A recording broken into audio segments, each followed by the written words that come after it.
There it is.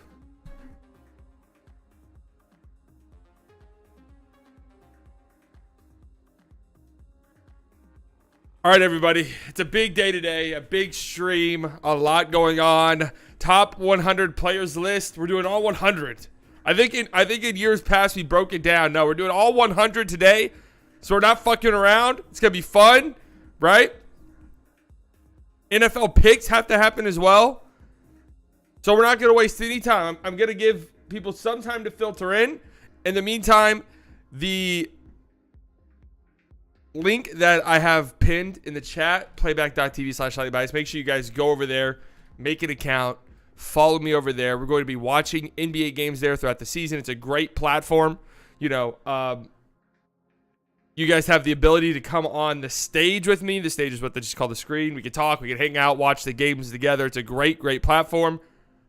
I can't speak on, I don't know if I'm allowed to even speak on what they got going on this year, but they got a lot going on this year.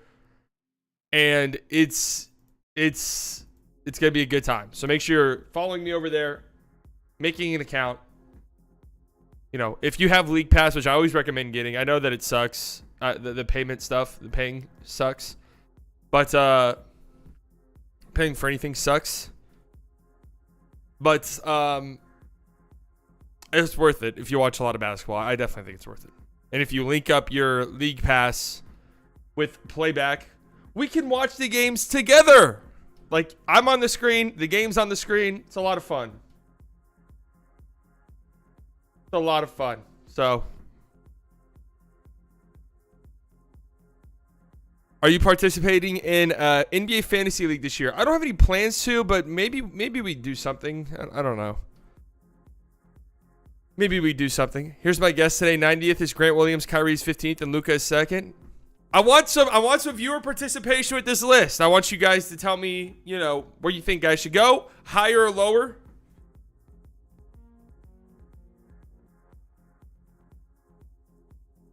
Daniel, welcome to the Slightly Delusional Club. Always nice to get a new member.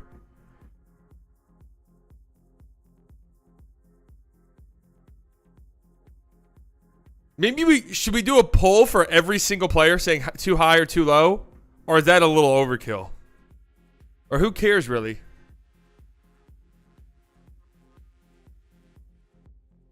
Who cares? It's our show. We'll do what we fucking want. I do want to say this real quick. While I tweet out that I'm live and give people some time to come in.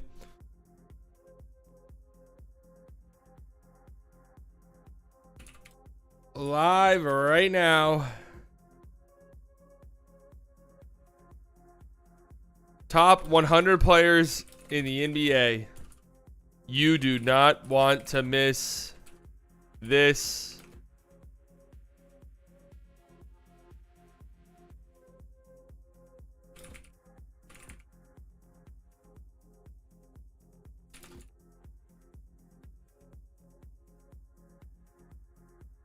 I love doing the top 100 list. If you're wondering why I was slightly late, 5 minutes behind, right? I spend too much time on these. I always do. The last 3 days. The last 3 days or so, every single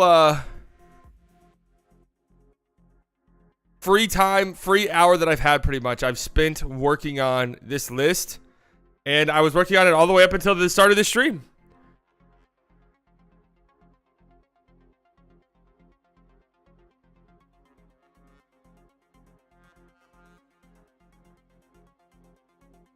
So I'm excited about it. I think you guys are going to like it.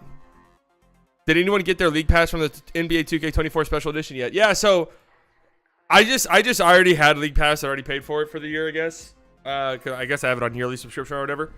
But dude, the 2K deal is crazy. Pre-ordering 2K and getting League Pass, like, that's actually a crazy deal. If you're already going to get 2K and League Pass, like, it just makes sense to do that. So anyways,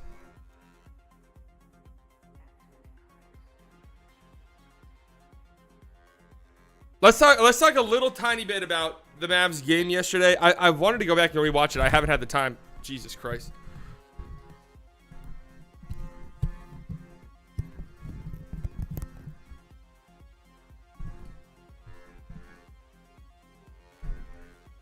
Sorry, what are some food spots around Carrollton? I don't know. I'm never around there. I don't know. There's probably a Whataburger or In-N-Out or something somewhere.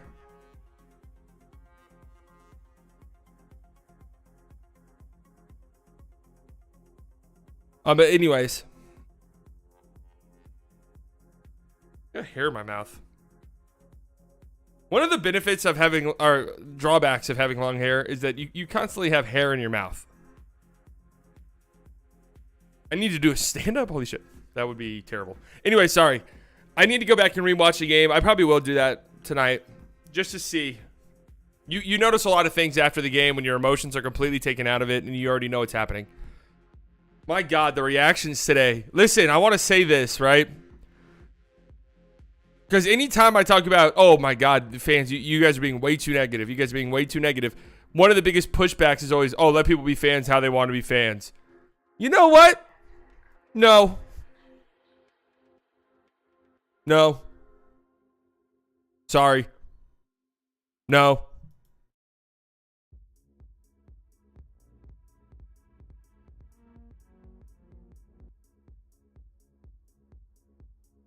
Squiggly with the $2.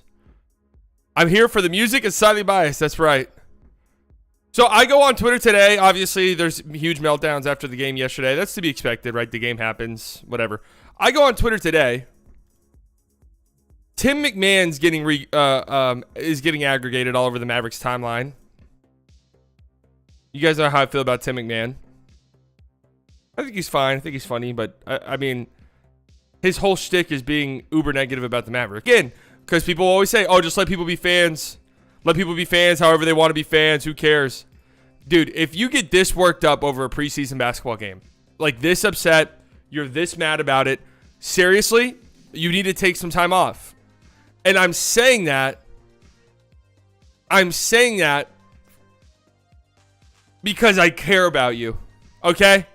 I'm saying that because I recognize how unhealthy it is to be that worked up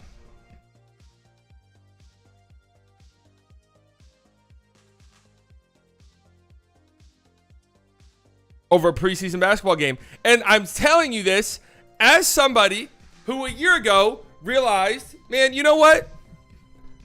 You know what, man? The Cowboys pissed me off way too much. Fuck. The Cowboys...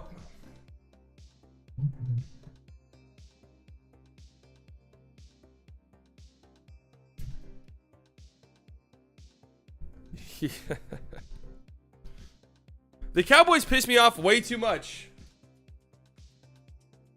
And so I can't continue living my life where this football team that always pisses me off, I know is always going to let me down. I know that they're always going to come up short in big moments. I can't let this team dictate entire weeks of my life where my whole week is ruined because the Cowboys are terrible. So what did I do? I watched 2 fucking games last year.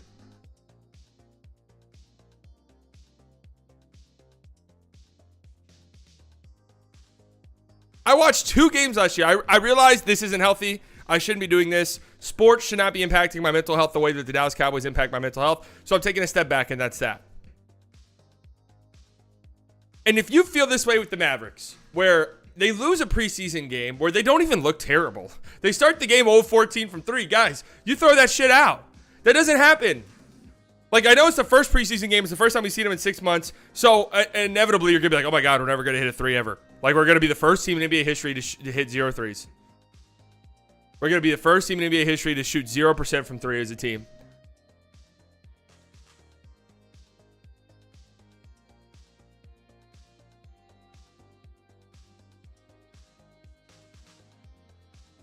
What's the first stream on playback? I'm not sure yet.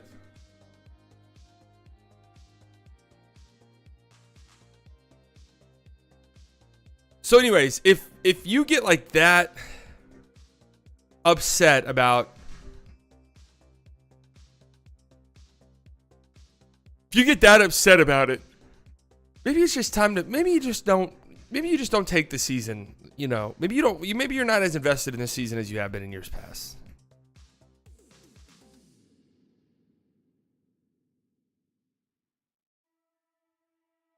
You know, Maybe we take a year and just take a step back.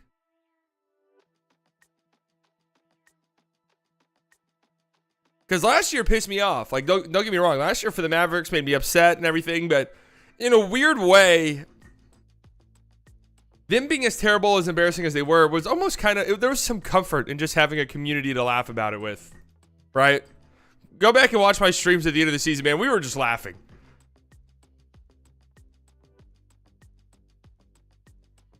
Like, by the end of the season last year, the streams were just jokes, and we were laughing and having fun. You know, we were riding around in the fucking tanks.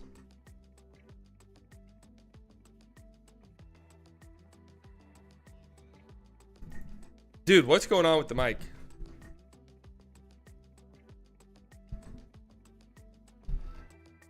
All right.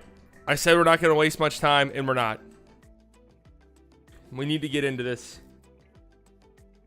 It takes a while for people to, like, I would say around the 20 to 30 minute mark is when the stream finally picks up on all the people.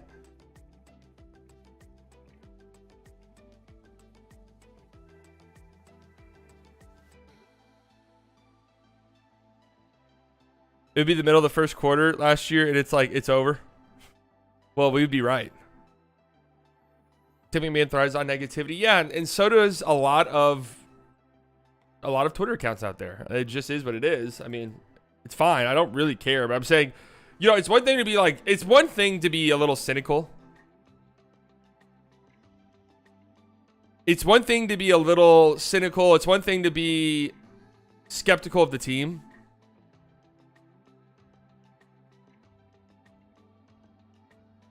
But it's another thing to just have complete and total meltdowns after every game. You know? Maybe it's just time to take a step back. That's all I'm saying.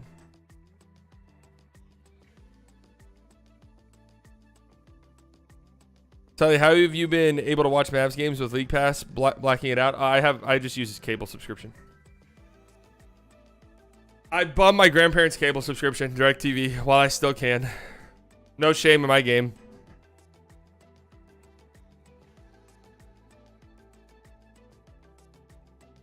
Mavs Twitter trying not to be overly dramatic. Challenge impossible. Personal attacks on Dwight edition.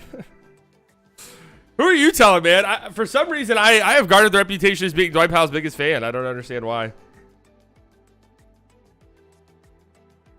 I don't think Dallas teams, aside from the Cowboys, and more or less hate than anyone else, but the fans hate them. Well, the Mavericks get some hate now. In years past, the Mavericks don't get any more hate than any other league team, but with Kyrie now on the team, like, they've drawn a little bit more attention from people who just hate Kyrie Irving. But yeah, I do agree. I don't think the Mavericks are like hated more than any other team, especially before they got Kyrie. I would say that they are actually, for having a superstar on their team, they probably got less attention, less negative attention than you'd expect from a team that doesn't win or hasn't won anything yet.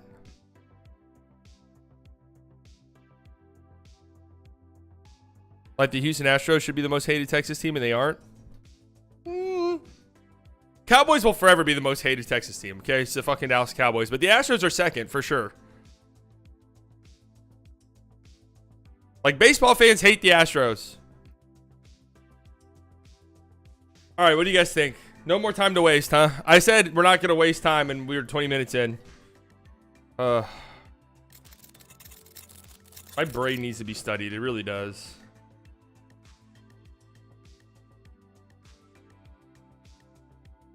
It's time to get into the top 100 players list. I'm not stopping. I'm not going back. If you come into the stream late, don't ask who where X, Y, and Z is. Just know that we've already probably talked about them.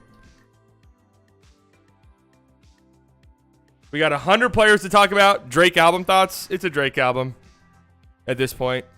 I listened to it. Some good songs. Hour and a fucking half. Why does he feel the need to make albums that long? I don't know. He's not that type of guy. No one wants an album that long. But I listened to all of it, and it's all right. It's cool. Like, it is what it is.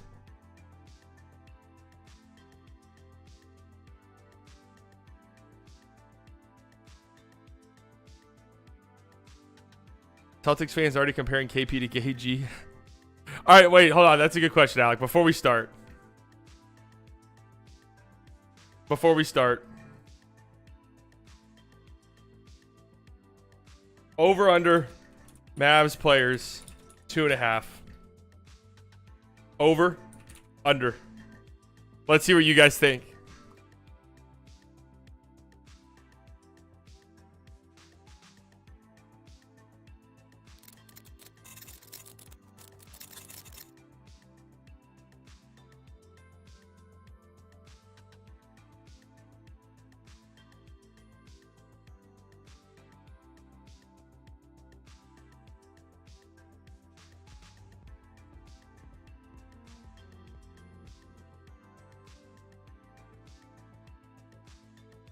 Paul with the $2. Hey, where are players X, Y, and Z at? Fuck you, Paul. Unbelievable. 58% of you say over. It's up to 50. It's teetering around 58.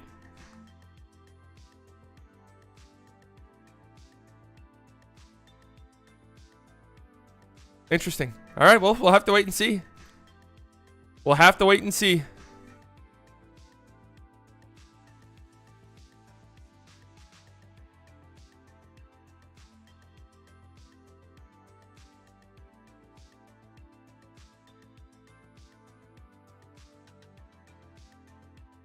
Here are the top 100 players in the NBA. Now, let me just start by saying this is similar to our preseason top 100 rankings a year ago. This is sort of a predictive list. I am basing it off of my end of season top 100 player rankings, and I'm moving stuff around, just trying to gauge how I think things are going to go and where I think things will end up. Okay, so this isn't going into the season. This is how I think these ratings might look by the end of the year. Okay, so just keep that in mind. There has been a decent amount of movement from the end of season rankings to this rankings. Obviously, you're probably wondering why the fuck is there any movement at all? There hasn't been any basketball played in between them besides FIBA. I'm adding players onto this list who were hurt last year. I'm bumping guys up who were hurt at the end of last year or who I think are going to get better or have better seasons. I'm bumping older guys down a little bit. And there are rookies in here. There are guys who have not played NBA minutes before. Only 2 rookies. Only 2 guys who qualify as rookies in this top 100. I tried, honestly, to add more just because if you look at the end of the season last year, you had like Walker Kessler, Paolo, Jalen Williams, you know. But it's hard. It's hard. Especially the league is fucking stacked, okay? The league is absolutely stacked, and you're going to see that in this list. Let's start with some of the players who dropped out of the list. Some of the players who were here at the end of the season who I didn't feel these guys were going to be top 100 players by the end of the season. Jakob Poeltl. This was a toughie. I mean, I think Jakob Poeltl is very close to being a top 100 player. You could put him in the top 100. I don't really care. Doesn't really matter. But he's just not on this list for all intents and purposes. Spencer Dinwiddie. I just don't love the idea of a full... I don't love the idea of a full year of Spencer Dinwiddie being the main point guard. I just don't love it. I'm just going to be real with you. I think that really hurts his value and his perception around the league. Just being honest.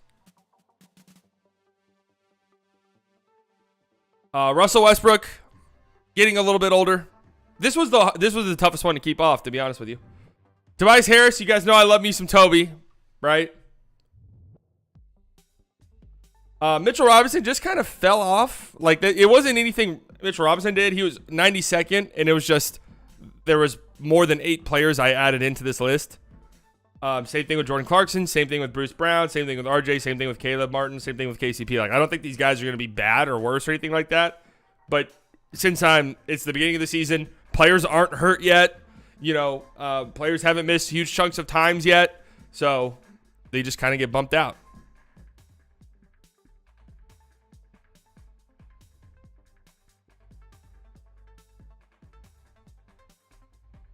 That's really all it is. Nothing more to it than that. Honorable mentions. Some tough omissions. Markelle Fultz, I wanted to put him in. I did. 100%. Just not 100% convinced his shooting's going to get there. But if he can somehow shoot like 3 to 4 threes a game, I think he'll easily be a top 100 player in the league this year. To be honest with you. Şengün, I'm not where other people are at with Şengün. To be honest with you. I'm just not where other people are at with him. And I'm interested to see with Ime Udoka how he feels about like Alperen Şengün defensively. Jeremy Sohan was an interesting omission for me. I thought about it. Tari Eason I thought about too. I like his game a lot. Just think he's a really good role player. If that Houston team is like decently good, I feel like the league will be put on notice with Tari Eason and just how good he is. Scoot Henderson, I wanted to put him on there. I think he's got the best chance of the rookies I didn't put to be a top 100 player, but it's just kind of tough. It's tough putting rookies in there. Keegan Murray just missed it. Patrick Williams, interesting. I wouldn't say do or die year for him, but if he wants to live up to some expectations that if he wants to live up to some of the expectations that like Bulls fans have for him, this might be the last year to really showcase that. Manuel quickly just barely missed it as well. Brandon Miller. I've come around a little bit to Brandon Miller. I didn't love the idea of Brandon Miller going second overall, but I'm kind of seeing it. Bid Math just missed it. Love me some Bid Math. And Terrence Mann. I like Terrence Mann as a role guy. There's a bunch of honorable mentions. Like from 90 to like 135, you could put any of those guys in the top 100. Like I'm looking at like Bobby Portis. You could easily put him in the top 100. Bogdan, you could put him in the top 100. Jared Vanderbilt, I wouldn't care. You know, Dorian Finney-Smith, I wouldn't care if someone threw him at like 98.9. So just keep that in mind as we finally dive in to the lists 100 through 90. Who's the first player? Yeah, see what's not an honorable mention. Who's the first player? I believe in this guy. I do. Jabari Smith Jr. Obviously, only 2 Summer League games for Jabari this past year, but he averaged 35 points. He's 6'11". He's playing next to like an actual decent point guard. And if he can just have a more consistent, stable year, I could see him being a top 100 player. Yeah, Jabari over Şengün, 100%. I'm not that in on Şengün, man. I don't love the Domantas Sabonis archetype players. I really don't. I don't love the smaller, hey man, he's an offensive engine, but also like he can't play defense. That's not like, I don't like that archetype of a player. I just don't. I think the league has shown us those guys, it's hard to win with those guys on your team. Jabari over KCP. Listen, the thing with Jabari is, if he taps into that potential, he'll for sure be a top 100 player. No, Jokic is a passable defender. Şengün is not.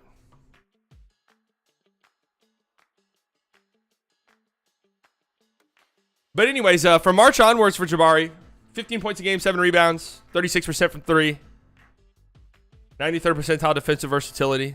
Which defensive versatility can be a misleading stat, I will say, because sometimes that just means you're so bad on defense that the team is trying to find creative ways to hide you.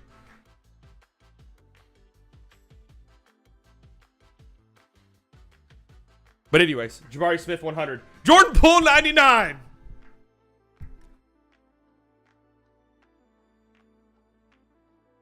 So Jordan Poole was an easy top 100 player going into last year.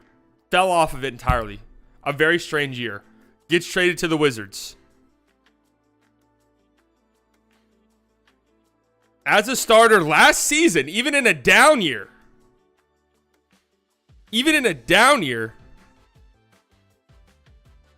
he averaged 24.5 points on 57% true shooting as a starter. And as you can see at the bottom, punched by Draymond. So if he goes to Washington and they're just kind of like, hey man, we're not going to be very good. Here are the keys. You know, shoot 25 times a game if you want. Like, Could Jordan Poole be averaging 28, 29 points? Yeah, he did have a sharder year, that's for sure.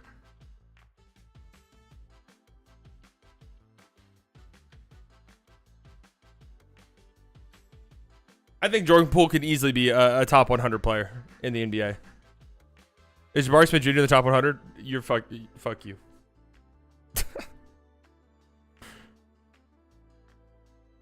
Poole's just another archetype player, a player I detest. He was really big for them, man. He was really big for them, the Warriors, when they won.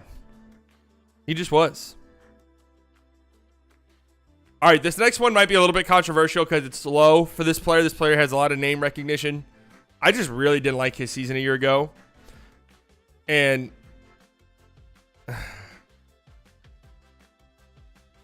I'm just becoming lower and lower and lower on this player as time goes on. And that's CJ McCollum for the New Orleans Pelicans. Now, I'll give him a bit of a pass because his efficiency numbers were terrible. He didn't shoot well at all last year. I'll give him a little bit of a pass because Zion missed most of the year. Brandon Ingram was injured, so he was like the only guy offensively. They have him running point guard. That's not what he's built for, right? I don't know, man. He's really bad defensively. The efficiency numbers were really bad. And I just kind of feel like if I have Jordan Poole right here, CJ McCollum's got to be close to him. Like, I'm sorry. CJ McCollum's got to be kind of close to where Jordan Poole ends up. I think CJ McCollum is slightly better. He's a little bit more proven.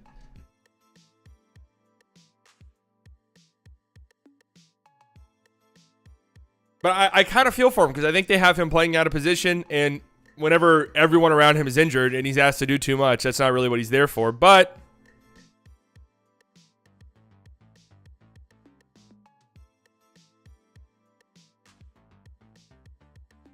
you think CJ would still be bad this season? He was so good with Zion.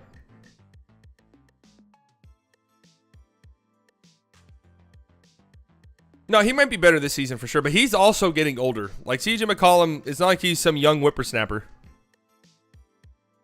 And I mean, are we like confident Zion's gonna be healthy the whole year? No, of course not. 97. This one ate at me. This one ate at me, but I think I have to put him here because I do respect his game so much. I've come around to respecting his game so much. Is he a perfect player? Absolutely not. But I think he is a top 100 player. I think he's that gifted defensively.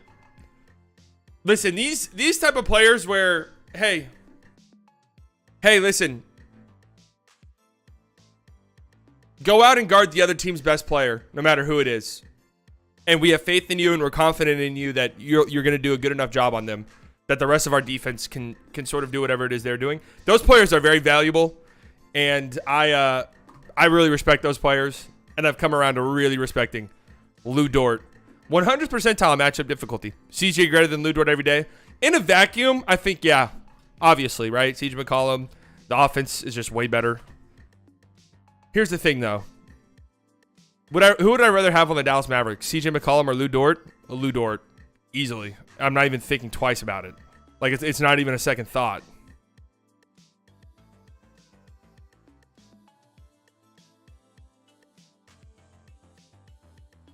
So it's just kind of like depending on team, really. He's only ever a good shooter when it matters. It's hilarious.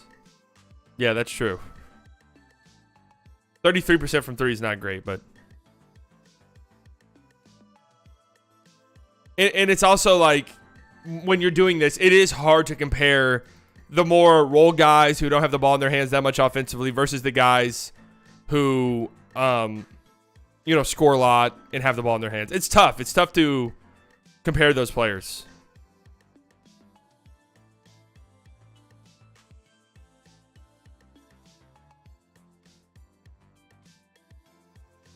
Who would you want on your playoff roster as a metric?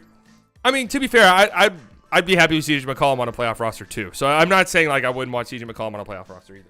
But Lou Dort, just give me the defensive versatility, the matchups. And again, we're talking about guys, whenever we're doing this list, don't get worked up because this player was 98 and that player was 97. Like, they're fucking interchangeable, okay? So anyways, I've grown to really respect Lu Dort's game.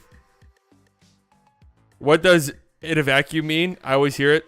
In a vacuum is one of those phrases where I understand what people say when they mean it, but I don't know what it means. Does that make sense? Like, in a vacuum. I guess it's saying, like, in a vacuum where there's no context at all and you're just trying to compare apples to apples, basically. Yes, not the vacuum cleaner, obviously. Okay, here we go. Hold on a second, guys. Hold on. Still a believer. Partially. Still partially a believer. This one ate at me a tiny bit.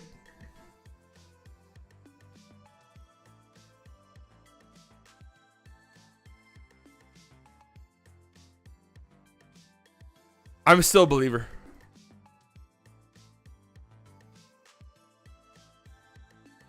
Last 20 games, 23 points a game. Just a good shot creator, man. Good at getting to the rim. Such an explosive athlete. A pretty decent bag. If he puts it in year 3, a new coach, a team that's taking themselves a little bit more seriously now, reportedly has a great work ethic. If he kind of puts it together a little bit, yeah, he's going to be a top 100 player. Like, yeah. If he puts it together with his tools and with his skills, yeah, he's going to be a top 100 player pretty easily, I think. Pretty easily. And I believe in him. I think he'll be higher. Yeah, he can definitely be higher. But the thing with him, too, is he can just not be a top 100 player again. Where it's just like, well, I guess Jalen Green just doesn't really have it. Dead 50-50 split on whether Jalen Green is a top 100 player or not.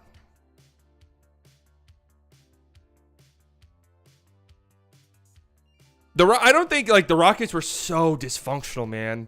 That team was such a fucking joke. Okay? All the shit they had going on. And you have a second-year guy who is very skilled, very athletic, but needs to put it together, needs to play next to a legit ball handler, probably needs some better coaching than a coach that just lets him do whatever he wants. I'm a believer in him. I got to say, I am. 55% of you think he's a top 100 player. That actually surprises me. I swung that vote.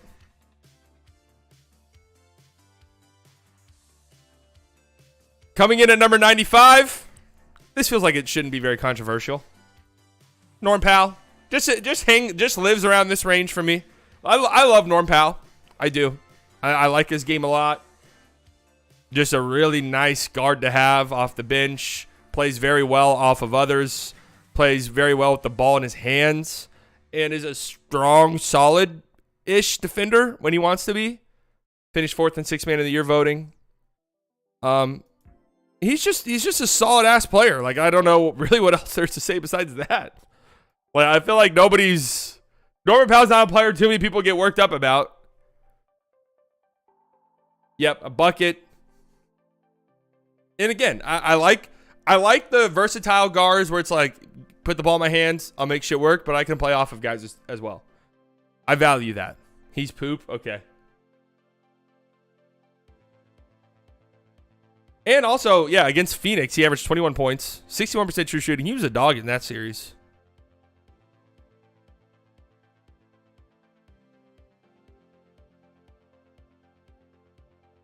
All right, next one is on some hater shit.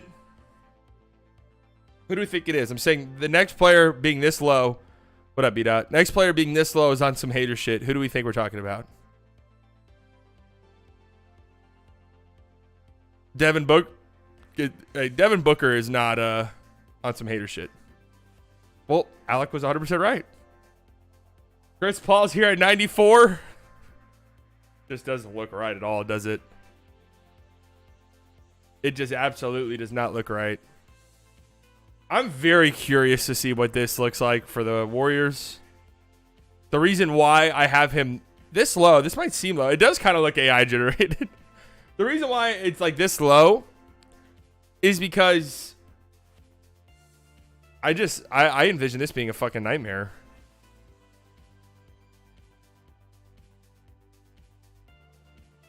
Like I do. I just envision this being an absolute nightmare.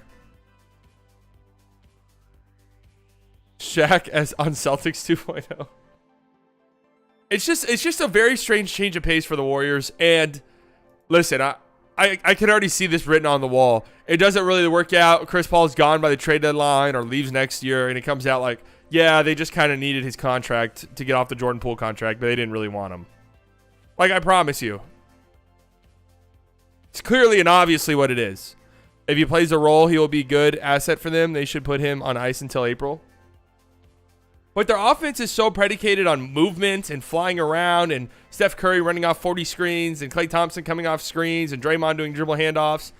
Like the pick and roll stuff with Chris Paul, I'm just interested to see what it's going to look like. That's all.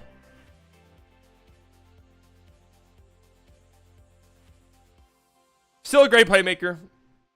Nearly 9 assists a game last year. You know, still great in the pick and roll. But he's just getting older. He's just rarely ever healthy at this point.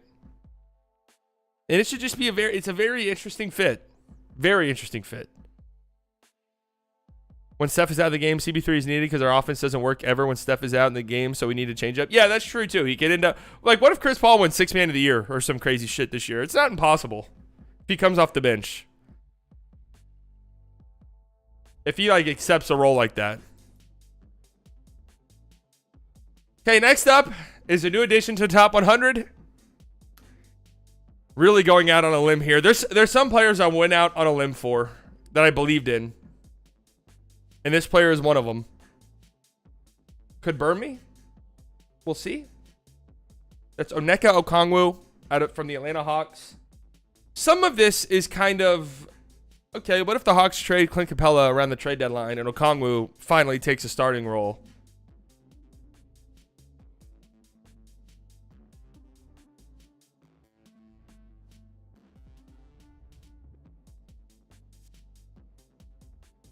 Woods?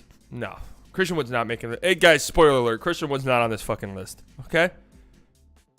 He's a great defender. Hawks defense was 3 points per 100 possessions better when he was on the floor. Great rim protector. Athletic. Kind of fits the modern big you want defensively in the NBA. Good in the pick and roll as well, but pretty much every player next to Trae Young is going to look good in the pick and roll. He has that effect. Christian Wood's not a top 100 player. What do you want me to say? He's just not.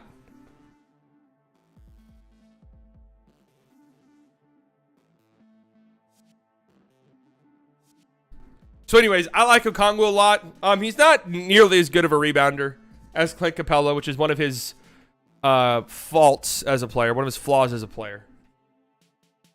Milk game. Why does that say that? Oh, MLK game. Okay. I was like, what milk game? What they got going on? What do they got going on over there in Atlanta? It's unbelievable how well Okongwu guards Giannis. Yeah, Okongwu is a Giannis stopper. He actually is.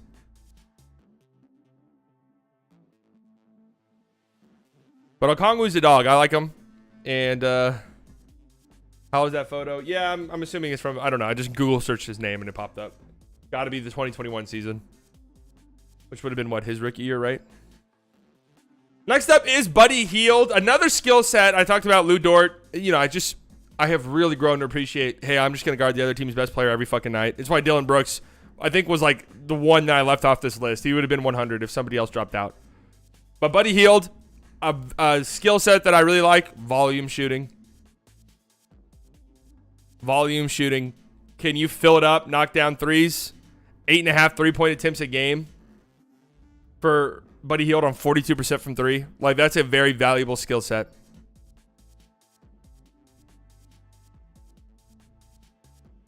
Buddy over Poole next season. Poole will probably put up more points, but I kind of like Buddy's skill set a little bit more of just volume shooter. The Pacers, ever since he got traded there, the Pacers have been just way better when he's on the floor. 47% from the corner. Still averaged 16.8 points a game. Like, he's a good player.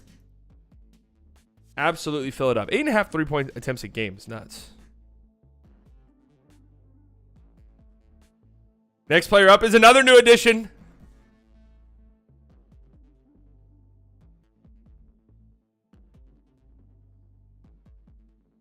And I don't know about this one because I teeter back and forth on this player being really good and this player kind of being overrated by some.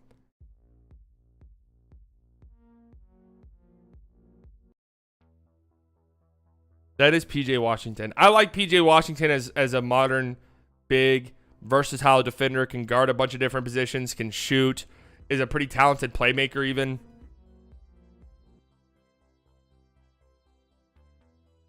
Tim with the $5. Can you do a video ranking every player of this year's Mavericks roster?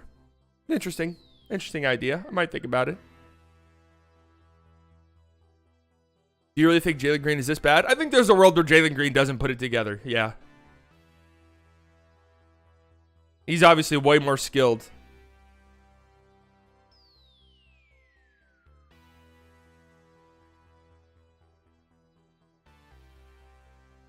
I like what PJ Washington brings to the table as a player in today's NBA.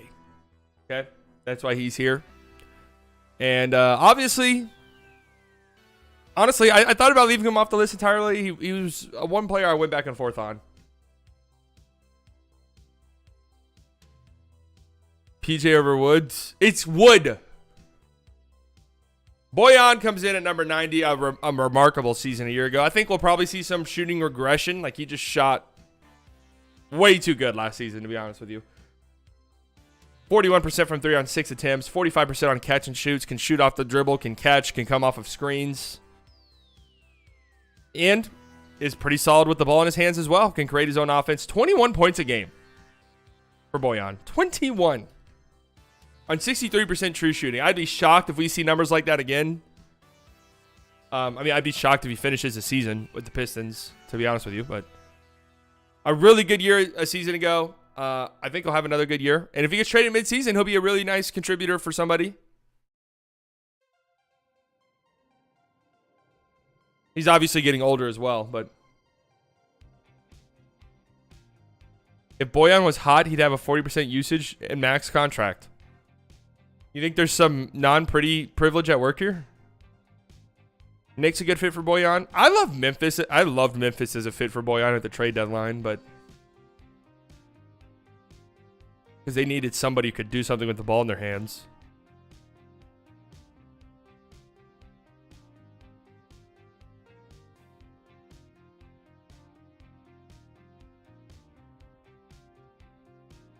Michael B. Jordan and Steve Harvey having a moment at Dallas Mavericks game.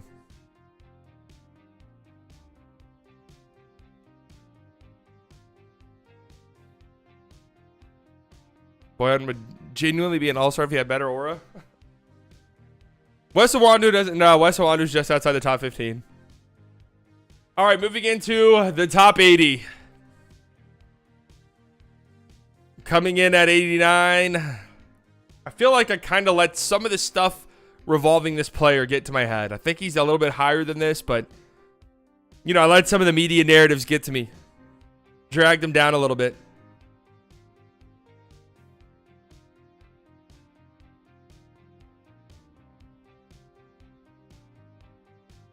His team went to the finals without him. Just something to keep in mind. Mr. Tyler Hero. Unquestionably, incredibly talented offensive player. 20 points a game last year. 38% from 3 on 8 3 attempts. Again, a skill set I very much value. Good with the ball in his hands. Good playing off of others. Good at getting to the rim. Listen, man. They made the finals without him.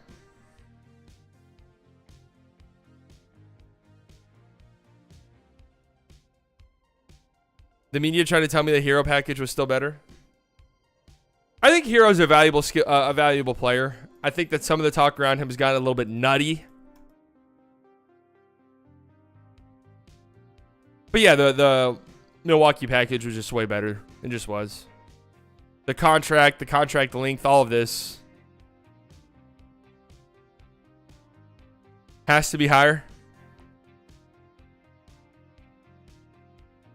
Hero 89. Higher? Lower? About right. See what you guys think.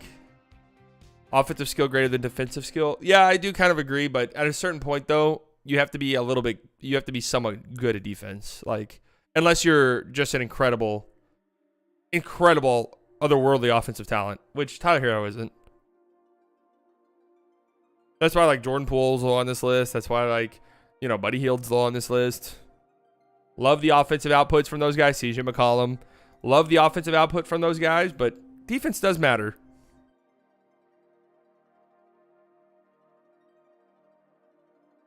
50% about right. 41% higher. Okay.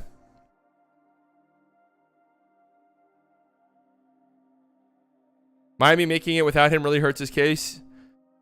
Yeah, I mean, I don't think it's that fair as a knock against him, but 88, a player that I'll just always have respect for. Clay Capella. Still think he's a good player. Getting up there in age. I say that, but I don't even think he's 30 years old yet, which is just kind of nuts to think about. Feels like he's been in the league for 20 years. But Clay Capella is still one of the best rim runners in the league. Still an unbelievable rebounder. Still a very good rim protector. It's Clay Capella. In a vacuum, you choose Capella over Hero. It's really hard in a vacuum to compare like a guard and a center. Like, again, hey, the Mavericks need both of those guys are available. Who are the Mavericks taking? They're taking Clint. But at the same time, both of those guys are available. Who are the Brooklyn Nets taking? They're taking Tyler Hero. So it just kind of depends on what your team needs.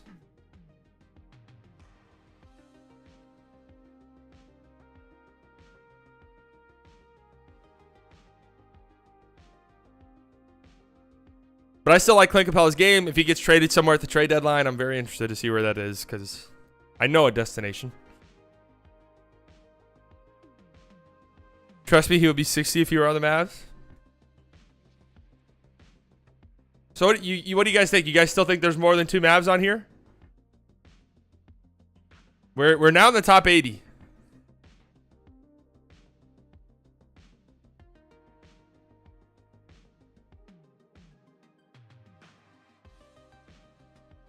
Is the number in brackets where you had them last season? Yeah, this is the number where they were at the end of season. Top 100. So there's not that much change because I did one of these a few months ago.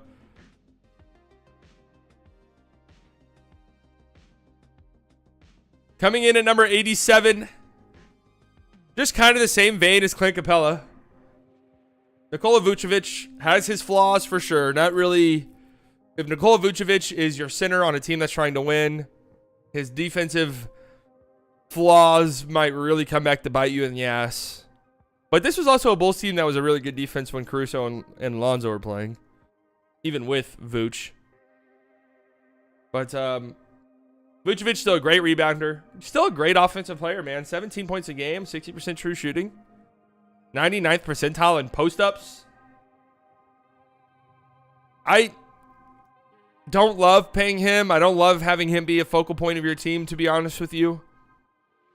But I get why the Bulls had to do it, and he's still a good player.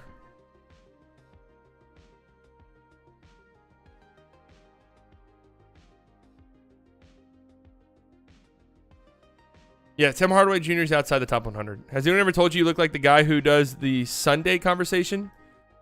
Is that the Barstool guy? Nobody has ever told me that, I don't think.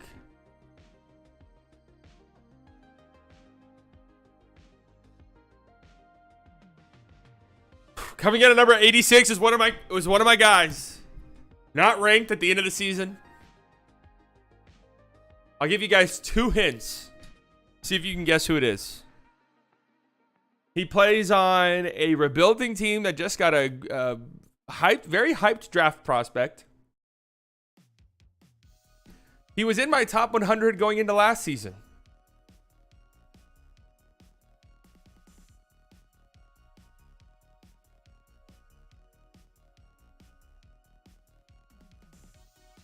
Yep. It's Devin Vassell, baby. This is the year. This is the year. Stay healthy, and it's going to be a monster campaign for Devin Vassell. I went back and I looked last year. I was saying stuff like, I think I'd rather have Devin Vassell than Josh Giddey on my team. That might be a little crazy, but I think Devin Vassell, especially because so many people are going to be watching the Spurs for Victor Wembanyama. They're going to have nationally televised games. Everyone's going to want to be watching Vic, right? Devin Vassell's got a real chance to make a name for himself. I think he's a really good player, right? I think he's well worth the contract that he just got. Nearly 20 points a game, 40% from three before the All-Star break, 43% catch and shoot. Pre-All-Star break, the reason why I said that is he was like dealing with injuries and stuff. A really good shooter, a strong defender as well. Hey, man, they love this kid. You ask any Spurs fan, they think a lot of this guy. Heard some Kawhi stuff. I mean, that's just what some people say. I don't know if I go that far. I will be bragging that I was a Devin Vassell enjoyer before Wemby. Yeah, me too. I've been trying to get in on the right year for Devin Vassell. I thought last year would be it, but he was just hurt and stuff. Missed too much time. I would rather have Devin Vassell than Keldon Johnson. Yeah, I would. Keldon Johnson's just a weird player. I like him. He's very talented, but he's just strange sort of tweener guy that makes it really hard to judge him. Where Devin Vassell, I feel like, I'd gladly take Devin Vassell on my team, play the 2 or 3. I feel very good. I love me some Devin Vassell. And by the way, a chance to be much higher than this too, by the way. Like, I could see him being in the 60s, 60s, 70s. Where it's like, oh my God, could this guy be an all-star? Like in the next 2 or 3 years? Keontae George has a Keldon Johnson feel. I hated Keontae George going into the draft, but I've come around to him pretty significantly. Utah loves him. All right, 85. It is Caruso. His defense is just too good. Like, he is a black hole offensively through and through.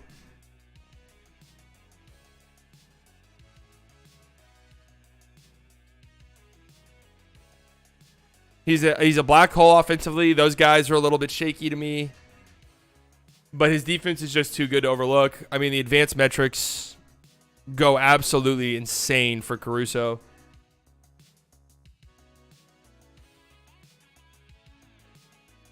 Yeah, he is a good passer. That's true. He's a good playmaker. So he does have that. But at a certain point when, obviously, you watch the games and Caruso is clearly a great defender. But when every advanced metric there is shows me that, like, you're a top 4 defender in the league, all right, I have to listen.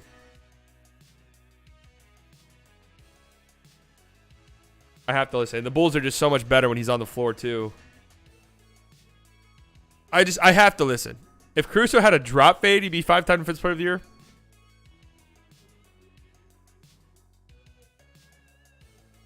That's fucking hilarious. Oh, here we go. 84. This one might stir something up. Second-year player. Not ranked, obviously. This is a big leap of faith here for this guy. Second-year player. I love his game.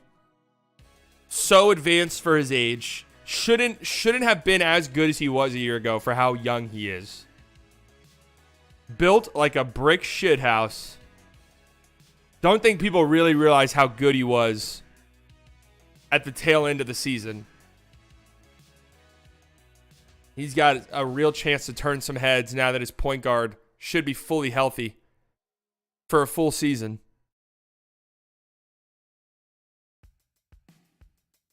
That's Jalen Duren. Let's talk about it.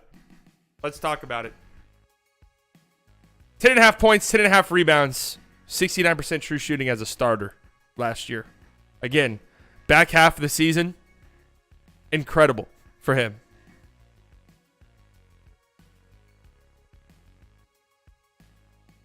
Tremendous rebounder, good rim protector, so fucking strong. And this is the youngest player in the league last year.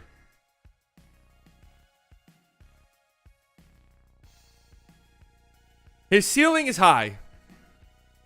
Don't know how high, but his ceiling is high. Higher upside than Cade? Nah, I'll always take the ball handler. And I'm still a believer in Cade. You guys will see that.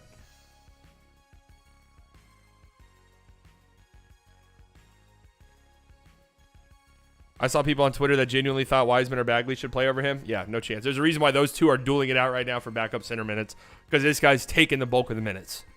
He earned it. He was very good last year. Again, this is what I've been saying about Derek Lively. Yeah, I know these rookie centers, these raw rookie centers, because Jalen Duren was supposed to be incredibly raw. Like, that was the whole thing with him. These raw rookie centers, you're supposed to give them years. Yeah, but like Walker Kessler, Jalen Duren, and Mark Williams, who are like 3 of the first centers taken in last year's draft, were all really fucking good. Like, immediately. Guess what? If Jalen Duren was on the Mavericks last year, he's getting to 27 minutes a night, and they probably make the playoffs. Like, they probably actually make the postseason. Actually, no, probably. I would say 100% they make the playoffs. I think he adds like 4 or 5 wins. Maybe even 6 to that Mavs team last year. Just something to think about. Something to keep in your noggin. Yeah, and he is a great passing big, too. This next player is a leap of faith as well. I believe year 3 in the league for him.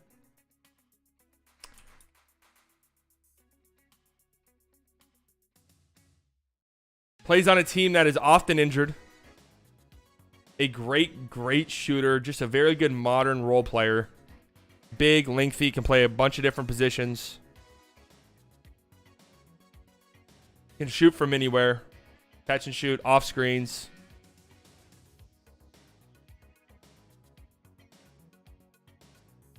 Trey Murphy. I've really come around to liking this guy. He's hurt right now, which sucks.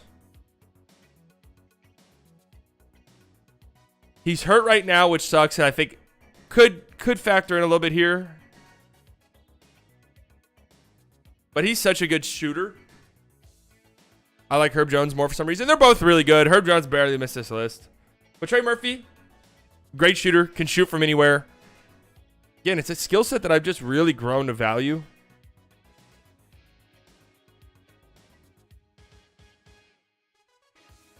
.5 points a game, 96th percentile in spot-up shooting. Big, lengthy. Can guard several different positions. I like him. I think he's very important for that team, too. And just a player that any team in the league would love to have. There's no team in the league that would say, nah, we don't want Trey Murphy. Super high on Trey Murphy. Could be a Peja type of guy. Yeah, I mean, his shooting, the wingspan, everything. And again, it's shooting in multiple different ways that I really like too. Next player, playoff assassin, playoff killer, right? His skill set goes very undervalued in the regular season, but in the playoffs 2 years ago, his team won a championship, and he was talked about a lot.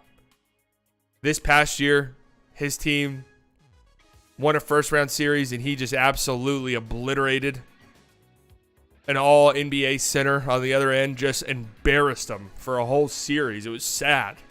It was so sad to watch. Just goes out there and does his job. Mr. Kevon Looney of the Golden State Warriors. 15 rebounds per game in that series against the Kings. 5.5 offensive rebounds. I mean, when I tell you, he made Domantas Sabonis look like a junior varsity player.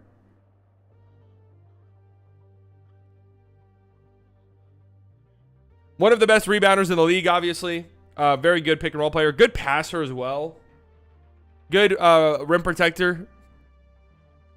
Hustler. Yeah, just plays his role. Good screener. Knows exactly what he needs to do within the system that he plays in and does it. Love those type of guys. And over recent years and months, I've grown to really appreciate those type of guys. Just leave it at that. I've grown to really appreciate these type of players. He would have helped the Mavs make the playoffs too. Oh, well, yeah. Jokic averaged 31, 14, and 6 on him. Okay. Well, Jokic is just, I mean, I don't want to spoil this list, but I'm sure you can assume where Jokic ends up. Fraudulent slip there. Yes, and he does have a deeper bag than I think people realize, but the Warriors just don't want him tapping into that bag. Love me some Kevon Looney. Next up is one of my favorite players, one of my favorite centers in the league. He's dropped a considerable amount here, and I actually don't know why. This could have just been an oversight on my part.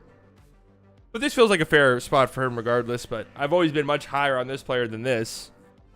Guys, you think Bam's going to be 81st?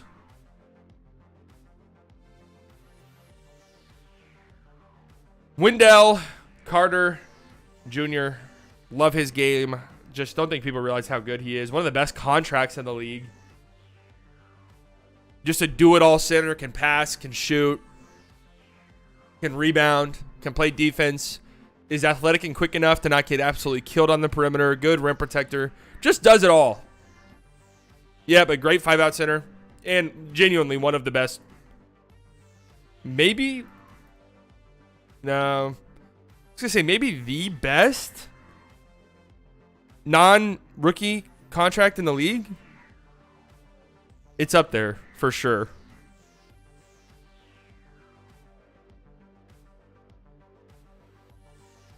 He's making like $5 million more than the vet minimum. Isn't it like 11 million a year? His contract is fucking stupid.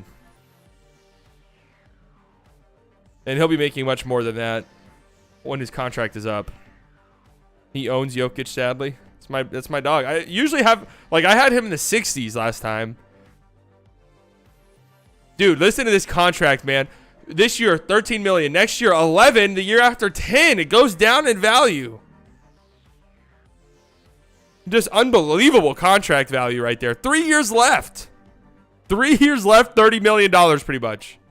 Holy shit.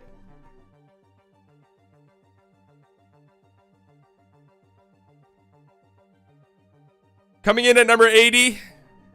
He's getting up there in age, but you just got to respect him. It's Big Al. Defensive wizard in the playoffs. I mean, really, if the Celtics... They can't because they went out and got KP and then traded away Robert Williams.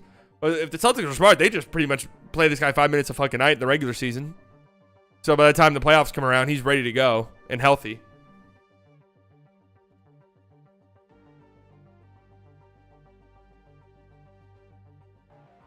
Wendell Carter Sr.? That's actually funny. That's actually really funny. There's definitely some parallels. But a tremendous defender, Al Horford is. Obviously, we know that. Giannis stopper. That's literally why he's on the team. I feel like that's this. Remember, the Sixers got him because he was a Joel Embiid stopper too, and they just wanted him off. They wanted him on their fucking team. 49% on corner threes. I mean, he's getting up there in age, but he's still one of the most valuable players in the league for the skill set he provides, what he brings to the table. For the Celtics. The C's. All right, we're in the top 70 now. Do you guys still think there's going to be 3 Mavericks? What do you guys think?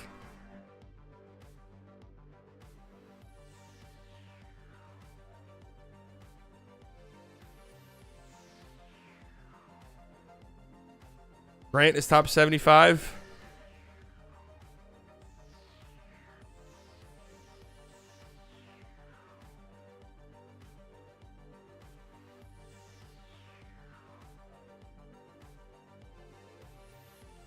You think there's 4 Mavs? All right, 79. 79 is one of the rookies.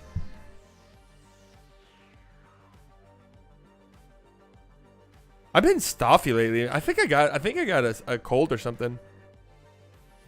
79's one of the rooks. Yeah, it's Chet. So one of the 2 rookies. Obviously, the other one is Derek Lively. No, I'm just kidding. Obviously, the other one is Vic.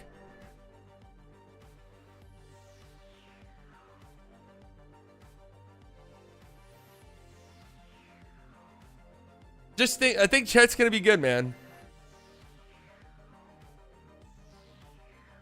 Bro, just put someone who's never played in the NBA in the top 80. I mean, that shit happens though. Like, guess what?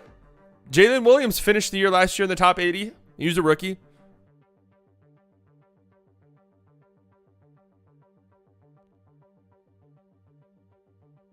Don't know how I feel about him at center, especially in the playoffs. Yeah, I'm a little bit worried about him at center, but I really believe in his skill set. Like, his shot blocking is going to be tremendous. His spacing, he's going to have to shoot for this Thunder team. His spacing, his talent offensively.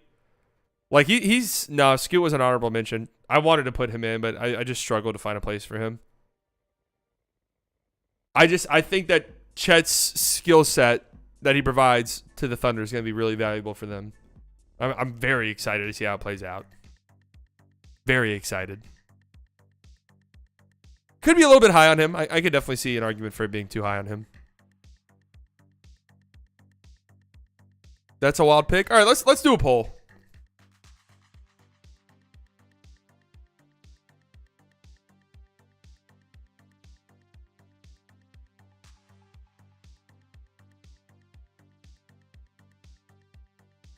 The Thunder need some more muscle. I feel like they have a lot of finesse. Guess I thought this list was based off last season. So the numbers you see right here are the end of season rankings from last year. This is more of a predictive how this season is going to go.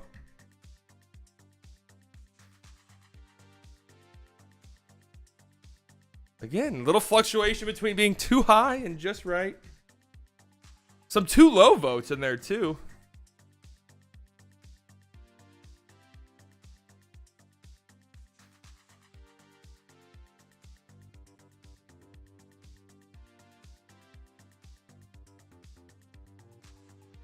Interesting. His interview with KG made me a believer. I mean, watching him in Summer League made me a believer. I can see his impact already. It might be a little bit rough with him, shooting number wise and stuff early in his career, and him getting pushed off his spots and stuff. But I think just his shot blocking ability alone is just gonna have an impact immediately.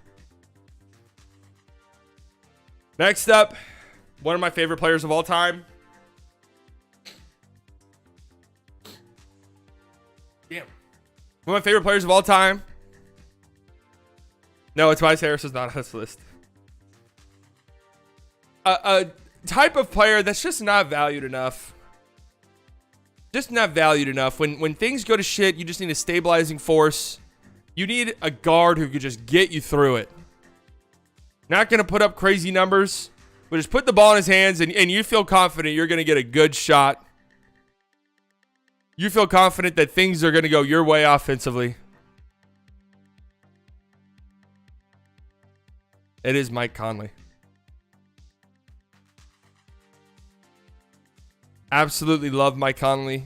Always been one of my favorite players. Love the way he plays. And there's no denying it. Minnesota's 8 points per 100 possessions better when he's on the floor. Like that's a gigantic swing. That's like all-star, superstar level swing right there, point-wise. Incredible playmaker. We all know that. He had a good defensive season last year, too, which is a little bit surprising. And a very good pick-and-roll player, which would be nice. Full season next to Cat and Gobert. And their offense just looked much better when they got off of D'Lo. Was that last year?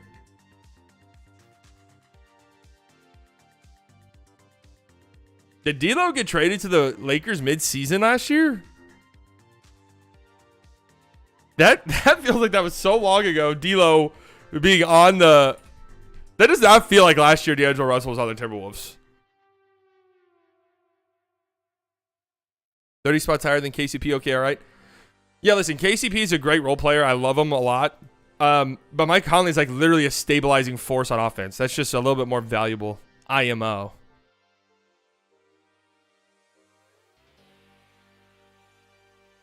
Next up on this list, second-year player.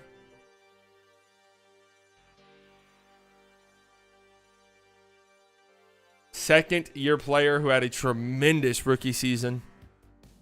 A shocking rookie season, some might even add. Really sort of changed the trajectory of the team that he's on. That is J-Dub, Jalen Williams. Love me some J-Dub, love me some Jalen Williams. 18 points a game, 43% from three. Post All-Star break. What does Mike Conley do better than Chris Paul? Play.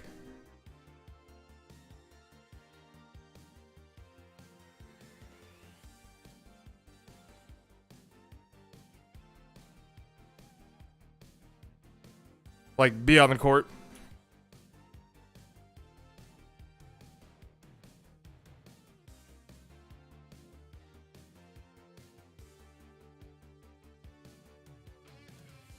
Jalen Williams definitely has a chance to go higher than this. I actually wouldn't be surprised if this is the lowest J-Dub ranks for the next 6, 7, 8 years.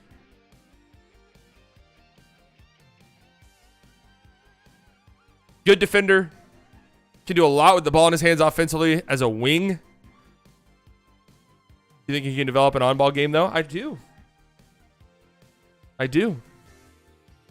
43% from 3, 64% true shooting post all-star break on 18 points a game on a team that was winning.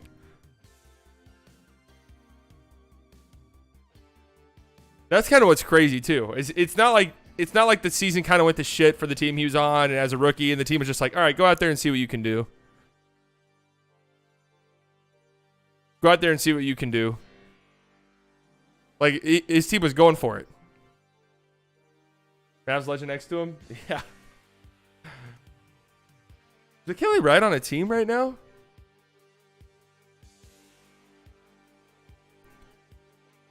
Next player up, I have no idea where to put this guy.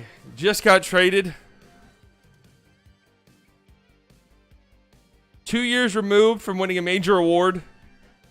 And last year there was enough. There was enough there to be like, oh, is this over? Are we on a downward trend for this guy where it's never really going to recover? Or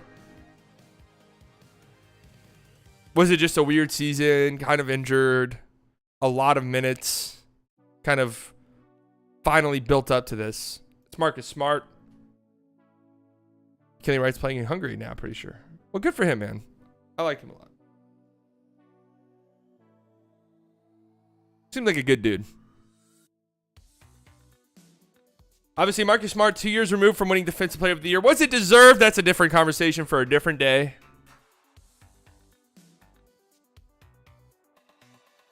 Marcus Smart's going to be a Memphis legend. He fits like a glove in that city.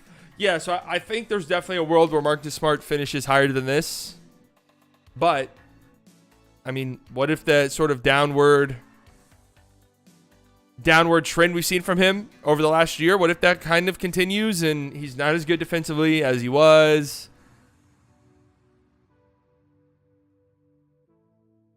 Not as good as he was defensively, and offensively it's kind of ugly. He kind of wants the ball in his hands a little too much. I could see it. I don't think it's going to happen, but I could see a world where that happens. Still a very good defender.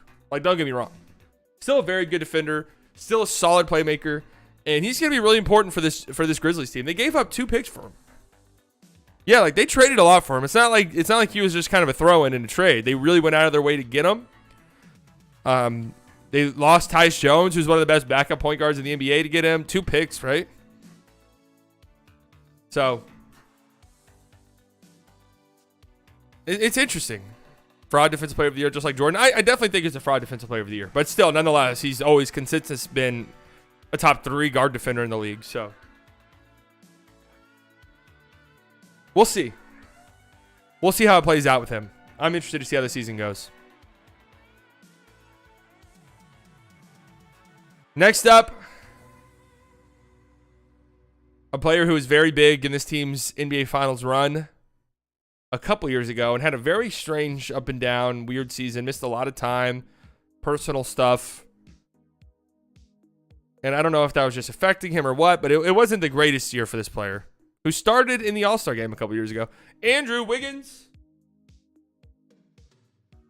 Still think he's a great player. And if he kind of goes back to where he was a couple years ago, he's around a top 60 player. Great defender. Usually going to guard the other team's best player, even though the Warriors kind of do like a team defense thing. But a very good defender.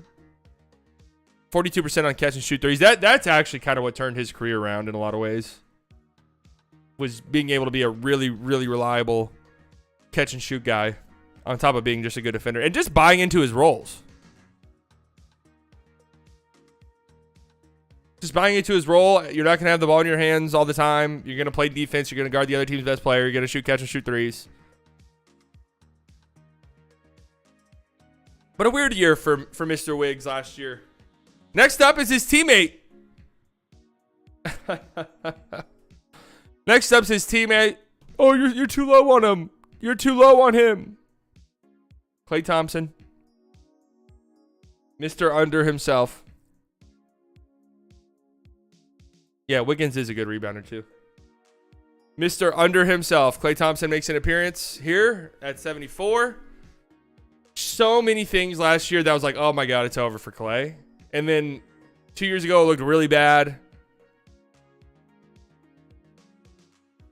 Recency bias have Aaron Gordon this much higher than Wiggins? No. I'll explain why when we get to him.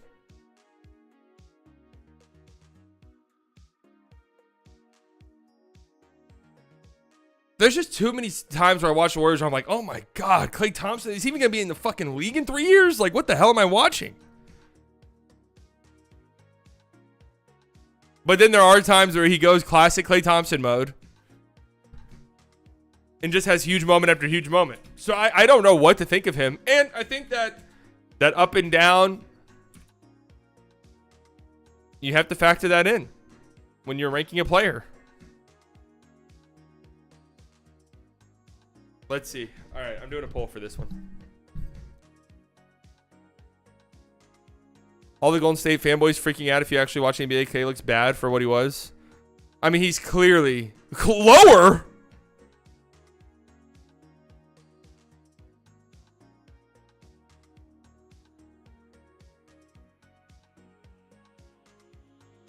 Lower is winning this poll currently.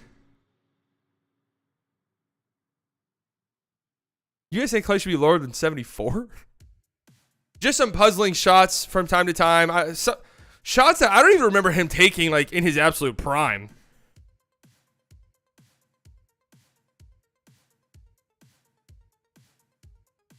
Okay, you guys know that lower, in this case, lower means lower than 74, as in like in the 80s, 90s. Higher means higher than 74.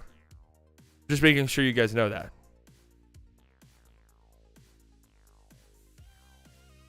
May seem low, but there's definitely 70 players better than him. And you guys got, you got to remember that too. It's like the NBA is fucking stacked.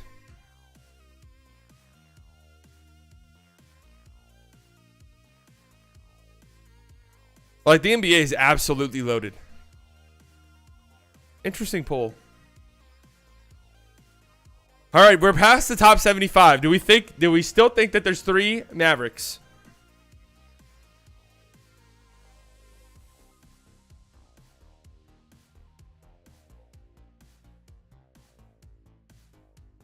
Four Mavericks?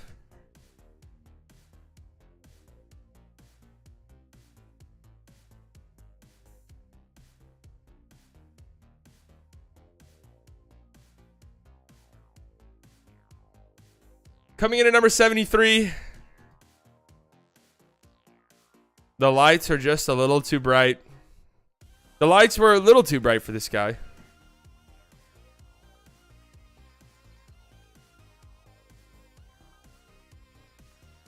Mr. Jared Allen, a horrific postseason series. No two ways around it. You never want your starting center to come out and say, yeah, I guess I just wasn't ready. Not what you want to hear.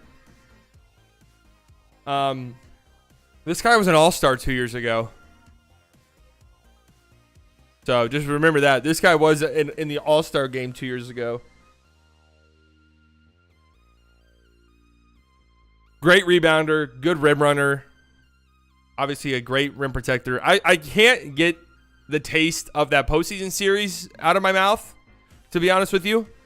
So that I hold that against him. Whether that's fair or not, I don't know, but I just do. And we'll see. We'll see how that affects his season this year. I heard some rumblings. I don't know how reliable they were, but I heard some rumblings from some people that knew people. So I heard it through the grapevine type of thing. From people who are like, Cleveland's not very high on Jared Allen. And like the price to get him is kind of low. Or lower than you would think.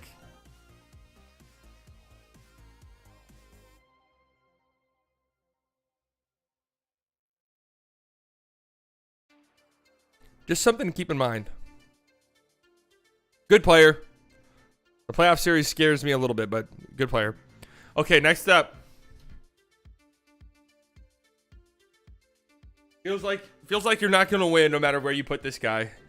You're going to have people saying it's too high, people saying it's too low. He's become a very polarizing player. a very polarizing figure. I think he's a very good player. And I think he's a very good modern NBA player and a player that contending teams should want on their team, and a player who was on a contending team and was very important on that contending team. And we got a FIBA boost potentially here too. Potentially a FIBA boost. You guys really can't. Really, those weren't good enough hints. There we go. Mr. Austin Reeves of the Los Angeles Lakers. Could definitely see him being higher than this, but I feel like any higher than this would be really pushing it. Really pushing it.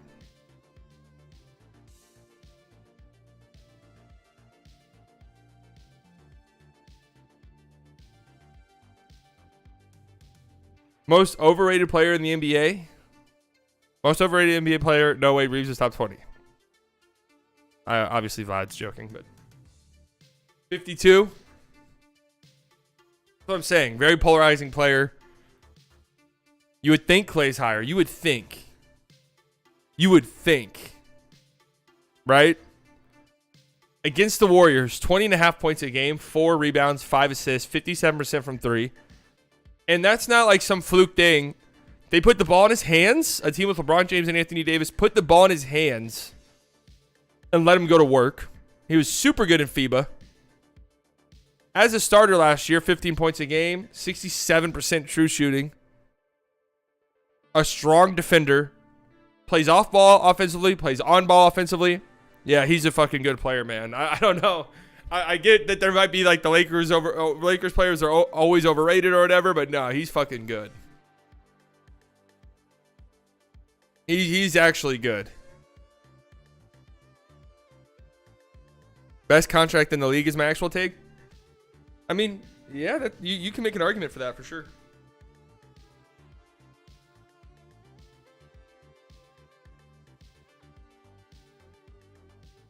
I just don't see what makes him better than Bogdanovich. He's a better defender than Bojan by a lot, first and foremost.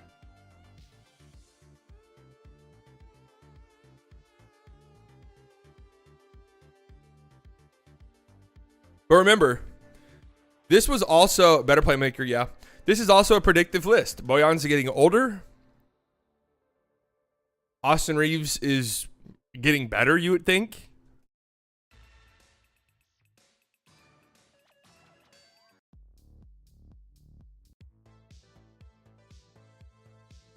So I started to distract you from your content, but your NFL picks king. Should I start Anthony Richardson or Kirk this week? I'm not a fantasy king. Can't answer. My mind is just solely on picks. Next up. This player just got a ridiculous bag.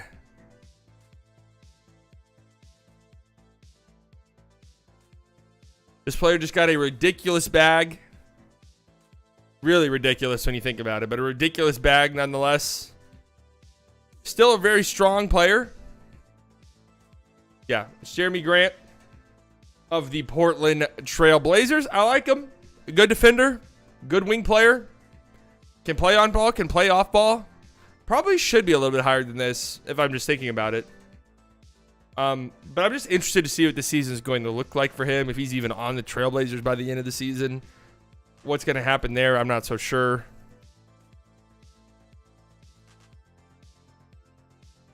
Some Mavericks pod members think he'll be on the Mavs this year. I mean, it's definitely possible he gets traded.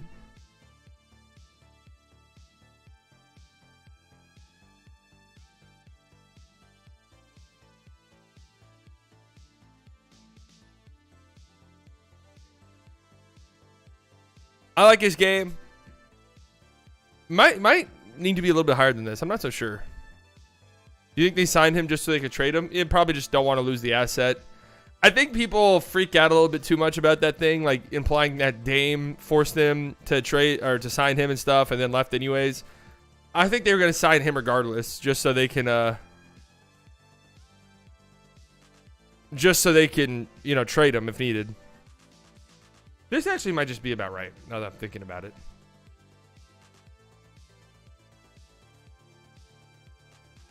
Next up,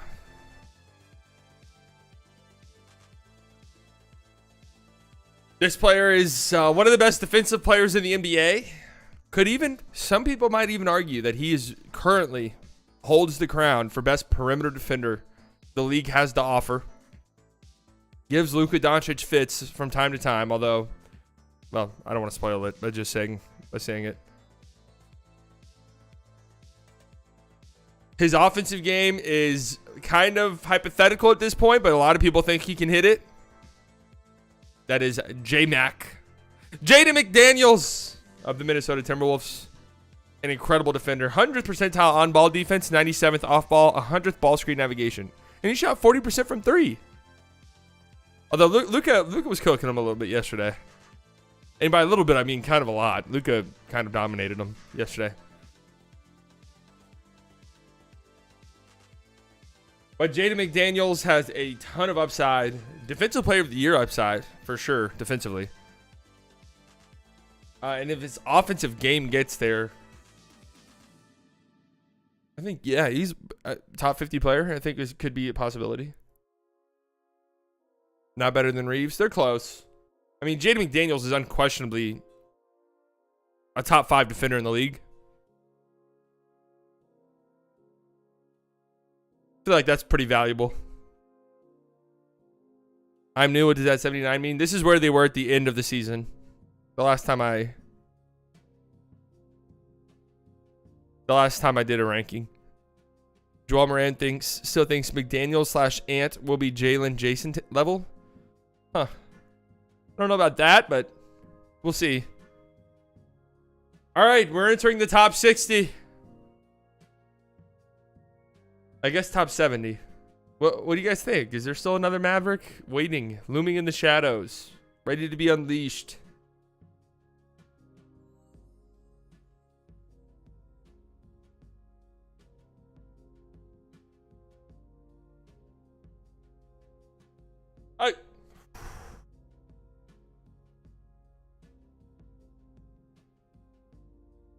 Next up on this list, second-year player.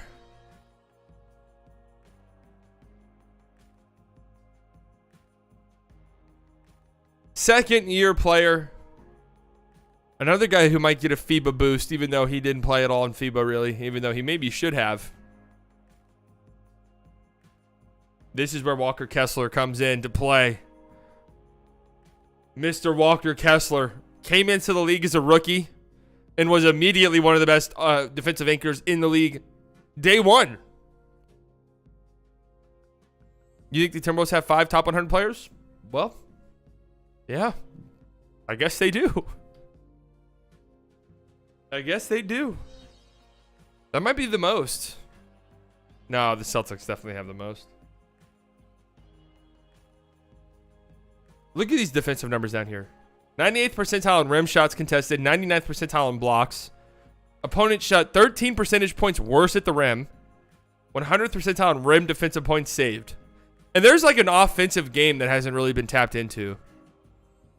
Guys, the Timberwolves are going to be good. I don't know what you want me to tell you. Like this is why I wasn't freaking out about the Mavericks losing to them yesterday. Because 1, the Timberwolves are going to be a good team. And 2, they're a very bad matchup for the Mavericks. And 3, the Mavericks started 0-14 from 3. And like the rest of the way looks like a better team. So I don't know. Where do you get these numbers, by the way? This one is from Cleaning the Glass, the point swings. The rest of these are from Basketball Index.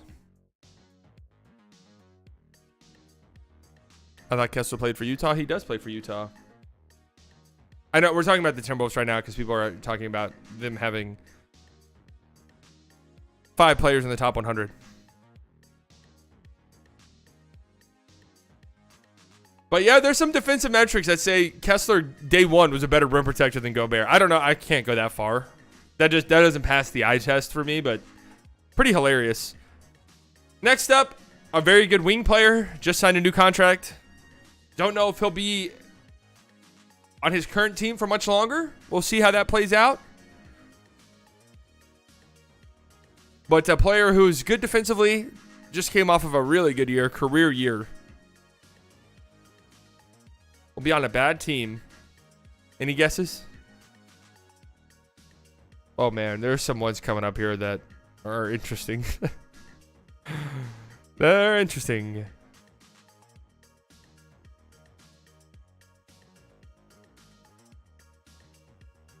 Kyle Kuzma. A very good year last year. Much better defensively a year ago than I think most people would realize. Right? And a good offensive player too. I mean, what is there really to say? He was good. He was really good last year. And if he gets traded at some point, he's going to go to a contending team and be very good for them. It is what it is, guys. It is what it is. Yeah, he'd be great for the Mavs. He'd be great on the Kings. He'd be great on the Cavs.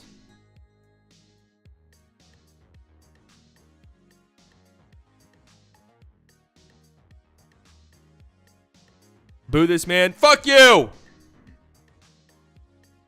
Don't boo me! Rui back to Washington for Kuzma? Ew. Next player on this list. This is how I know I'm a hater. This player has gone up in my rankings. Despite the fact that I've always shitted on him. And will continue to shit on him. I recognize he's a talented player. Him moving up in these rankings is just because the situation he's in, I think, will lead to him putting up bigger numbers. And it'll look good from time to time. That is DeAndre Ayton. Dominating the newest member of the Portland Trailblazers.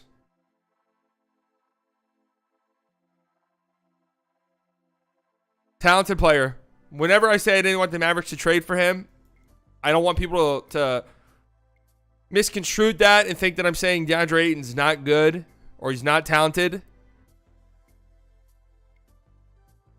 It's more so, listen, I'm weary of guys who were unhappy with their role on contenders and weary about guys who contending teams are trying to get rid of.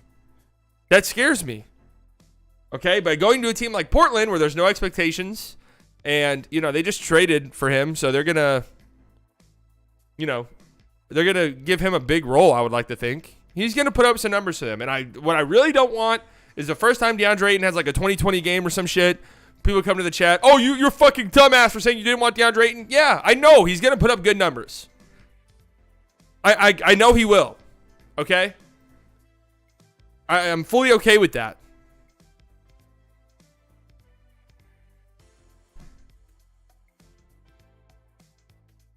I just didn't want it to be on my team. High on 8 and Portland will be okay this season. Dude, in the pure meltdown that was Mavericks Twitter over the last 24 or so hours, I have seen people, Mavericks fans, say that Portland's going to be better than the Mavericks. Like, dude, please, guys, reel it the fuck in. Portland will be fun to watch, though.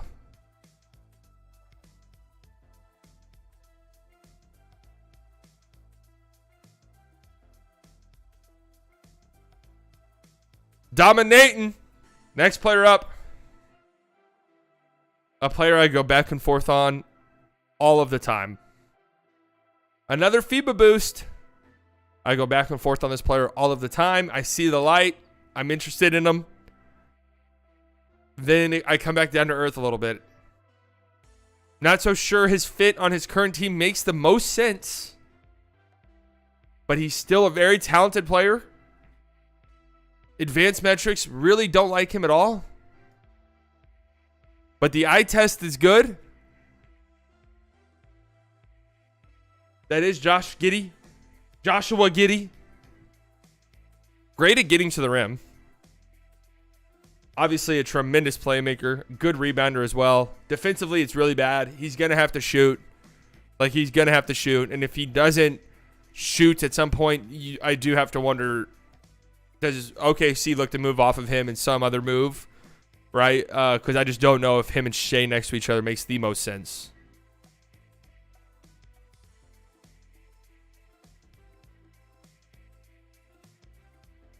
His fit on OKC does not help him at all. No, but I mean, you watch him play, and he's a talented player, man. His ability to get to the rim, his finishing, his passing is just tremendous.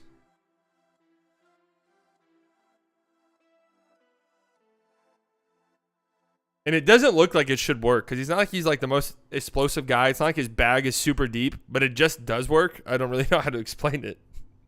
But he's a good player. And I'm very interested to see this upcoming season for him. Can't stand watching Giddy play. Half the game is combing his hair. Did the Ringer have him top 15? Probably. They love him to death. Next player up. Oh, man. Mavs fans love this guy. Anytime trades get brought up, this guy's name gets brought up all the fucking time, even though it's never been realistic. Lakers fans are guilty of it too. It is Miles Turner. Hey, great player, man. Great player. Pacers 5.5 points per 100 possessions better when he's on the floor. 37% from three. Stretch the floor. Very valuable skill set for a center to have. And obviously you have his rim protection as well. 98th percentile in blocks per 75. Opponent shot 6.7 percentage points worse at the rim. 98th percentile rim shot protection. I mean, just a good stretch big who can block shots. This feels like a perfect spot for him right here. 65, you know. Probably never going to be an all-star. Too low. I don't think he's too low. Especially with some of the players ahead of him. Can we count him as a Maverick? Yeah, might as well. It's been 8 years that he's been mock traded to the Mavericks. Let's just keep it going, baby. Let's keep it going. Next player just got a huge bag. Huge bag. No idea what to think about him. 2 years removed from being an all-star. 1 year removed from just a very strange, fucky season that left a bad taste in my mouth. That is Fred VanVleet, newest member of the Houston Rockets. Just a very strange year a season ago. Nearly 20 points a game, over 7 assists. But you watch him play, and it was bad. Like, just no two ways around it. It was bad. It was selfish. The Raptors just were so out of sorts. And sometimes it felt like it was because of Fred VanVleet. Too high? This might be too high. This also might be too low. This guy was an all-star 2 years ago. Or was it 3 years ago?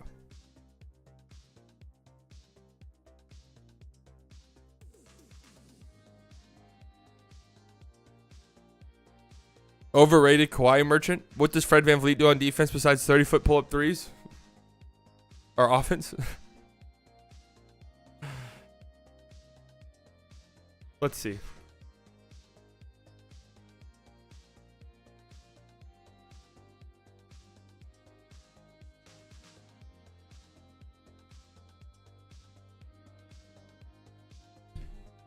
Just realized there was a guy named Zaza running around the league injuring people. Yeah, I've said it a million times. Zaza Pachulia is my least favorite Maverick of all time. I hated him when he was on the team. Could not stand him.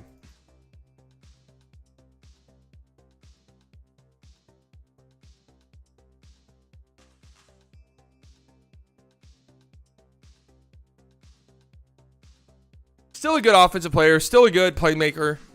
Interested to see what he looks like in Houston, where his role you would like to think is more of like a Mike Conley-esque role, where it's like be the captain of the offense and don't shoot 30-foot pull-up threes. But we'll see how it looks. Most of you think that this is too high for Freddie. All right, interesting. We'll keep that in mind. I definitely see the argument for it being too high for him. What was his field goal percentage? Was 39% last year? Yeah, it was a pretty rough year for Fred last year. It was a pretty rough year. Next up on this list, a tough one to talk about. This feels like an oversight. I feel like I fucked this one up. Well, maybe not. This player was not ranked at all last year. This player did not play last year.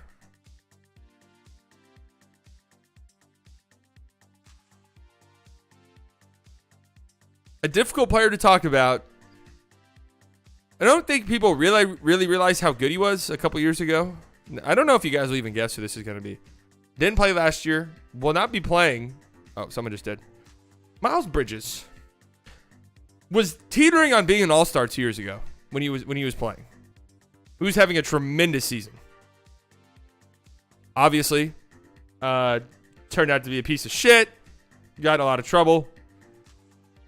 Missed the whole year. We'll miss the first 2 games of this season. 10 games, sorry.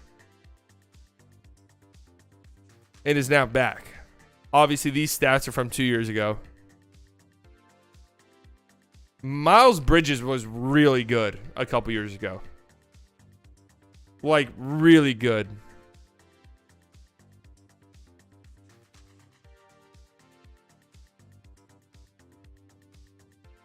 Those jerseys are so tough. These are actually really great jerseys.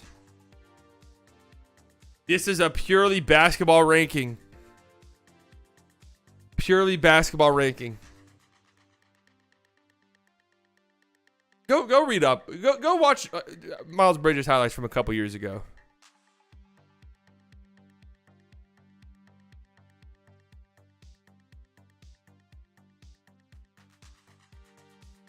Yeah, if I'm not saying words correctly today, I burnt the shit out of my tongue, and it's like affecting how I'm talking.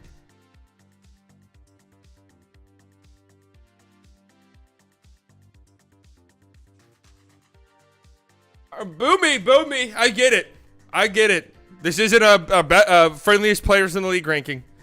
I understand it. He's going to be on the basketball court this year, and he's going to be playing. I didn't make that fucking decision. But he will be out there. And this is purely a basketball rankings. Was it Red Baron Pizza? No, that's disgusting. Please, have some fucking... Be serious. It was an HEB hot and ready meal. That's right, baby. I went to HEB yesterday. First time. Brand new one. Just opened right next to me.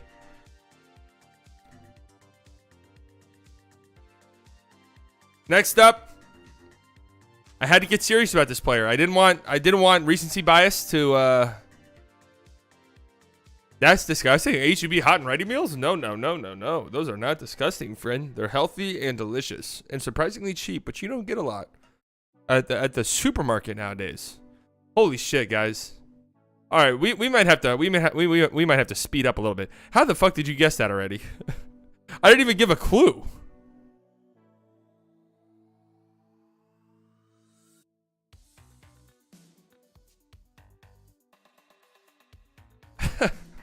It is Michael Porter Jr. I feel like this is a friendly spot for him. Recency bias could have been anyone. Nuggets fans would probably want to murder me in my sleep for this, but if you just look at who's ahead of them, this is right. This is 100% fair. I even think there might be some championship boost for him even being this high. Just being honest with you. Just being honest with you.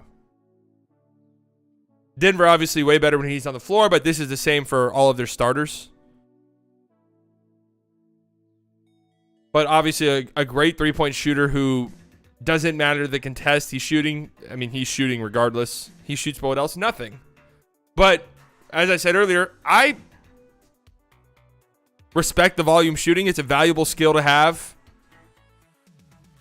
Add in his size.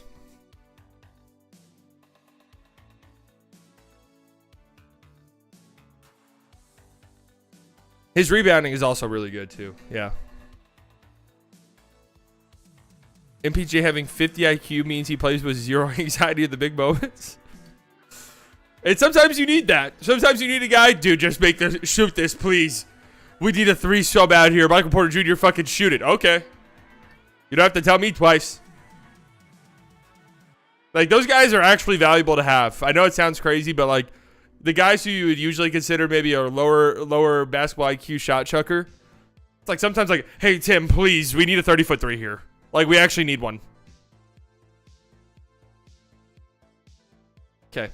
I'm happy to see that nobody's like too upset about Michael Porter Jr.'s ranking. A hard player to rank. And there is some championship tax here too. Like, if you win a ring, the perception around you is going to be a little bit better. Next up, great defensive player here. Was in Defensive Player of the Year talks for most of the season. Great modern center. Get out on the perimeter and get a little bit active. Blocks from shots, too. Throw down some lobs. No, none of you have guessed it right yet.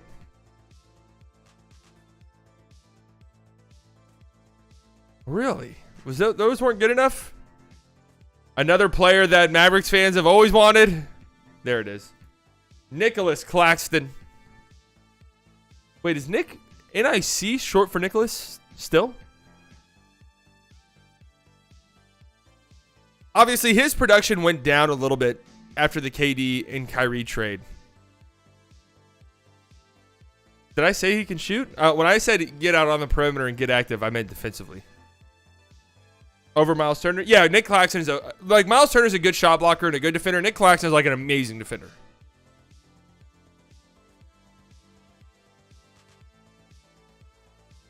Like he is a dog.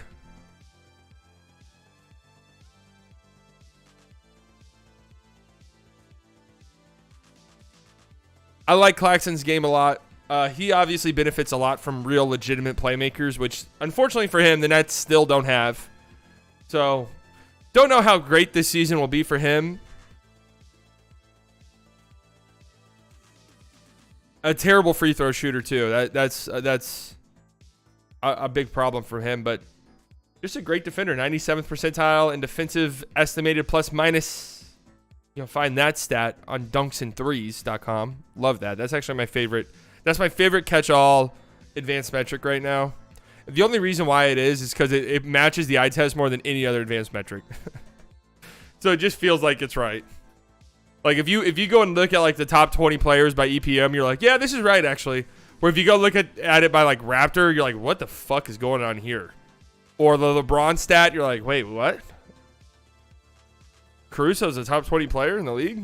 I don't know about that one.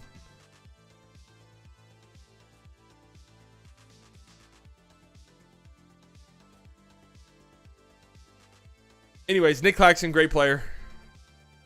60. This might feel too low whenever you see this player pop up. This might feel too low. He's an all-star 2 years ago, I think. I just struggle with his game. I do. I can't deny that he's a talented player. He's a very skilled player. Defensively, he's very overrated, but I think it's like last year showed people that it was very overrated, so he's not that overrated anymore. I don't know how he fits on a winning team. I don't like his fit on his current team, even though I like the contract he just signed. It's a good deal. It's a good value. Good value. It's just interesting. DeJounte Murray comes in at number 60.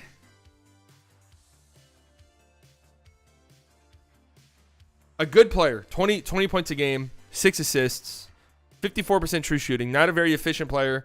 His offensive game is predicated on mid-range jumpers and iso ball. It's just hard to gauge him. It really is. Because I can't deny he's good and talented. But it's just hard to win with a guy like that. That's just not winning. That's just not what winning teams do. Winning teams don't play that way. And I do just feel very strange about...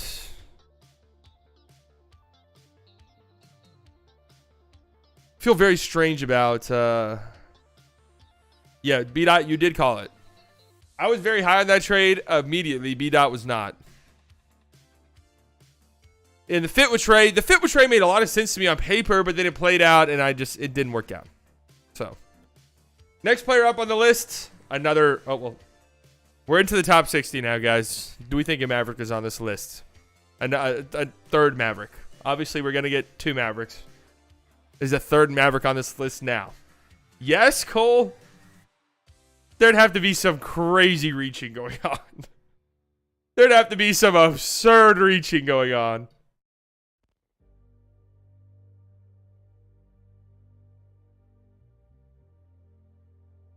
I just now realized I missed my... By the way, there's no third Maverick. I just now realized I missed my comedic timing moment. Be right here and be like, did you be way too high? Boom, 59 Josh Green.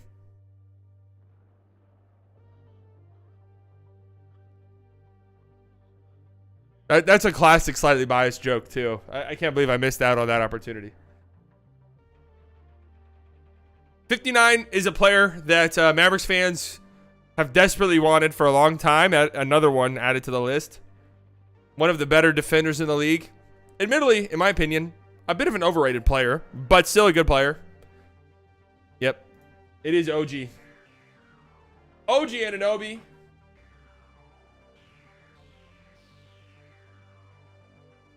Slightly just caught up. MPJ over DeJounte, in my opinion. They're close enough that they could be interchangeable. Obviously, an incredible defender. 99th percentile, matchup difficulty, 100th versatility. 99th percentile in on-ball defense. 95th ball screen navigation. Love me some ball screen navigation stats. Offensively, I still stand on it. I'm standing on business when it comes to this offensively. Just feel like it's purely ideas and hopes and dreams being projected onto OG. It just is what it is. Don't know if he'll ever get where people think he's going to get. And if that's the case, then this is just around what he is. Like, you know, all defensive level player through and through. Maybe on a weak year or something, or guys are injured, he sneaks into defensive player of the year talks. But is he worth what the Raptors want for him? No, fuck no. He's just not.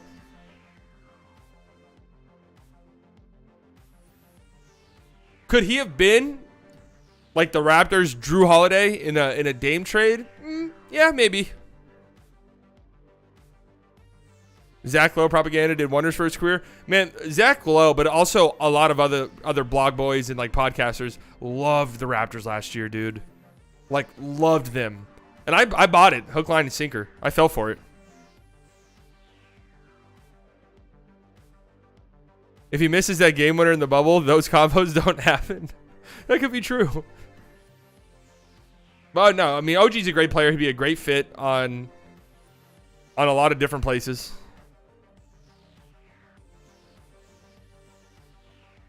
Next up, 58. Don't know how this guy has aged like fine wine. He's one of the very rare players who feels like he's almost better now in his old age than he was when he was younger. Completely changed how he played the game. It is Brook Lopez, second in Defensive Player of the Year voting a year ago. 37% from three, 38% on catch and shoot threes. Opponent shot 13.4 percentage points worse at the rim. 13.4. That's fucking insane. That's an insane number. Obviously, you know, worried about his age. He was dealing with back injuries. That scares me, especially with a player his age. But back Lopez. Back injuries really scare me anyways. Let alone, yeah, he's a center and he's as old as he is. Franchise all-time leading scorer, then he got better. Clearly underrated for a long time. Yeah, it is crazy. Like, that's... I wonder how many, like, casual fans would know that Brook Lopez is the Nets all-time leading scorer. I feel like not many.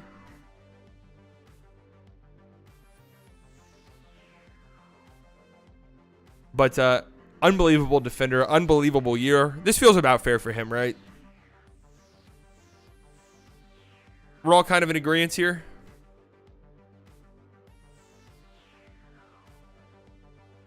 Imagine prime Dirk next to Bucks Brook Lopez. That would be nuts.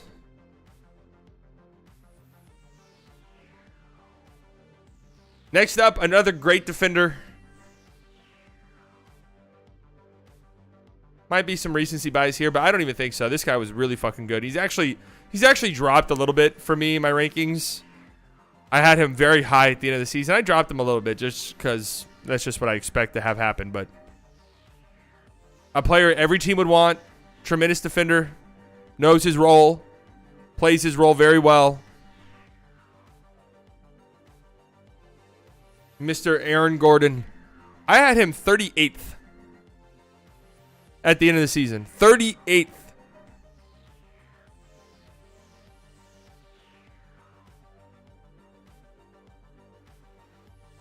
That's actually nuts. Should be higher, you would think. But the guys ahead of him are pretty fucking good. Incredible defender. I mean, he had some good offensive numbers too. Fits like a glove. What did he do in the offseason to fall 20 spots? Wasn't anything he did. This is a projective list, right? The skeleton. We're using the skeleton of the end of season rankings.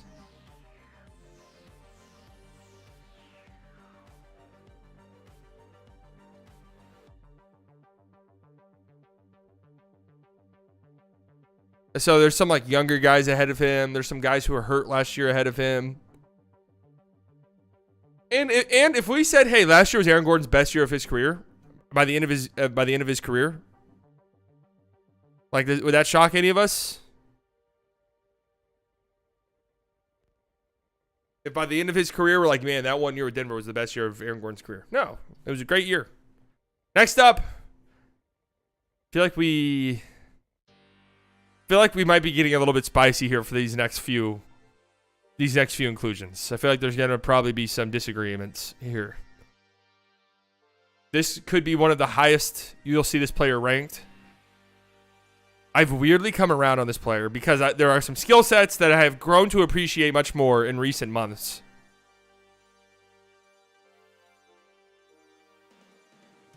Just join How's This List Determined. It's like a predictive list.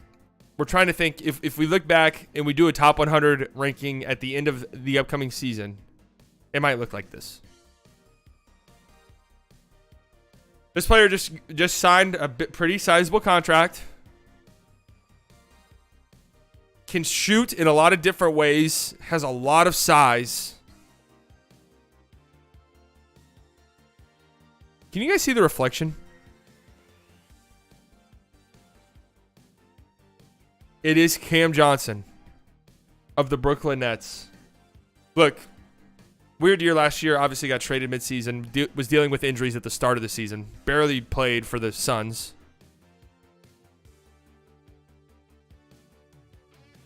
Whenever he got to Brooklyn was 14 points per 100 possessions better when he was on the floor. Their defense was 9 points per 100 possessions better.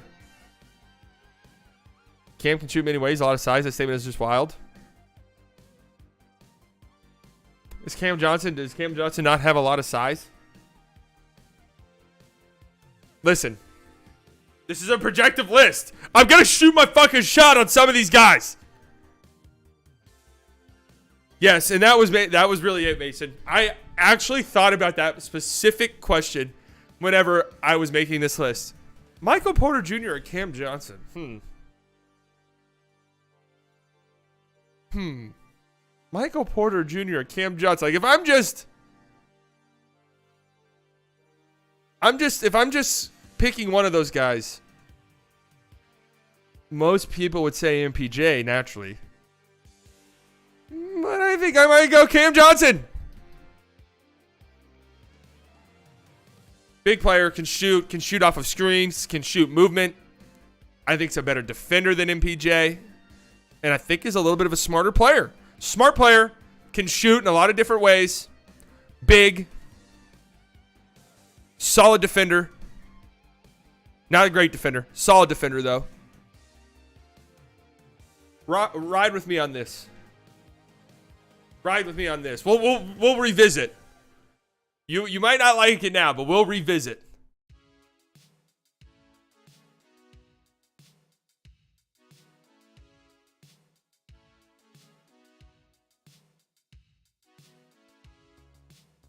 Cam Johnson.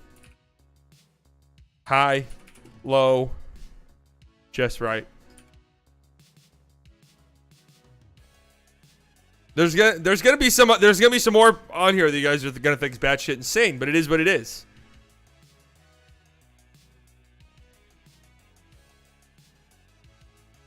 That Game 7 aura just lingers. Hey, I get that. All right. 68%. Somebody fucking bookmark this. Somebody clip this or something. We'll come back to it, okay? We'll come back to it. I'm telling you. Next player up, you guys probably aren't going to like either. Was not ranked at the end of the season.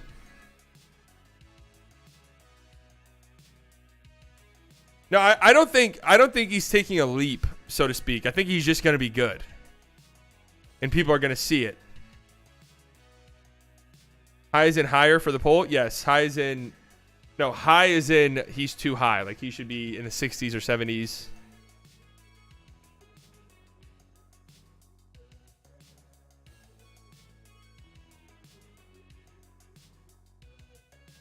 We're not really factoring in accolades here. Like, obviously, yes. Michael Porter Jr. has a ring, and Cam Johnson does not.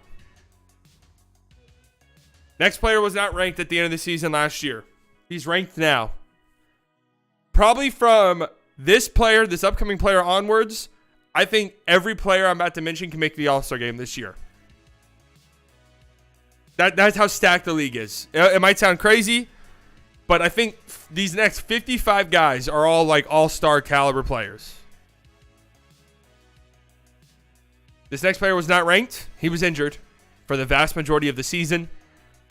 I was very much banking on a kind of big breakout season for this guy. And I still believe that a breakout's coming. It's the Dallas kid, Cade Cunningham. Only 12 games last year. Unfortunate.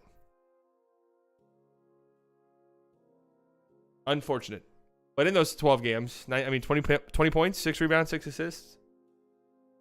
41% from the field, 28% from 3. You know, hey. Not good percentages, right? But Dollar Store Luka, that's actually a pretty apt comparison for Cade. Although I will say this. Cade can get nasty on defense. Cade can get after it defensively. I'm worried about him health-wise, obviously.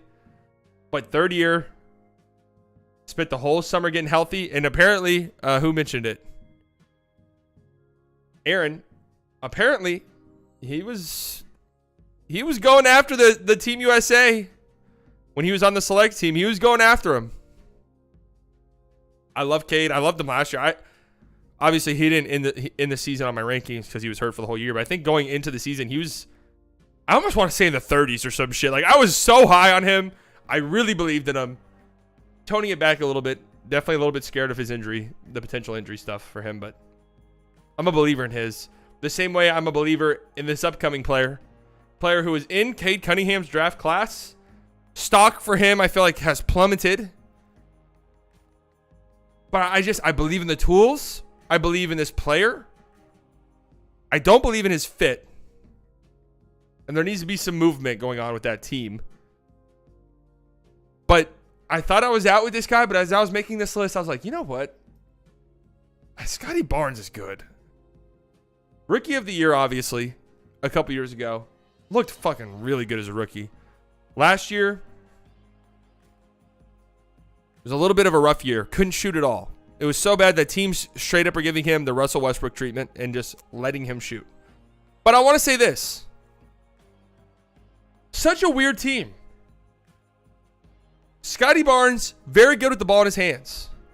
Very good. He's a great playmaker, especially for his size.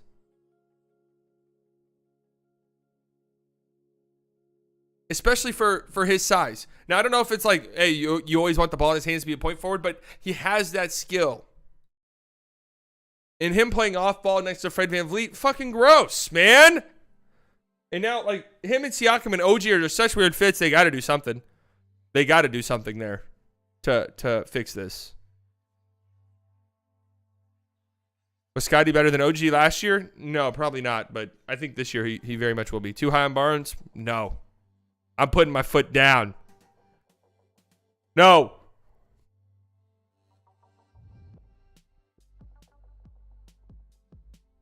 Next up, Mason. Are you still in here?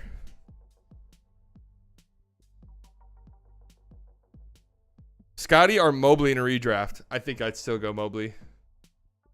I mean, spoiler alert. This team's about to have a run of players. After making this list, this upcoming team, Jesus Christ, they're good.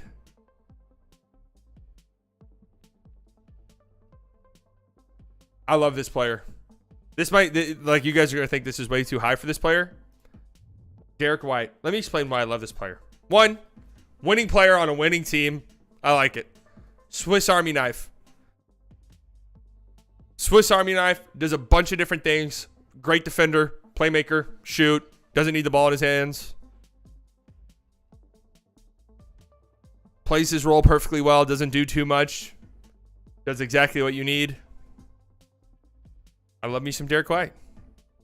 Like most of you guys are in agreement on that. What did the Celtics give up for him again? Wasn't it one pick?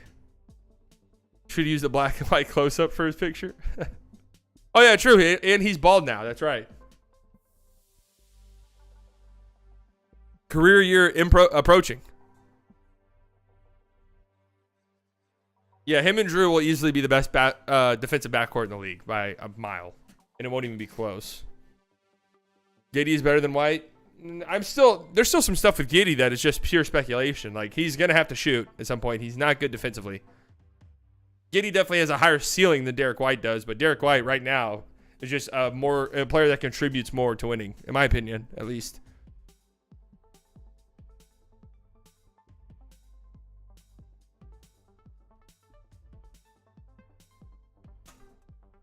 Markelle and Suggs will be the best defensive backcourt. That'll be a great defensive backcourt. Even if, factor in Anthony Black too, maybe. Could Josh Green become a Derek White level player?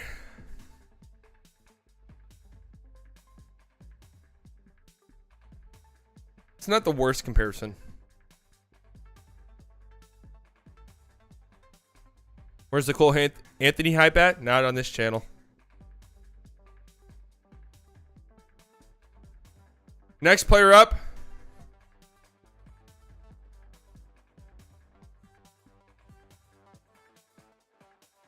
Very hard to rank this player. He's got to be in your top 100.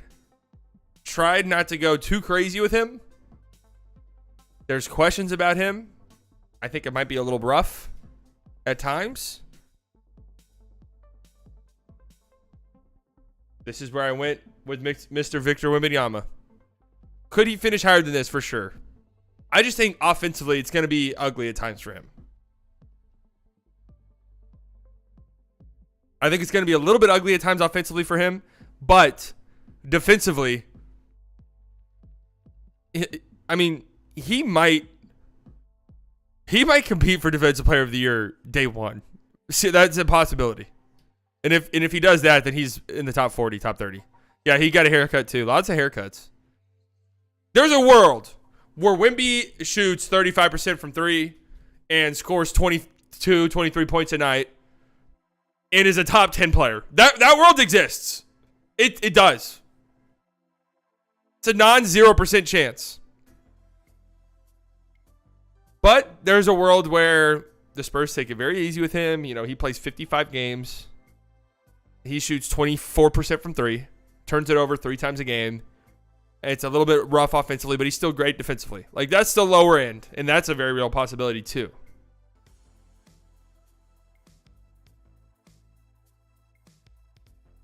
I'm interested to see. I think that this is where he's at. I mean, his defensive impact is going to be massive immediately, guys. Don't sleep on that. I think his defense will be very inconsistent at the beginning of the season.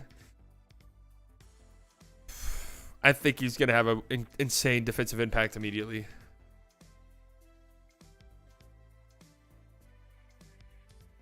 I don't think he'll travel much. He'll mostly play home games. No, he'll travel. Next year, you take Beal over Wemby.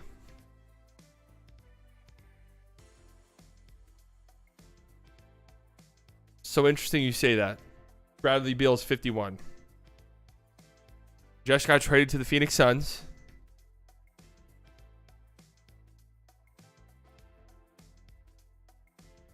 This is a round where I had Bradley Beal last year as well. Remember, I said from 55 onwards, I could see an all-star argument for every single one of these players. Bradley Beal, definitely I could see it. If the Suns are just unbeatable, I could see all 3 of those guys making the all-star game, definitely.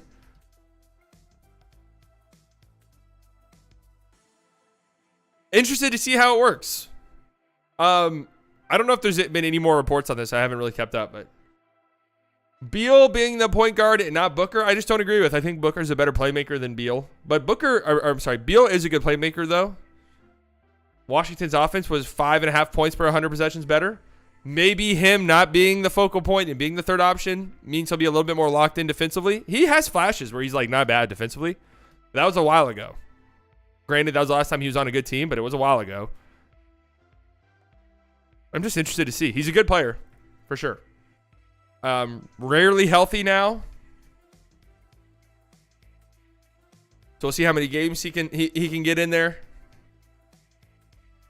And his three-point shooting isn't good enough for me to be uber confident in him being like an off-ball guard, if that makes sense. But I still think he'll be fine. I still think he'll be a pretty good fit.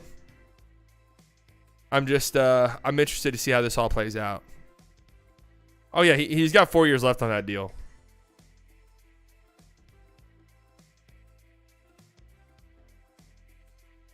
What percentile is he in catch and shoot? I don't know. I'd have to go look. I don't feel like looking. All right, number 50. This player just signed a new contract. Weird year last year. Came back from injury. Was really the only guy on his team that showed up in the playoffs.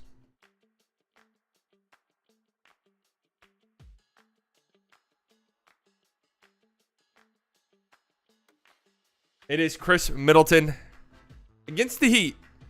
Nearly 24 points a game, 6 rebounds, 6 assists, 40% from 3. Really was like the only guy who showed up in that series. Coming back from injury, obviously. Full year being healthy, you would like to think. Playing next to Giannis, playing next to Dame. Going to be very interesting to see. I still love Chris Middleton as a player. I do. And his series against the Heat was very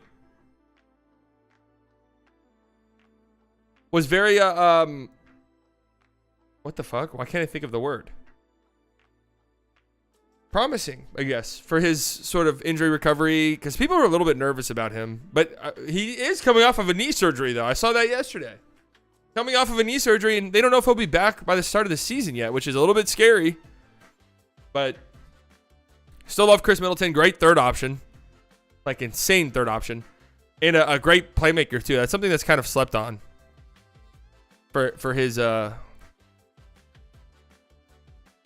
skill set is his playmaking. It is really good. All right, we're into the top 50 now. This is tough. Things got hard. There's some big swings in here. I will say that. There are some players that I'm swinging for the fences on. I want to be right about. 49, this player, I like him. I honestly don't even like having this guy in the top 50, but he's an incredibly talented offensive player, very versatile guard, play on ball, play off ball, and could flourish a lot more this season if a certain player is traded. He really put Dwight Powell in the top 50s. Simons? No. Simons is not on this list. Too bad defensively. Too bad. It is Tyrese Maxey. I mean, you look at some of the numbers for Maxey, and it's a little bit nuts. 20 points a game last year, 60% true shooting, incredibly efficient, 43% from 3. Great. 98th percentile as a pick and roll ball handler, 96th percentile spot up, good with the ball in his hands, good playing off ball as a guard. Jane Hardy's ceiling? Yeah. I think so. Jane Hardy with Tim gone? Yeah, we already did J-Dub. He was like 77 or something like that. But I really like Tyrese Maxey's game, and if they trade Harden, we could see some big stuff from him this upcoming season. Next up, a player that I am notoriously low on. A player that I shit on all the time. A player who I said, if this guy gets traded to the Mavericks, I'll be live for 8 hours doing mock Luka trades. But I can't deny his talent. I just question his fit on a team that wants to win. That is Karl Anthony Towns. Preseason killer, that's true. Hey, listen, he's a dog offensively. Like, he just is. 20 points a game last year. 62% true shooting. Just a very efficient offensive player. Defensively, it gets a little bit rough. Offensively, he disappears at times entirely. Turns the ball over way too much in big moments. There's a lot of things about Cat that make you question whether or not your team can really win with him. Like, seriously. Not like make the playoffs and have a competitive first-round series, but like win rounds. Where's Ayton? He was like 60-something. Foul trouble as well, yeah. But you cannot deny he's an uber-talented offensive player. Uber-talented.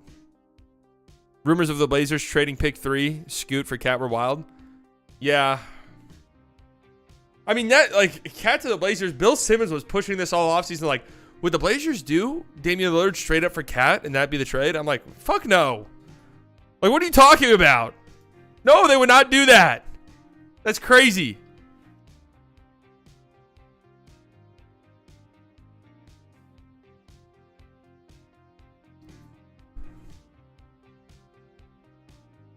Next player.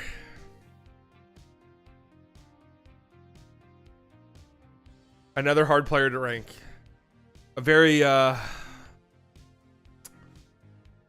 opinions about this player range from just being ridiculous to flat out being Frenchist. Dare I say, Frenchist. It is Rudy Gobert. I'll always be higher on him than most. I see it. I watch. Listen, man. I watched Rudy Gobert damn near ruin Josh Green's career. I'm telling you right now. Telling you fucking right now. If Josh Green finished that dunk against Rudy Gobert in the postseason, he's on this list right now. He's still a fantastic rim protector. Was he worth what the Timberwolves gave up for him? No, probably not.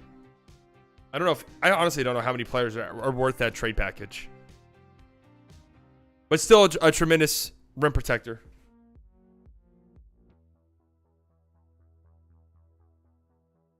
Anuj with the $5. I'm here for the great content season preview. Hopefully I pronounced that right, by the way. And to see Tatum out of the top 10, come on, slightly, do the right thing. Tatum outside the top 10? You might want a refund on that donation.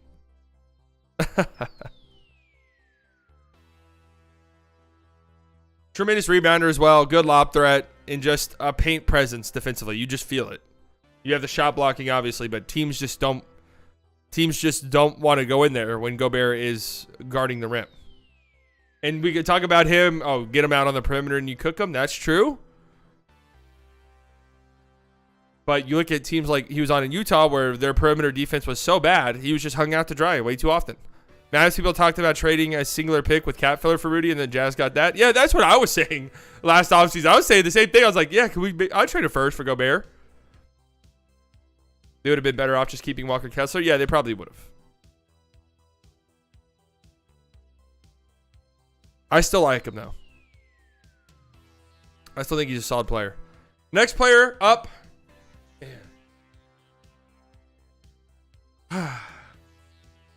This guy right here. A very good player. I believe an All-NBA player 2 years ago. Talent is there. The numbers are there.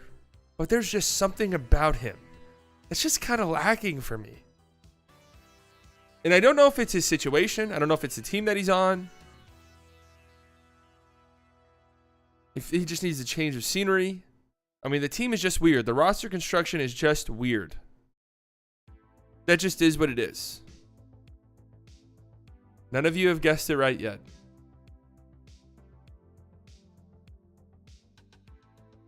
It is Pascal. It is Mr. Siakam. 24 points a game last year.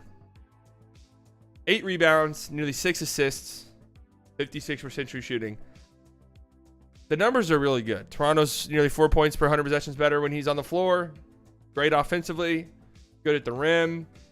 Good playmaker. Efficient scorer. I know it feels low. This is just an eye test thing, man. I don't feel it when I watch him. Like, that's just, I don't feel it. I don't see it like, oh, fuck, here comes Siakam. You know what I mean? Players above him, it's like, oh my God, they're starting to really impact this game. Like, this guy's starting to get going. We're fucked. I don't feel that for Siakam, but I also feel like the Raptors last year was so weird. Such a bad team. The vibes already for this team are kind of already in the gutter.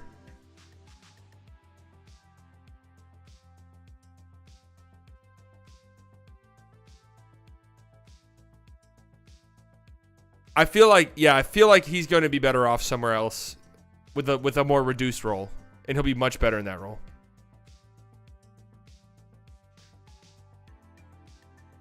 Maybe I am underrating Siakam, but I don't know. I'm just telling you, this is more of a gut eye test thing than anything else. I still think he's a great player, dude. Being 46th in the league is a big accomplishment. Like, the league is very, very stacked. Yeah, yeah, that's true. He was a great third player.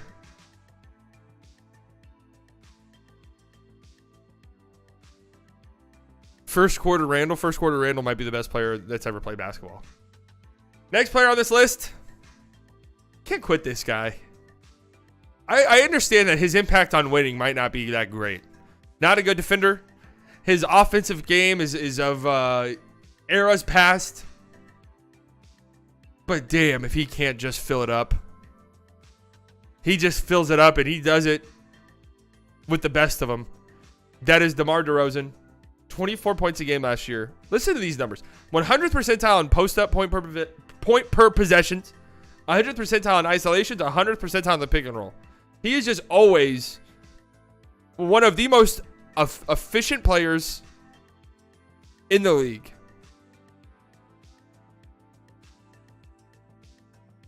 And again, okay, if we're going to compare him to Siakam,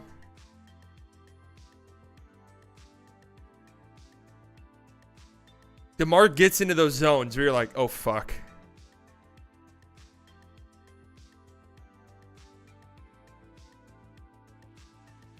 Like, it's just like, oh, shit. DeMar's pulling up from anywhere on the floor, and he's in such a zone that obviously DeMar can score over great contests. He does it all the time, but he's in such a zone that it's like there's nothing you can do. Absolutely nothing. DeMar gets into those zones. And you're right, Mason. It doesn't make any sense. You'd think DeMar's play style would translate very well to the playoffs, but for some reason, it just doesn't. Like, the little mid-range, methodical, slower pace game, like, it's like, oh, this should be DeMar's bread and butter. But for some reason, it isn't.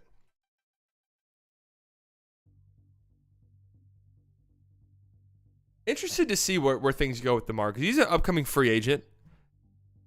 He's like still peaking. I can't believe you put DeRozan in the 40s while Wemby's in the 50s. What if Wemby shoots 24% from 3 this year? Then what? Which is a very real possibility.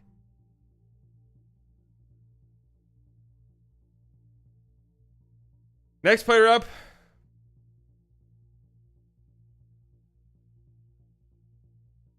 But has he? We don't know. I've seen DeRozan be the best, one of the most efficient scorers in the league for like 15 fucking years.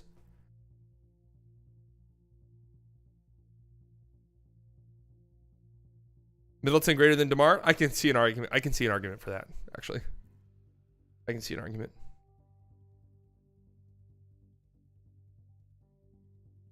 Next player up. Incredible shooter.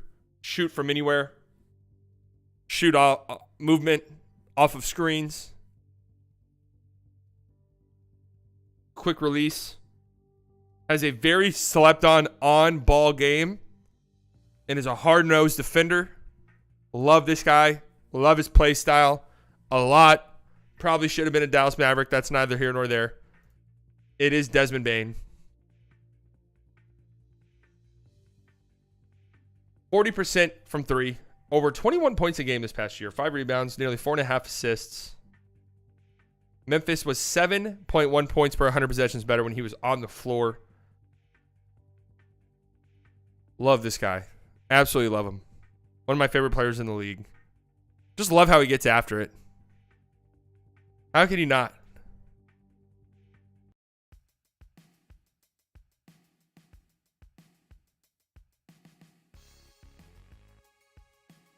We could have had that instead of Josh. See, the Josh Green one, because Desmond Bane went like 13 picks after that. Desmond Bane should have fallen one more spot, and the Mavericks could have drafted him instead of Tyrell Terry. But anyways, man, Desmond Bane, great player, great shooter. Does a lot more than that, though. Does a lot more than that. Next player up? Yeah, okay, let's talk about it and discuss it, because I already saw somebody mention it. Am I a little too high on this player? Yeah, so what? I'll be the fucking last one on this train.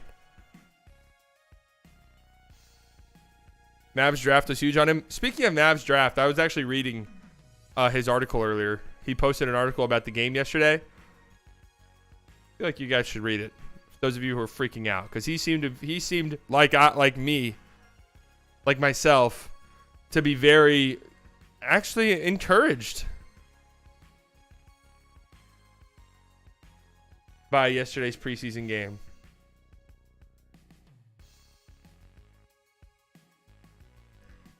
So anyways, this upcoming player,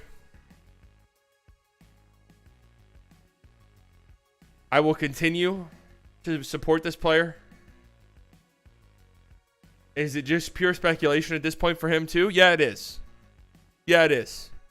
The offense is still a ways away. But damn it, he's a dog defensively. I'll ride with this guy till the wheels fall off. Because I'm going to be smart and you're going to be wrong. Evan Mobley. Third in Defensive Player of the Year voting. With like a strange push from the voters to have him be the Defensive Player of the Year at the end. You guys remember that? There was like a very strange push for it.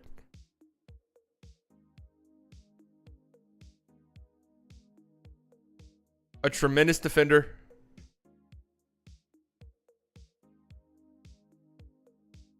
Tremendous defender. However, the offensive game's a ways away still. It just is. And it's been so rough at times that I'm not so sure it's ever going to get there. Vassell was on this list. He was 80-something. 86 was Devin Vassell. Still a believer in Mobley. So who are some... So those of you who have been in the stream the whole time and know who hasn't been listed. Who hasn't been brought up yet that you're surprised? Who hasn't been mentioned yet that you're like, holy shit, this guy is either actually not going to be on this list or this guy's going to be way too high? LeBron? Come on, bro. Grant Williams. Anthony Simons is not on this list. I don't think he was a top 100 player. His defense is really bad. Yes, Vooch was mentioned.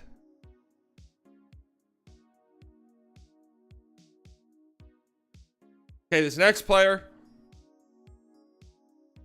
Oh, man. This guy is going to be a fucking superstar in the league. I'm 100% convinced of it. Size.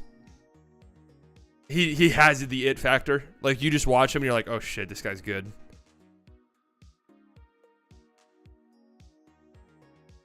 An elite score. The efficiency is going to come around. FIBA boost. Rookie of the Year boost. Second year breakout boost. Mr. Palaboncaro. Love him, man. I think this guy's going to be really, really good. The size is it's unbelievable how big this guy is. Watching Team USA and FIBA, he was their best center. Like, Palo was 100% their best center. Which is just insane to say. But nearly 20 points per game as a rookie. Obviously, the efficiency wasn't great, but that's always going to happen. And I think he's going to get there. Yeah, I could definitely see him being higher. If he has a big second-year breakout, considering his size, his play style, he's going to be a top 30 player for sure. Thoughts on Embiid joining Team USA? I hate it. I think it's lame as fuck. And understand, I think it's lame for basketball reasons. I saw people fighting back against people saying it was lame, saying, so what? You don't think he's an American citizen? Okay, what the fuck are you talking about? I only care about this for basketball reasons.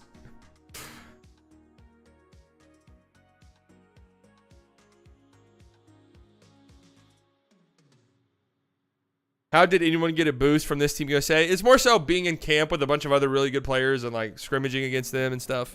Even though, you know, players do open runs all the time and play those guys, but just being in a camp and working with them. Yeah, if Paolo starts shooting threes, what did he have that one stretch? Was it in January or something where he was like 1 of 40 from 3? Some crazy shit.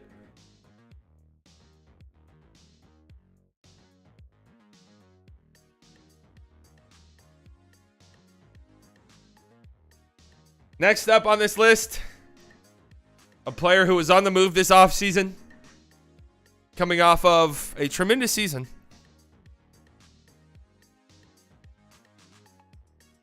Coming off of a tremendous season. This player brings a lot to the table, but he's a risky player. Kristaps Porzingis. Listen, here's the thing, right? The idea of Kristaps kind of came to fruition last year in Washington. My thing is, okay, it's Kristaps Porzingis, maybe one of these guys where put him in a low pressure environment, he thrives. That could be possible. We'll see this upcoming year. I'm not way too high on KP. Let me explain why. Okay, tremendous rim protector last year. 96 percentile rim shots contests. Opponent shot 11 percentage points worse at the rim. Incredible help side defender, which would be really nice on this Celtics team. He is a floor spacer. Even though his three-point percentages from time to time weren't that great, even with the Mavericks, he did space the floor. Teams had to account for that. Teams had to put a body on him. He'll pull from 30-plus feet. We know that.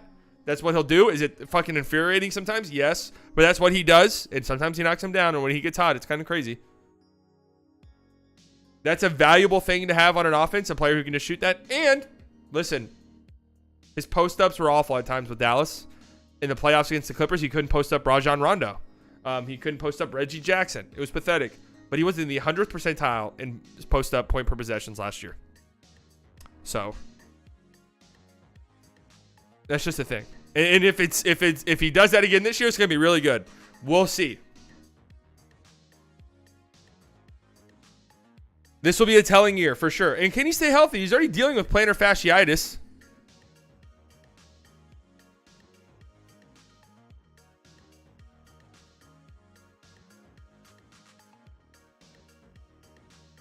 How does he go from being the worst 7-footer posting up in the league to a good one? Don't know, man.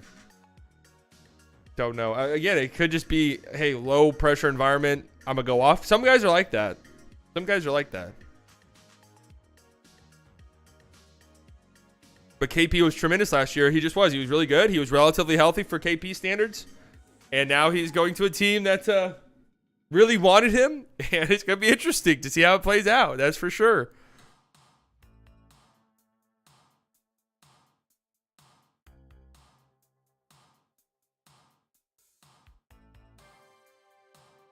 KP in front of Cat is criminal? Nah. You know, I want my player to play some defense. I want, you know, a top player on my team to play some defense. I want a top player on my team to not turn the ball over 7 times in the playoffs.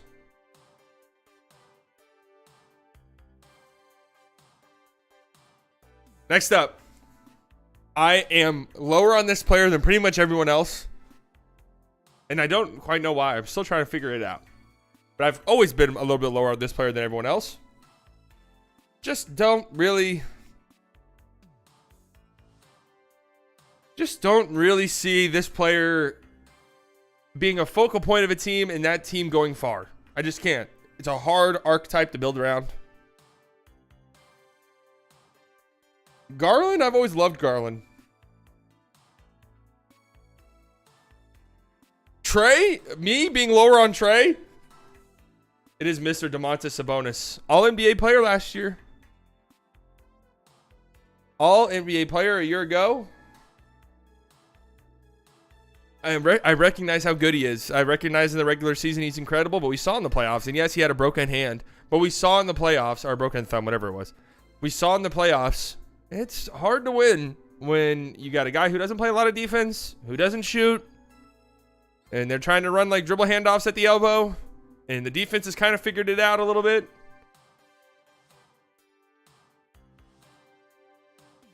What's the difference between Sabonis and Cat in the regular season? See, where I'll give Sabonis some credit. He's an engine.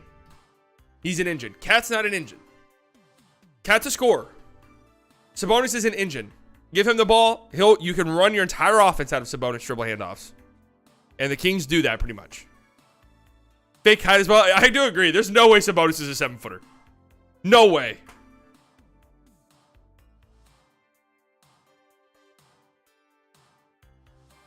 They beat the fuck out of him in that series, and the refs didn't do shit about it. Guess what, man? That happens. That's how it works. Yeah, he's strong. I mean, he's a great player, great rebounder. He's strong as shit. You know, good post scorer, an incredible passer for a big. Probably the second best in the league behind Jokic. 7-2. Yeah, there's just no fucking way that's true.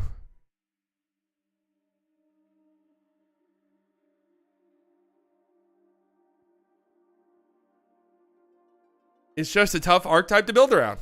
And I've been proven right by this every step of the way, by the way. They benched him in Eurobasket. Like, I've been proven correct about this every step of the way. So we'll see if that changes. Still tremendous, though. Still tremendous.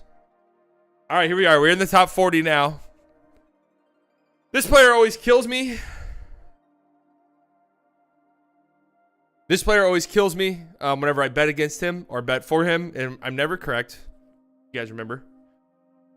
Just one of the most up and down players in the league. One of the most up and down players in the league. When it's going, it's insane. He's a freight train. He can't be stopped. It doesn't even make sense.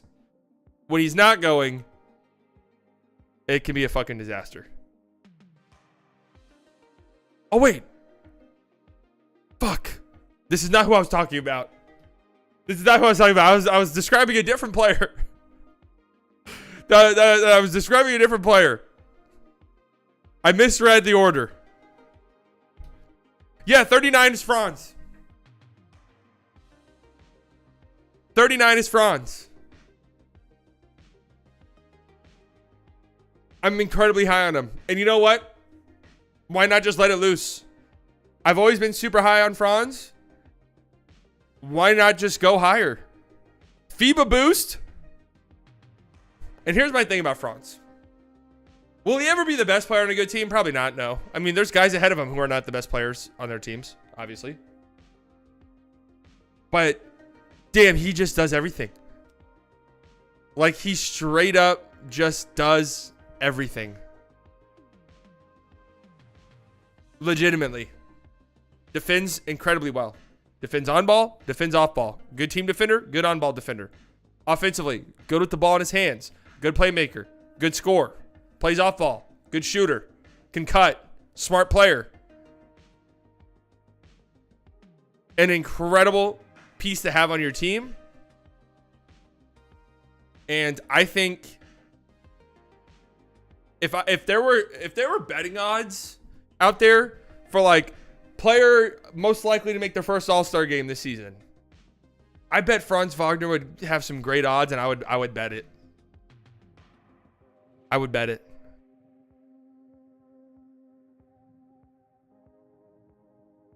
Because if the Magic come out and kind of make some noise and everyone's like, oh shit.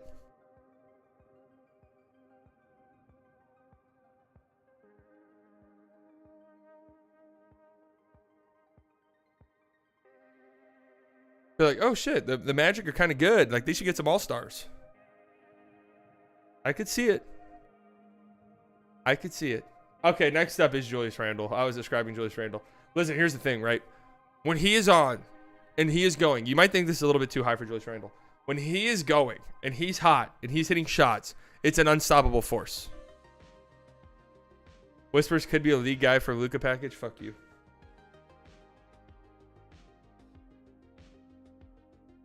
It's an unstoppable freight train. And sometimes that's actually to his disadvantage, where he gets on this unstoppable freight train mentality. where it just gets really ugly. And yes, he is a historic playoffs sinker. That is very true. That is very true. And that's what hurts his rating. Otherwise, he'd be like a teetering top 20 guy just based off of his play. Randall over Siakam? Yeah, what of it? When Julius Randle gets hot, he takes over games in ways that I feel like I don't see much from Siakam. I'm just going to be honest with you.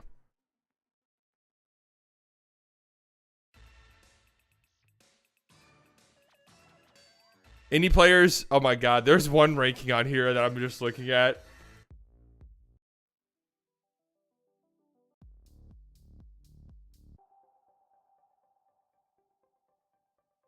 There's one ranking on here that's absolutely nuts.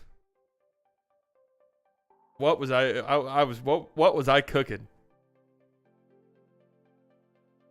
No, playoffs definitely matter. But that's what I'm saying though. Playoffs, the reason why Julius Randle's so bad in the playoffs, that's why he's 38. He would be way higher than that. He would be way higher. He averaged 25 and 10.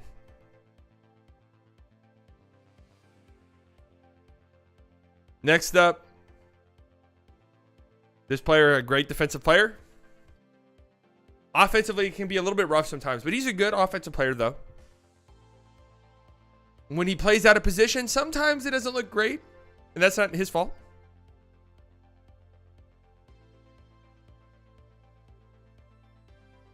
It is Jaren Jackson Jr., Defensive Player of the Year. Memphis.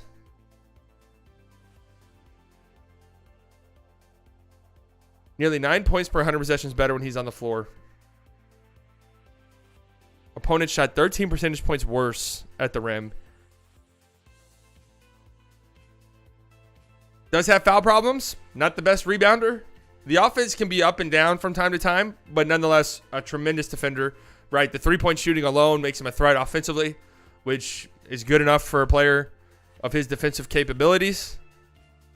And I love Jaren Jackson Jr. Would love to have him on the Mavericks. Keep in mind, guys, if you ever think of this as too low for a player, like, just the league is so fucking stacked.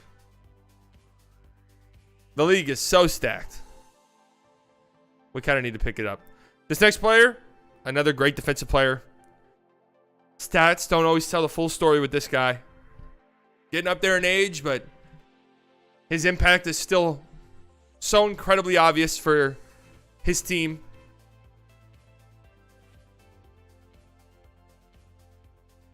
It is Draymond Green of the Golden State Warriors.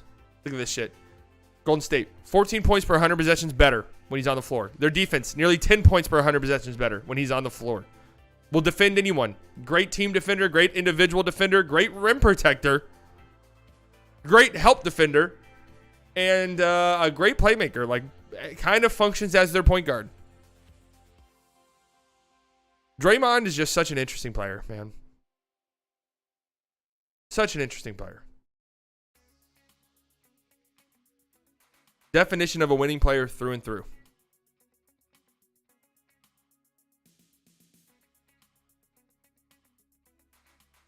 Well, obviously, first ballot Hall of Famer, no doubt about it.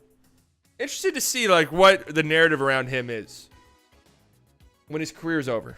Like, will people call him the best defender of all time? That might be a stretch.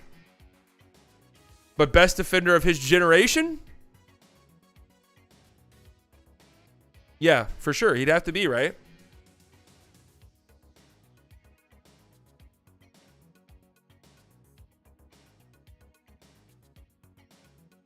Next up, another great defender. Has been in Defensive Player of the Year talks the last few seasons. And has now fully tapped into...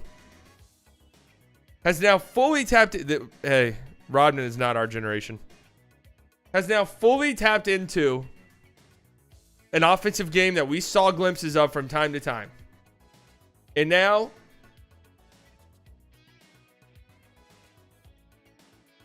we're left wondering what the ceiling of this player is. What can he bring to the table this upcoming season? Any guesses? Hello? I feel like that's the most obvious hints I could have possibly given. Isaiah Hartenstein. Jesus Christ. I love me some Hartenstein. Trae Young for a great defensive player. It is Mikal Bridges on the Brooklyn Nets. FIBA boost. Tremendous defender. We all know that. 98th percentile matchup difficulty, 91st matchup versatility, 99th on-ball defender, 96th off-ball.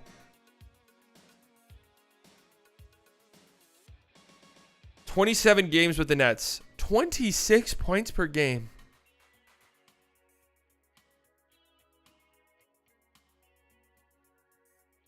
Just nuts. Now, I do kind of question whether or not that's sustainable. I do question whether or not his lack of playmaking is really going to hurt them if he has the ball in his hands a lot, which it will, and it did.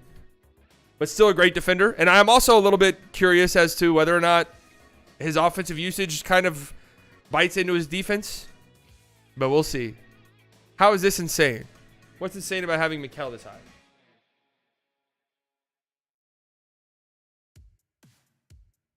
Oh, man. All right. I'm just preparing for some of these upcoming ones.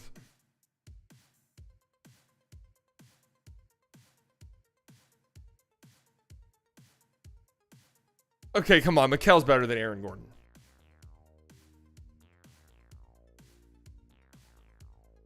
Mikal's better than Aaron Gordon. Get serious. Mikal versus Siakam is very puzzling to me. I'll take the tremendous defense. I'll take the defensive player of the year level defense. He averaged 26 points a game with the Nets. This player might be one of the players who you've kind of thought about, like, oh, does he not have this guy on the list? Because it doesn't seem like he should be this high. Here's the thing. This is purely a gut feeling.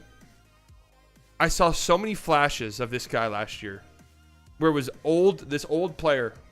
He was back to his old self. And he might be tapping into that again as he's just starting to get a little bit more healthy, a little bit more explosive again, get that explosiveness back. His numbers in the back half of the season were very good. I don't think people realize how good it was. People definitely don't realize how good it was because no one was watching this fucking team.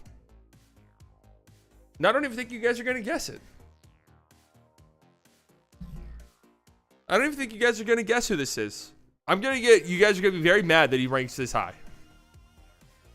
Another player who has been weirdly talked about, Mavs fans maybe wanting to trade for. Big contract.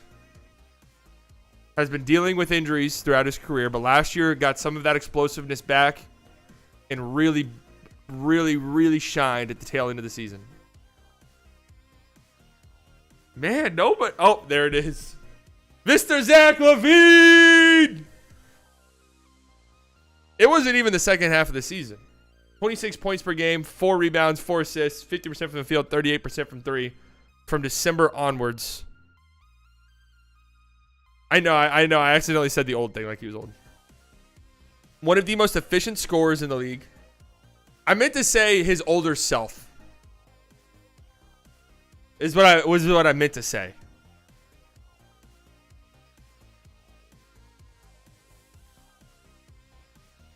I saw things from Zach LaVine last year that were very promising.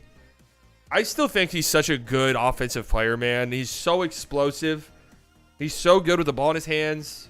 He can play off ball too. Spot up shooter. A great shooter. Great shooter. So the Bulls have 3 top 100 players, but they suck. How? Actually, technically the Bulls have 4 because Caruso's in here too. It doesn't matter how many players you have, guys. There's fit. If your best player is... Think about this. There's 30 teams in the league, right? 30 teams in the league. If your best player is 34, that's not very good. Like, you want your best player in the league to be a top 30, 20 guy if you really want to contend and compete.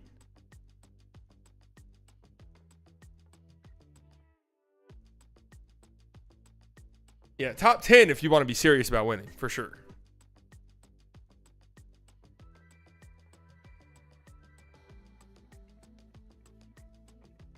LaVine doesn't win games. That's fine. I still think he's a great player.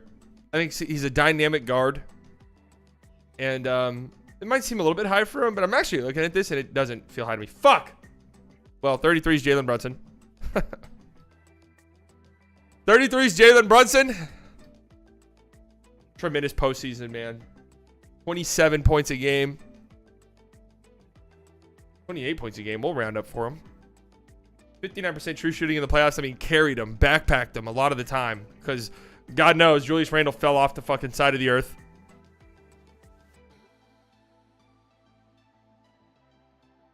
Just an incredibly efficient offensive player. The defensive woe. So this was interesting, right? I actually thought Brunson, especially in the Mavericks Western Conference Finals run year, Brunson wasn't good defensively, but damn, he was fine. He was solid. It wasn't great, but it wasn't like disastrous. There were times with the Knicks last year where it was disastrous, and I don't know if it's because his usage rate's way higher and the ball's in his hands a bunch, so he just doesn't have the energy. But he was very bad defensively for them last year. But Brunson is, yeah, Brunson does run an ISO heavy offense, but he's very good at it. 99th percentile in isolation efficiency, 98th in the pick and roll, 95th on spot ups. That was always the thing that we were kind of wondering. Can Brunson like catch and shoot threes? Because he didn't really do that with the Mavericks.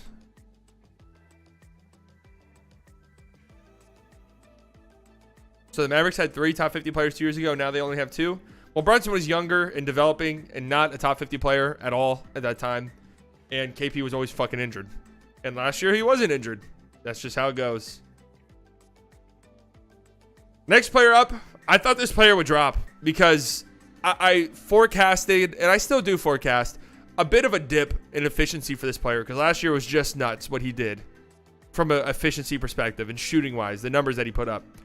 But the more I looked into this player, the more I thought about it, damn, this guy's a dog. He does a lot. A lot. Not just shooting, but defensively, he's such a good athlete as well that he has like some sneaky posters. That is Lauri Markkanen of the Utah Jazz. The Jazz were 10.8 points per 100 possessions better when he was on the floor. Nearly 40% from 3. 97th percentile perimeter shooting. 98th on spot ups, 97th off screen. Keep in mind, this guy's like a 7-footer. They have him running off of screens.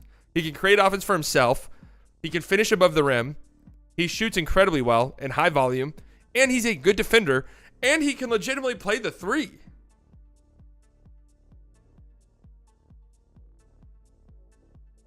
His shooting might come back down to earth a little bit. But even if it does, he impacts the game in a lot of different ways.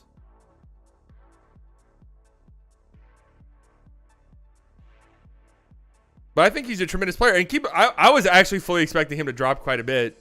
But I just couldn't do it after I looked at it more. I'm just like, well, he's pretty fucking good.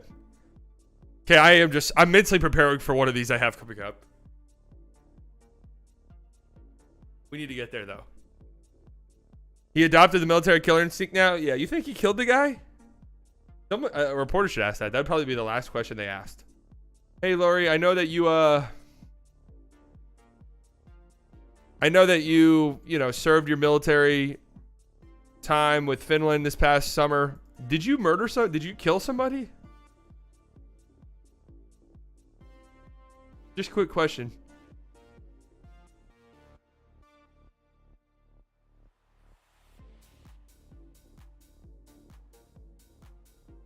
Kill some Russians this summer? All right, next up. An incredibly dynamic guard. Not a perfect player, but a very, very strong player. Very, very solid number 2. And we saw that on full display this past postseason. I'm really gearing up to get screamed at here over the next 10 minutes. Jamal Murray from the Denver Nuggets. 26 points per game, 5 rebounds, 7 assists. 58% true shooting in the postseason. Obviously a strong defender as well.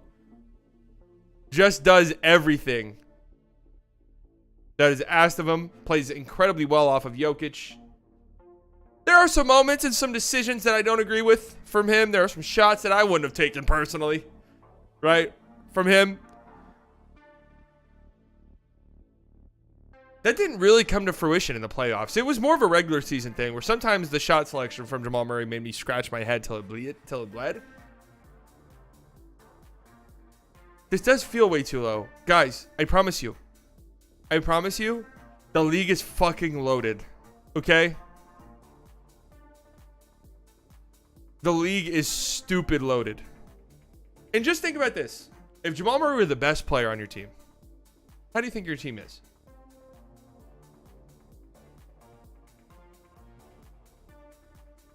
We're kind of going to start getting into that range soon where you could see winning with this guy, with this guy being the best player on your team.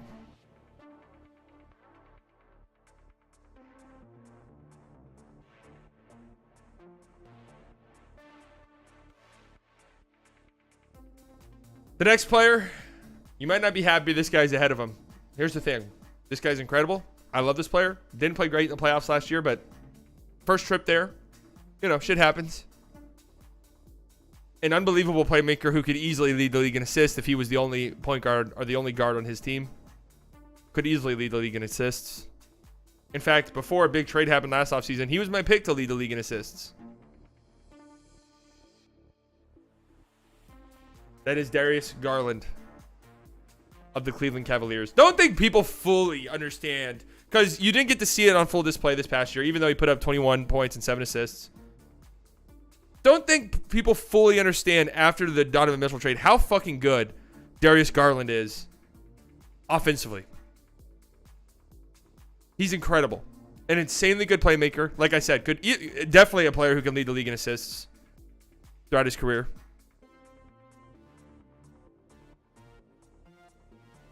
'98th percentile shooting talent, 97th percentile finishing talent, 99th percentile playmaking.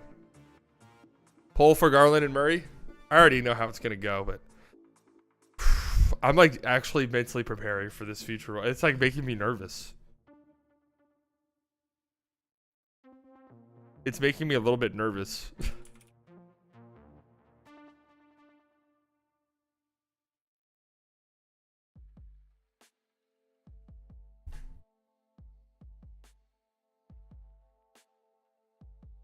Listen, I'm a rider for Darius Garland. I've liked him his whole career, and I hold stock in guys. Like, if I really like you coming into the league and I believe in you, I'm gonna think of you in higher regard than some other players, and that's part of it here. We're gonna do NFL picks. Like I said yesterday, this stream's gonna be a marathon. It just is what it is. These prediction streams and preseason streams, they're gonna be long. It just is what it is. Hopefully you guys don't mind. Would the Celtics have traded Jaylen Brown for Garland last playoff run? I mean, with hindsight, yeah, probably.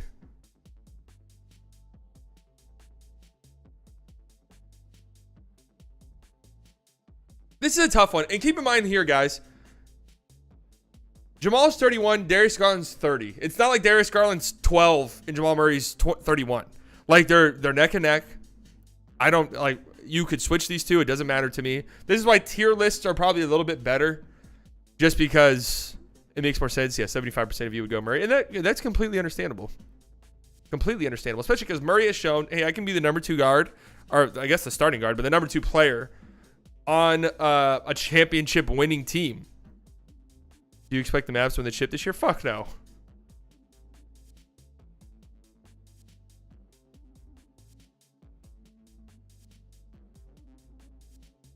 Absolutely not. This is just a toughie. I love Darius Garland's game. Offensively, I think he's just tremendous. Just tremendous. And, I mean, Jamal Murray's tremendous too. Mavs are 2-3 years away after they decided to go with the draft route. 2 years is my hope, including this one. I know Luka's above Jokic now.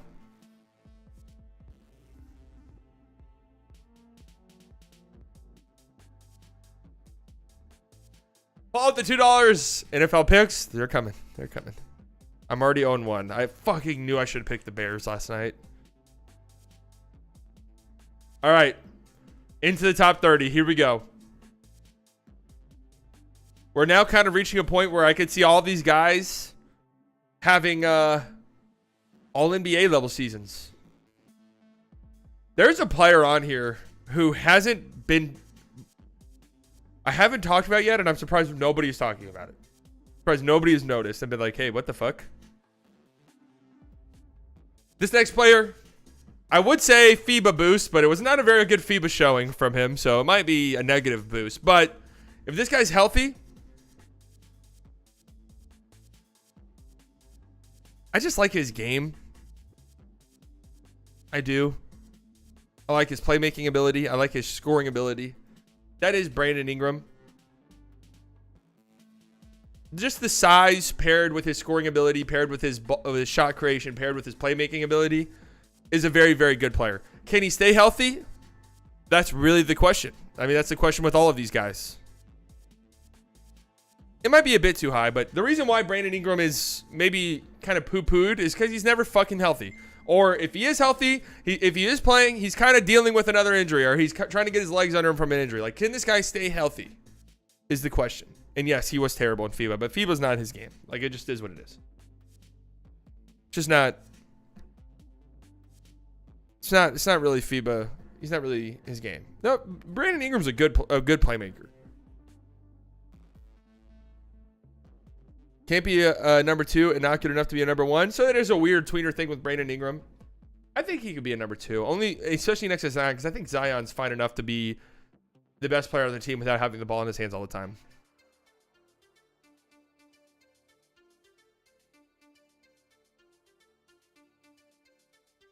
The poor Pelicans and their injury issues in their franchise. Yeah, it is absolutely nuts. Okay, next player up. Just got traded very recently. This might seem high for him, but damn it, I can't quit this guy. Even though I watch him in the playoffs just fuck around way too much offensively. But damn it. If he's not the best perimeter defender there is, you're lying. He is. He is the best one. The best guard defender in the league. Probably the best point of attack defender in the league. Despite his flaws in the postseason, right? Offensively, the efficiency falls off of a cliff. 28, just like your shooting percentage. You like playoff droppers? So here's the thing with Drew and playoff dropping. His offensive efficiency drops in the playoffs, but he's still an incredibly impactful player in the playoffs because he's so fucking good defensively. And his defense, like, damn near won them the finals. He was that good against Book and that good against Chris Paul.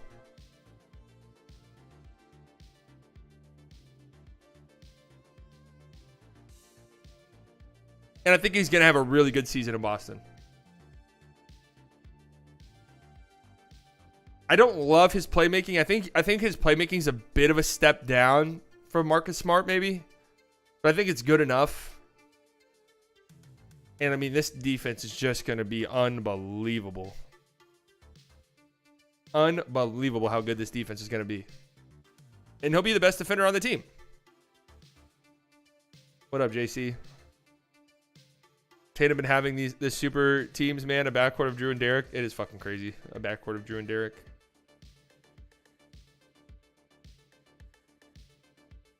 Bucks or Celtics. So going into this, I thought Bucks were still by far the favorites. Dude, the Celtics are loaded. Like, they're just stupidly stacked. The only thing against the Celtics is their front court is reliant on a 48-year-old Al Horford who gets hurt kind of frequently, and Kristaps Porzingis, who has the body of a 48-year-old that is hurt all the time. So that's what really worries me about them, because if one of those guys is hurt, they're kind of fucked. If both of those guys are hurt, God forbid, they're in a lot of trouble. Milwaukee is relying on Bobby Portis, though. I mean, I guess that could be somewhat true. Like, Brook Lopez can get injured, and then... But I've changed my tune. I think Boston is probably the favorites right now. Next player up. I like this player. I always have. He gets shit on a lot. His nicknames are ruthless. I think he's a misunderstood player. I think a lot of unfair criticisms towards him and his team's playoff lack of success. Not really fair, to be honest with you. He's been good. He's getting older. He's been injured. But he's a guy who is just so content with being the number 2. And you know, there's some value to that. That's Paul George. Way off P. Playoff piss. What are some of the other ones? Way off P is just hilarious. Way off P. Hey man, way off P led them, pandemic P. Way off P led them to a conference finals And like that was a very competitive series against the Suns. They like damn near could have made the finals. Well, after Kawhi tore his ACL.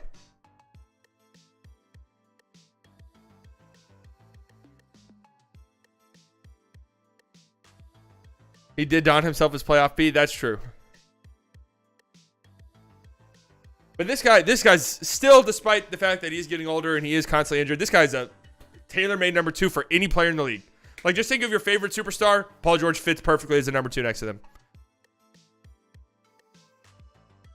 Great with the ball in his hands. Great with the ball. Great playing off the ball. Spot-up player, off screens. Still a good defender. Not as good as he once was, but still a solid defender.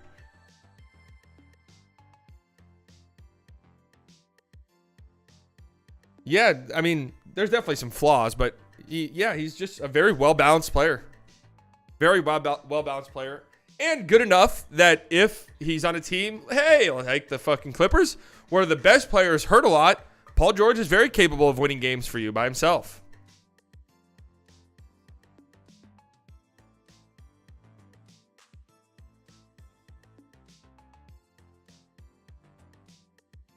Next up. Oh, shit. Here it is. This one's insane even for me. This is the new player that I'm kind of tying my...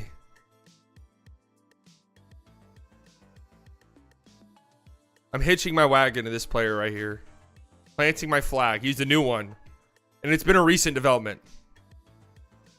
And I don't even think you guys are going to guess him because nobody has mentioned this guy. Nobody's been like, where the hell is this player? And now that we've gotten into the near the top 25, nobody's said anything. Okay, you guys do. It's LaMelo. Now listen, I'm predicting a big fucking season for LaMelo. I'm predicting a huge season for LaMelo. I believe in this player. He does have injury concerns. I believe in this player. I think he is so unfairly criticized and shit on. But it's okay, though, because I know people don't watch. I know people don't fucking watch the Hornets, and people didn't watch LaMelo Ball. You watch LaMelo Ball, this guy is a monster. This guy is an absolute monster. Now, I have some questions. Can he stay healthy? 1. 2, right, last year, the Hornets were just such dog shit. He only played 36 games because he fractured his ankle. But the Hornets were such dog shit, and they were dealing with so much going on that it was just like, whatever, dude. Go out there and shoot 100 times. Can LaMelo be the engine of the offense rather than just the scorer, if that makes sense? And I think he could. He's a tremendous playmaker, an absurd passer, one of the best passers in the league. I mean, what is he, 6'7"? He has the tools to be a solid defender, too. Can he tap into that? People were giving him Jake Kidd comparisons. I remember that. Doesn't seem very appropriate now, but yeah, Miles is back. Mark Williams, year 2. Brandon Miller in the mix. I think the Hornets are going to be kind of good. Plus, they made the play in his first 2 years. Let's not forget that.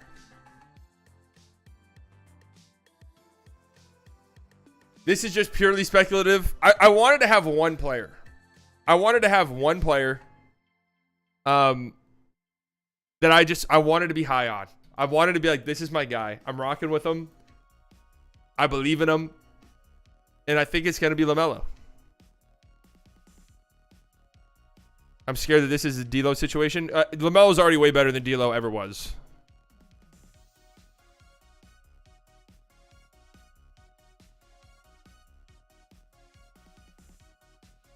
I think the Hornets are going to be good. Oh, just wait until my predictions. Next player up. Some people say this guy will be in the Hall of Fame, but some people think he should be in multiple Hall of Fames. The Quitter Hall of Fame has been a term tossed around with this guy. But he did just lead the league in assists. Like, that did just happen. He did just lead the league in assists. And yeah, he fucking fell off of the map in the playoffs yet again for James Harden. But hey, he had 2 40-point games. Still a great offensive player. Still a good offensive engine. Still a guy, if the ball's in his hands, you feel very good that you're going to get a good shot, whether it's from him or from somebody else, somebody that he's setting up. Our bro got his jersey in the V-Live Raptors. Yeah, he would be a tremendous help for the Clippers. He would. I mean, he'd be a tremendous help for the Nets. Like, that's just... Have you had to see someone you'd rather have in the playoffs over Murray? This isn't specifically playoffs. This isn't specifically playoffs.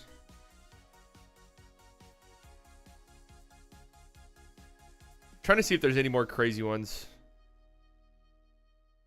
Feel pretty good about all the rest.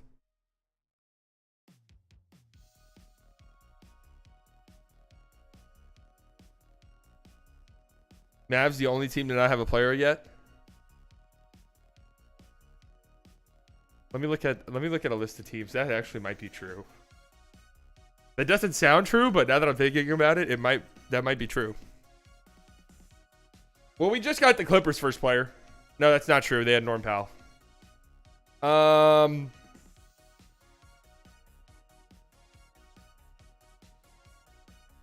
Celtics, yeah. They've all had one. Yeah, they've all had one. Yeah, they've had one. Yep. Yeah, they've had one. They've had multiple. Yep. Yeah, yep. Yep. Yep.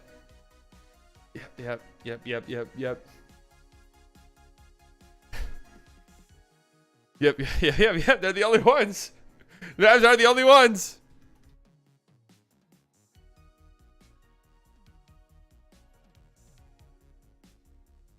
All right, next player up. Miami's had Tyler Hero. Next player up. Big breakout season a year ago, even though it wasn't really a breakout season, more of a put on the map season because he was as good as he's always been. But his team was finally good. And the NBA fan base at large finally got a chance to really see just how special this player is. How quick he is when he gets downhill. I mean, once he gets a step on you, it's absolutely fucking over and done with. That is Mr. De'Aaron Fox. Swiper! The clutch player of the year. The Jerry West clutch player of the year. 25 points per game, 4 rebounds, 6 assists, 99th percentile in isolation, 93rd percentile in on-ball defense, a great guard defender as well. 100th in finishing, 96th in shot creation, 100th in finishing talent. Just a great player, man. Just a really good player. Just incredibly quick. That first step is just nuts. There's nothing you can do to stop it. And he gets downhill. He's got that thing Shea has too, that little deacceleration, just stop on a dime, pull up. Gets to the rim, great at finishing, great at drawing contact and getting fouls. If you watch Player Choice, one of their contributors think he's better than Steph. De'Aaron Fox? He ain't playing fair this year? No, he's good. He's really not. He's not playing fair at all. This next player, I'm being honest with you. I've been looking at him coming up, and I feel like I wish I put him down a little bit more. I wish I put him down a little bit more. This player gets shit on all the time on Twitter. Now he's become a popular target. Just signed a goddamn monster extension. But he's still a really good player. Super talented player. Again, another guy like Paul George. I mean, very similar players. They get compared to each other all the time. But another player who's just very content with being the number 2. Jaylen Brown. Damn near 27 points a game last year. Like, that's kind of crazy to think about. Tatum dropped over 30 points a game, and Jaylen Brown damn near had 27. Like, that's kind of crazy for teammates to average that. Yes, the dribbling is a big concern. The turnovers are a big concern. And if you're wondering, oh my God, you have all these playoff droppers like this high, like Jaylen Brown, Would you consider him a playoff dropper? Well, you didn't have a very good postseason. James Harden, playoff dropper. Who else is a playoff dropper? Paul George. I don't consider Paul George a real playoff dropper, though. Drew Holiday, someone called a playoff dropper.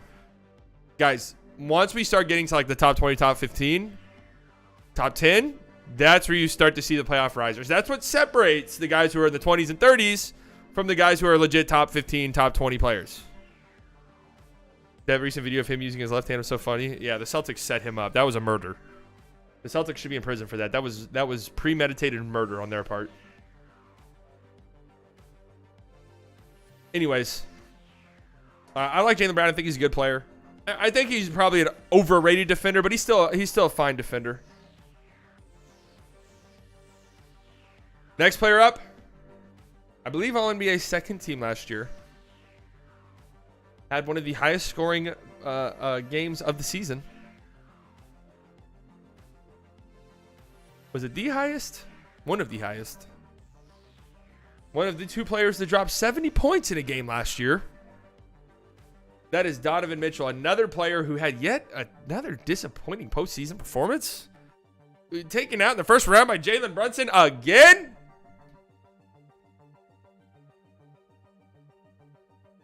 Make sure you guys are following me on Playback. Playback.tv/slightly biased. We'll be streaming over there this year.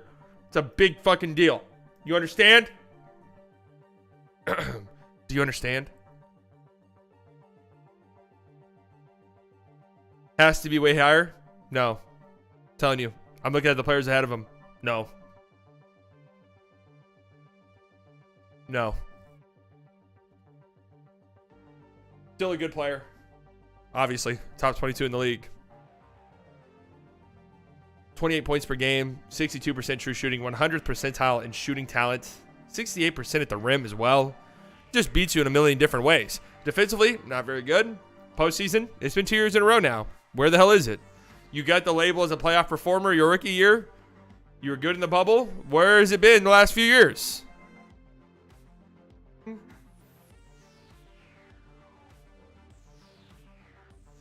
Next player up. I don't know why this player has recently got so much hate. Why this player has been noted as an overrated player. He's not. This next player is an absolutely insane playmaker. FIBA boost. And we saw just how much his playmaking can impact the game in FIBA. Team USA was just better when he was on the floor and he was running the show. And he was getting guys active. And he was getting out in transition and pushing the pace. That is Mr. Tyrese Halliburton, who I'm projecting will continue to grow as a player and have a tremendous season this upcoming year. First time All-Star last year. The Indiana offense was 7 points per 100 possessions better when he was on the floor. 20 points a game, 10 assists a game. Knocks it down. It doesn't make sense considering that shooting form. It doesn't make sense, but he knocks it down. He can knock it down from deep. Can score. Create his own shot. And it's just a great offensive engine. It's really funny. You know, the look-off passes and the no-look passes are hilarious. But he is a very good engine.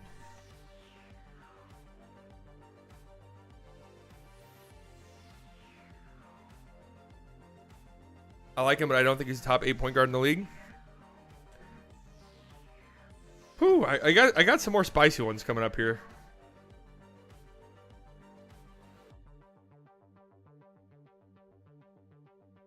Fuck, whoops. I thought there was a slide in between this. I guess not. Number 20 is Kyrie Irving.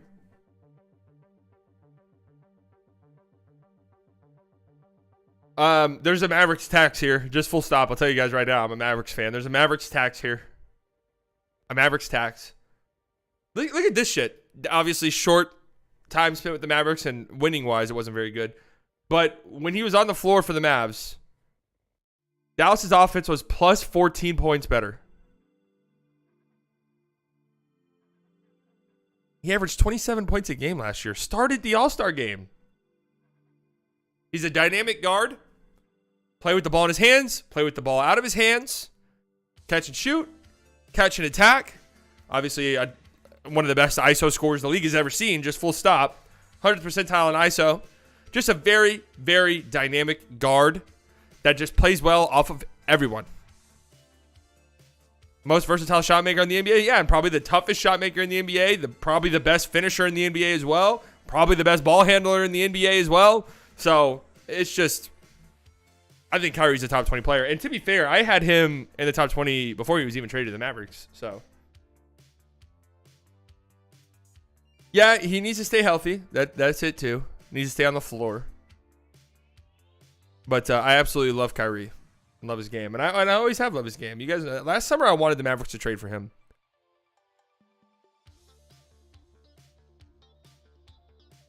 Okay, next up, we are now in the top 20. Next up, this player has an MVP level ceiling. Just full stop. This player can win the most valuable player award this year. I'm not projecting it to be like, oh, 4 or 5 years from now. This year, this player can win MVP. The problem is, this player's played a quarter of his games. Not last year. His whole fucking career. He's played 1/4 of his games. I am, of course, talking about Zion. When this guy's healthy, he's incredible. He's a top 10 player in the league. No questions asked. No questions asked. He's played 29 games the last 2 years. 26 points per game last year when he did play. And those 29 games all came last season. 26 points per game when he does play. 100th in finishing. 65% true shooting. An unstoppable freight trade. How is Zion 19 if he doesn't play? Listen, Zion's in the top 10 if he does play. Easily.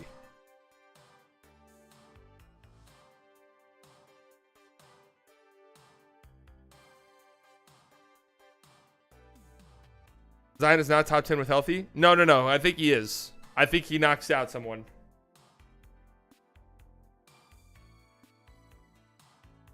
If he is somehow healthy enough to qualify for awards, which is 65 games, which would be a miracle, that would probably be more games than he's played in his entire career.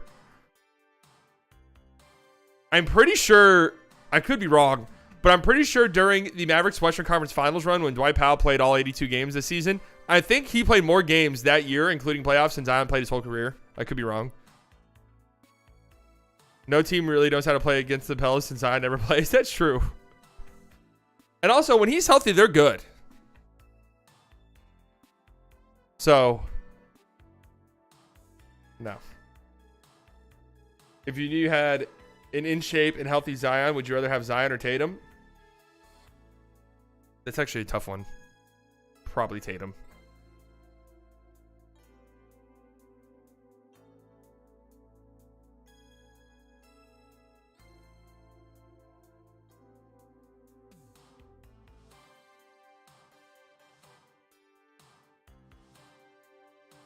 Okay, next one up. One of my guys. You might think this is absurd. I don't. I watch this guy play a lot. I see his impact on the game. I see how he is the linchpin of what is always a great defense. He is a very good passer. A player who's still blossoming in a lot of ways. And a player that you guys know I love. Of course, I'm talking about Bam Adebayo of the Dallas Mavericks. What the fuck? You see what I said? Of the Dallas Mavericks. I've been pushing Bam to Dallas propaganda for so long. My brain thinks he plays for them. I can't believe he. What the hell? 18? Yeah. Yeah. What of it? We're about to have Bam over Zion and Kyrie. Well, Zion never plays. Zion would be over Bam if he played. He never fucking plays.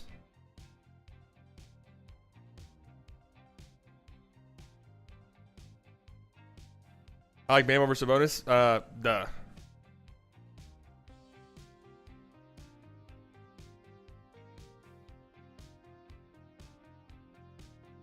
Bam is around the top 30. See, I'm higher on Bam than anyone else. Why? I love him. He's my guy.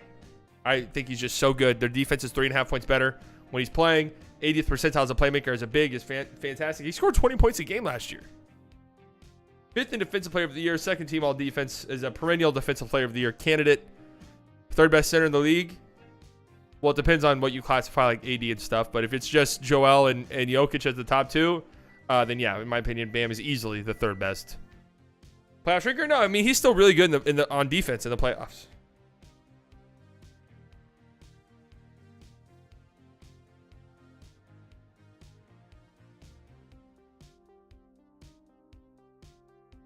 Next player up.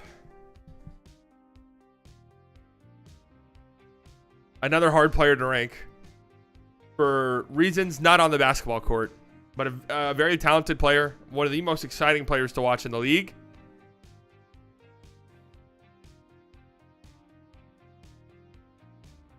There are times where I question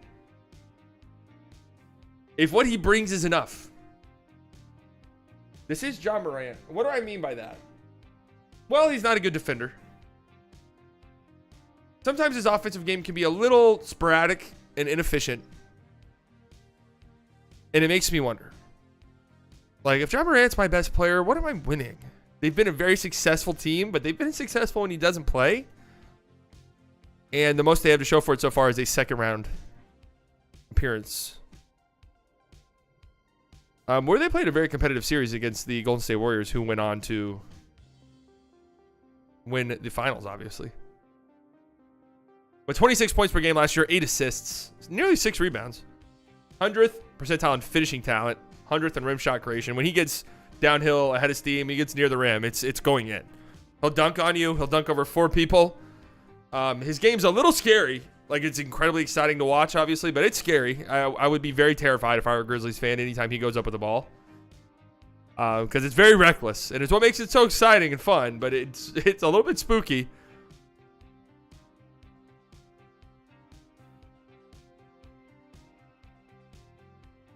Any qualms here? Yes, you guys are very aware of who hasn't been ranked yet. What can I say? This generation's D-Rose. This is sad to say, but his like peak has already been longer than D-Rose's. Ja Morant. Highlight merchant, worst guard since Brunson.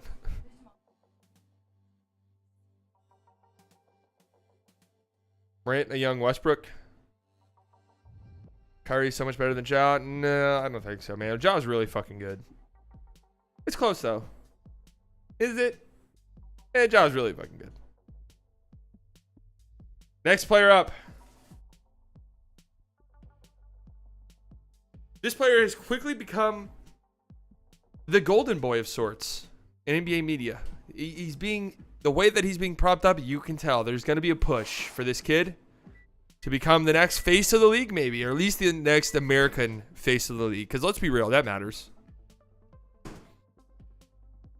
It is Mr. Anthony Edwards. MVP ceiling this year? Not so sure. Sean, thank you for the $2 donation. Does YouTube take any of this money? Just curious. I don't think so. I believe YouTube takes membership money, but I think donation money just goes straight to the content creator, which is me. Thank you so much. Pushing players based off their aura is so wild and crazy. Yes, people who only focus on aura probably have Anthony Edwards near the top 10. I don't think he's there just yet, but I think he's incredible. I think he's amazing. Playmaking, I would like to see more of a boost. If he really is going to take that next step, if he's really going to be an MVP level player, which a lot of people think he can be, and I think he can be, playmaking's going to have to take a big step forward. But, oh, he's a dog. 25 points per game. He was really good in that series against the Nuggets. Doesn't look scared of the moment. Incredible athlete. Honestly, like he's more ahead of schedule than I thought he would be. I thought it would take a little bit longer for him to blossom into this, but Aura was started by EPL Twitter and NBA Twitter ruined it. Well, NBA Twitter using Aura is literally just, I want to fuck this guy. Look at his aura, aka I would love to have sex with this man.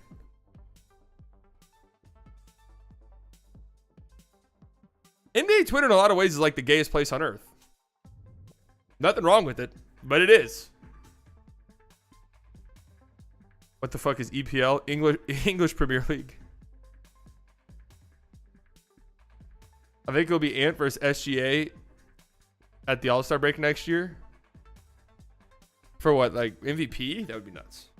Or like you're saying, like comparison-wise. Also, the thing for Ant, a tremendous defender. A tremendous defender. A very strong defender. And I think he's got the mentality. He just has it. You can just tell. He has it. He wants to guard the other team's best player. He wants the ball in his hands. I mean, that sounds dumb, but I factor in on that. I do. Yeah, he does play way bigger for his size. All right, next player up. So no qualms with any of these, huh? Doesn't seem like it. Next player up. Another hard player to rank. This feels low for him, but damn, there's just so many good players in the league.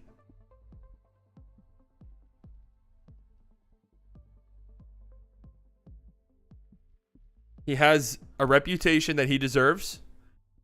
A playoff riser. He has taken his team, which have been good teams, but he's taken his teams to the finals 2 of the last 4 years, the conference finals in 3 of the last 4 years. I'm talking about Jimmy Butler. This might seem low for Jimmy Butler, right? You'd be correct. Here's the thing. Jimmy Butler, look back on that postseason run a year ago. It was remarkable. He was unbelievable. 37 points per game on 60% shooting in that series against the Bucks. He twisted his ankle game 2 against the Knicks. Or was it game 1? And was just not the same afterwards.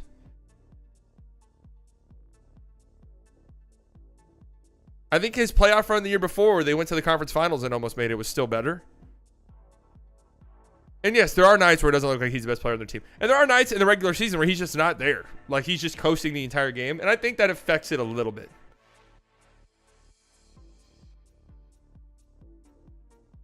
Still a tremendous player, man. Miami's 4 points per 100 better when he's on the floor. 99th percentile in estimated plus minus. Which, again, is my favorite stat. My favorite advanced stat. When he's healthy, he's arguably 10th best. Yes, I think from this point on, everyone remaining has an argument to be in the 10 spot, which I think is pretty open. I think like there's 7 or 8 guys who are consensus top 10 players. The final 2 spots can be sort of tossed around and talked about. And Jimmy could definitely be in the top 10. Next player up.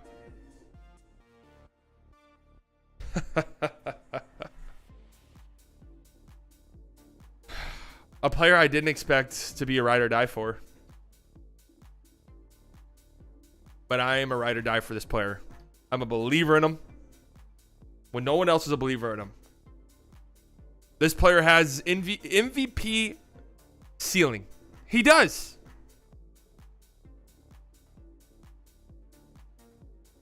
Fuck.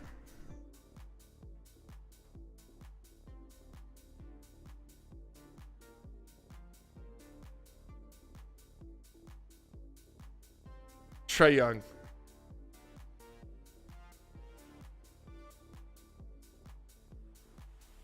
Two years ago, became the first player since Tiny Archibald.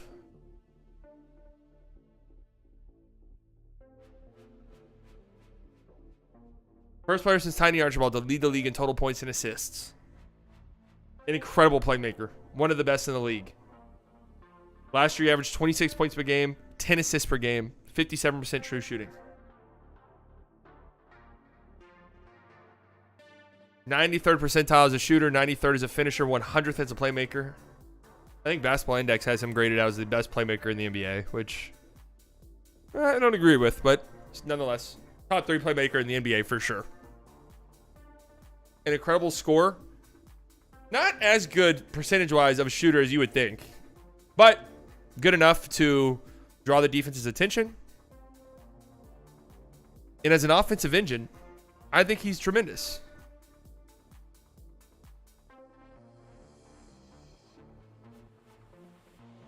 Say what you want, but we'll return. Say what you want. We will return to this at the end of the season. And I predict I'll be laughing to the bank. NBA Twitter hates his aura. For sure. He's not hot enough. Next player up, well, I already know who it is, LeBron James, which is just insane. Like, if you think this is too low for LeBron, just factor this in. LeBron James is, how old is he? LeBron James is going to turn 39 years old this upcoming season. He's entering his 21st season in the league. Now, just for a frame of reference, I believe Dirk played 21 seasons. And we remember what Dirk looked like at the end. It was rough, right? It was not good. By the end of Dirk's career, it was, you almost felt bad for him. I was like, come on, Dirk. I don't know if we should have done another one.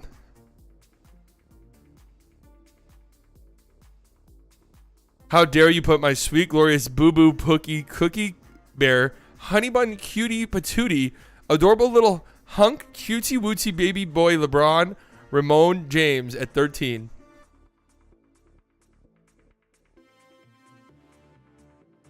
That is the most average NBA Twitter user right there.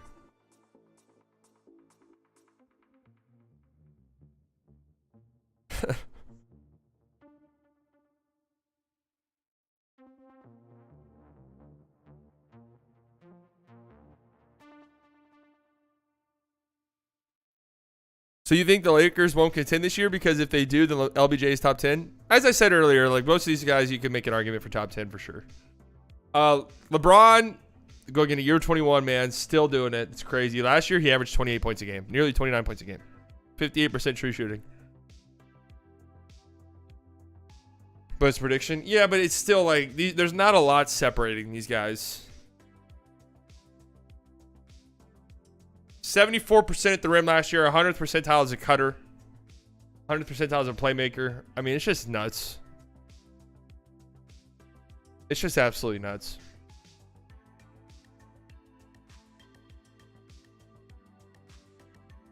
Next player up.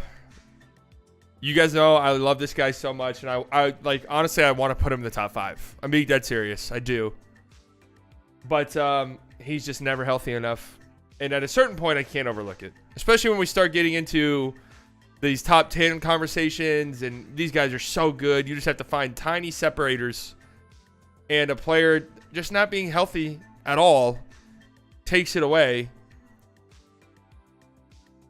It is Kawhi Leonard, who I just still think is an assassin. I mean, he played 2 games against the Suns and was unbelievable in both games. But damn, he just can't fucking be healthy, man. It's just it's just tough to watch. This guy, I've mentioned a million times, he's a 2-time champion. Or was it 3? How many did he win with the Spurs? Just 1, right? 2-time Finals MVP. But his career is going to be a big what if. Because he could have been a multiple-time champion. He probably could have won an MVP at some point. Like, I don't know. The Clippers were 10.5 points per 100 possessions better when he was on the floor. 99th percentile in estimated plus minus. Just an unbelievably efficient scorer. Still a good defender. Not as good as he once was, but still a great defender. Obviously, I mean, he won a Defensive Player of the Year. He's not at that level anymore, but still very good. So you taking KD over Kawhi career-wise? I mean, how can you not, really? Kawhi's ring and finals run with the Raptors definitely trumps anything KD ever did. But KD's also just been healthier. He's won an MVP. Like, he's just been too hurt. What is Kawhi's career with LeBron's injury like? My God, I don't know. I really don't. Like, legitimately, probably more rings than he already has. Probably an MVP somewhere in there.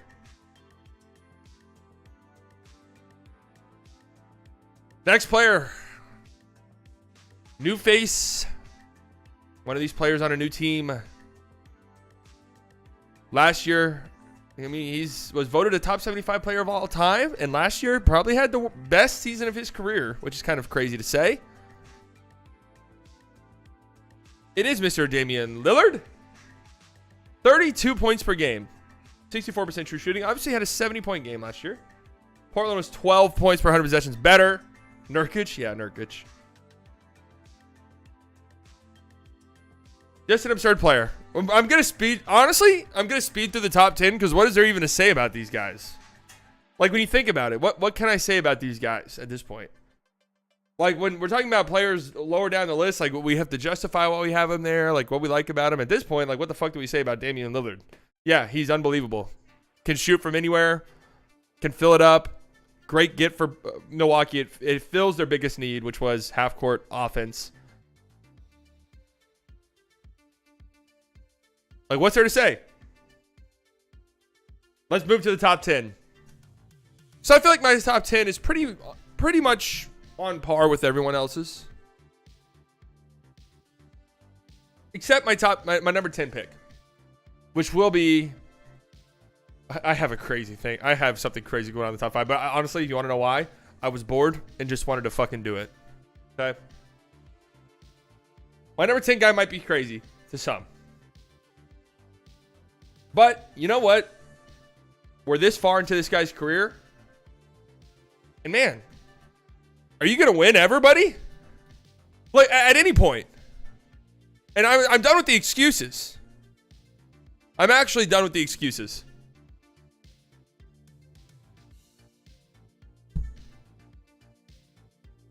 Like, at some point, can you win? He won the MVP last year. Great. He's finished top 2 in MVP voting the 2 years prior. Great. Tremendous player. Scoring leader a season ago.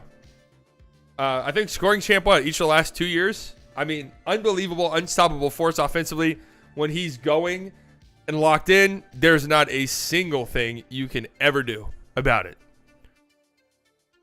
He just has games where it's like, holy shit. He had a game last year. What was his final stat line? It was actually probably the best game I've ever seen. At least in the last 5 years, including like some of the insane like 70-point performances. Was it a game against the Knicks? I'm trying to look it up.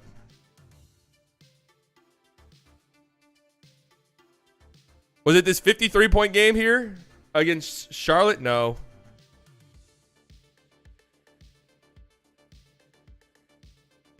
Okay, I can't find it. Was it against the Jazz? It was kind of earlier in the season, was it? Oh, here it is. 59 points, 11 rebounds, 8 assists, 7 blocks. It was honestly one of the best performances I've ever seen.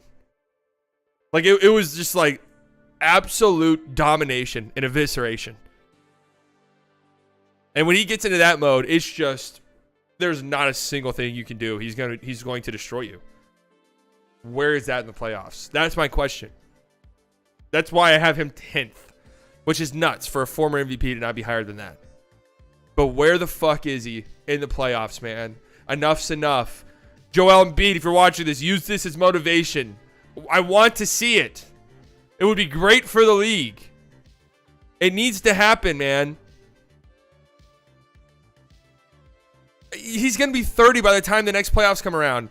He hasn't made it past the second round.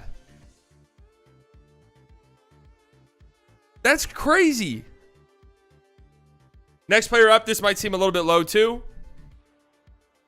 For this guy. Getting up there in age. I was not very impressed with his postseason performance last year. And it kind of made me think that this guy's older. He's had some major injuries in his career. What if it's just kind of like reaching this point where he's still a top 10 player, but it's not like top 3 or top 5 anymore? Which is completely fine. It is Kevin Durant. Phoenix was unbeatable when he was there. They didn't lose a single regular season game. They didn't lose a game until game 1 against the Clippers in the playoffs. 10.5 points per 100 possessions better Phoenix was with him on the floor. Nearly 30 points a game on 67% true shooting. Just absolutely insane stuff. But I do worry about him.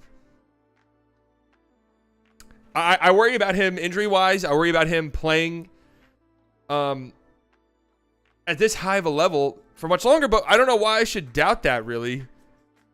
Because he's done it his whole career, and he was tremendous in the regular season last year. And his playoff numbers looked good, but I didn't like the way it looked against Denver. I thought the numbers were a little misleading. Does that make sense? You could call that hating if you want, but I just think that's what it was. But we've seen, man, we've gotten down this list. Being in the top 10, is this a projected top 100? Yes. Being in the top 10, this is just kind of how we think it might look at the end of the season. Being in the top 10 in this NBA, it's incredible, man. Like, it really is. You got to be Like, you're a surefire Hall of Famer if you're in the top 10 at this point. 2 years in a row, he's kind of gotten pants in the playoffs. Yeah, and, you know, it's not like he's gotten destroyed in the playoffs or anything like that, but it's enough to be like, what's going on here? He was definitely better this past postseason than he was against the Celtics a couple years ago. That was really bad. But if you're ever in the top 10, you're Hall of Fame nowadays. If he only plays 60 games and 28 minutes a game, are you going to consider him a top 10 player in the league at the end of the season? Well, it depends on how he plays. This next player, the best defensive player in the league, I think, by kind of a comfortable margin, which is kind of crazy to say that something like that out loud, but this might seem high for this guy, but I think he's about to have a really fucking good season. And I think we could finally maybe see the MVP level season that people have talked about for this guy for a long time. But I think the team around him is kind of built for it. That is Anthony Davis, who, again, I think is the best defender in the NBA. Just an incredible defender. And obviously still a guy who can put up 26 points per game. Wasn't there in the playoffs? You guys noticing somebody hasn't been mentioned yet?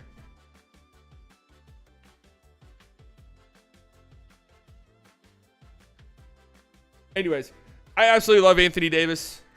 Great defender. I mean, what's there to say, really? I think this could be the year. If the Lakers are really good, this could be the year that Anthony Davis is finally sort of in that MVP mix. But yes, the injury concerns are legitimate. Obviously, for him. And he's one of these. If Anthony Davis is a guy who's constantly healthy, he's always a top 5 player. Always, I think, at least, with how good he is defensively and, you know, how good he is offensively. But of course, you can never really rely on that. So we shall see. We shall see. Next player up.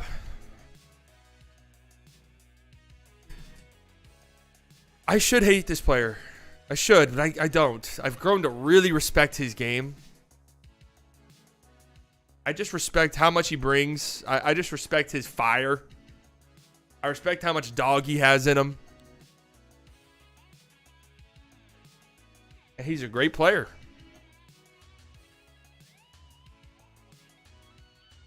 I'm, of course, talking about Devin Booker.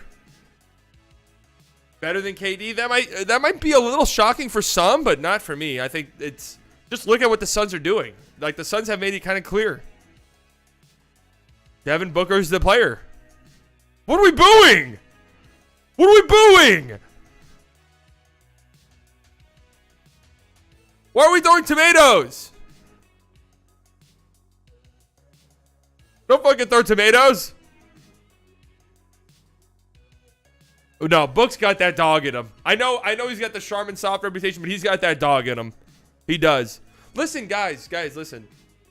I'm saying this from a Mavs fan perspective, okay? It's good if Devin Booker's really good. This is a great rivalry. This is probably the best rivalry in basketball right now. Luka and Devin Booker, from a player perspective. Why? Because they actually hate each other. They actually hate each other. There's not a lot of rivalries like this where, like, the players actually dislike each other and the teams don't like each other and they're going at it. So Devin Booker being better is good for the rivalry. It's fun. It's a fun matchup. I love it. And Devin Booker's a dog, man. He was fucking crazy in the playoffs. Yes, he had the terrible closeout game yet again, which is a concern for him. I don't know what's going on there. It's a bit of a concern for him. But before that, it was like, oh my God, is Devin Booker having the greatest postseason of all time? 2 of the worst closeout games of all time. Yeah, it's you know, once it's like, okay, shit happens. You know, you went up against a player who scored as many points as your entire team at halftime. That can be demoralizing. I get it. Now, twice is like, okay, what's going on? But anyways, Devin Booker's a dog. Top 7 player in the league. I can't be talked out of this one. He's top 7. Like, for me, I can't be talked out of it. Next player up. You guys think I'm overrating him? Look, I get it. You guys know this is my guy. And this is a projection. This is a predictive list. This team's going to be good this year. And if they're like a top 4 seed, the conversation about Shea is going to be a lot different than it is now, where it's like, oh, Shea's a fun player, like top 10. Like, it's going to be some serious conversations. Okay? So, I have Shea Gilgeous-Alexander at 6. No, I don't!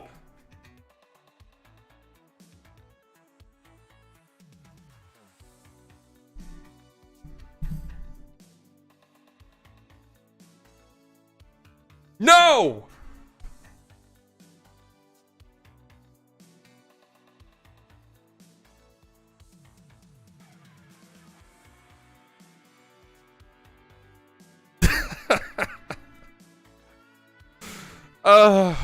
Why are there so many viewers? Like, why was there a viewership spike? Did somebody tweet this out hating?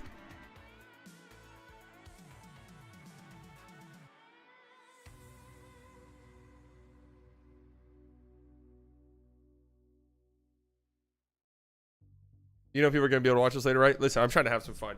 Jason Tatum's a great player, obviously. What's there to say? 30 points per game last year. It just doesn't seem like it should work. You watch him, it's sidestep 3, sidestep 3, sidestep 3, sidestep 3. It just doesn't feel like it should work, but it does.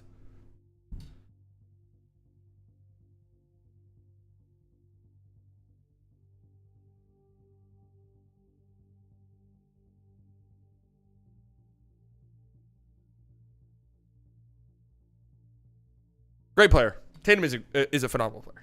Very good player. And, I mean, it's all out in front of him right now.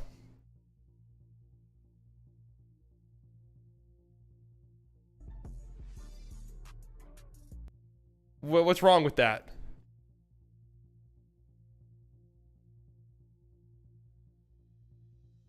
It's all out in front of him right now. I don't think I can show that on stream.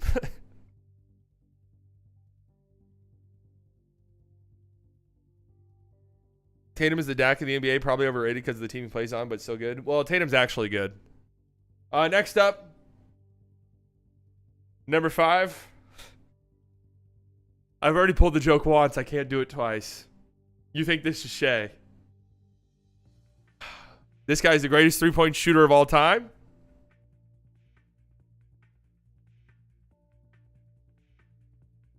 No, I'm just kidding. It's Shea. It's Shea 5th. Okay, listen. Let me lay it out for you. We can do all of the fun little, oh, what a cute story the Thunder were. Like, whoa, great. What a great story Shea was. Listen. Fuck all of that shit. Shea averaged damn near 32 points a game last year on 62% true shooting. That's not a cute story. That's like one of the most insane high scoring seasons ever from a efficiency standpoint, especially from a guard. Okay. You guys know I've been fully aware of how good Shea's been for a long time. I don't think you guys fully understand how good he is. Okay. He's unstoppable. He can't be stopped. That's it. He can beat you in a trillion different ways offensively. He's shifty. He's quick. He's crafty. He's a great finisher at the rim. Obviously, he draws tons of contact. His de-acceleration is maybe the best ever. The fact when he can just stop on a dime and pull up immediately at the elbow. Unstoppable, unguardable shot. A good playmaker. And a very solid defender.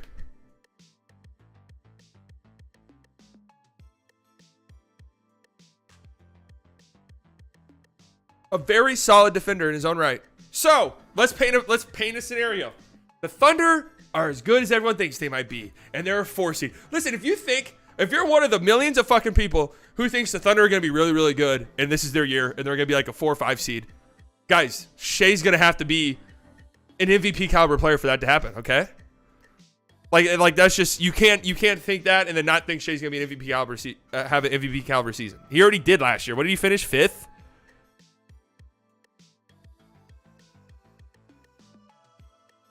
No, I'm not going to say aura because I actually watched Shea, and I see how good he is. I don't need to fucking say aura. All right, but he does have an it factor about him. I won't use the word aura, but he's got an it factor about him.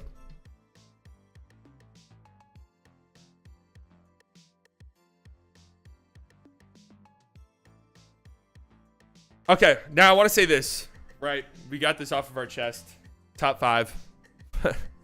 Get at me at the end of the season. Top 5. 4 through 1 is in a tier of their own. I thought this was true all last year. It's going to continue to be true this year, I think. It's going to be hard for somebody to crack this group of 4 here. I think they're kind of clear cut the best there is in the league. Is that your cousin or friend? Brother.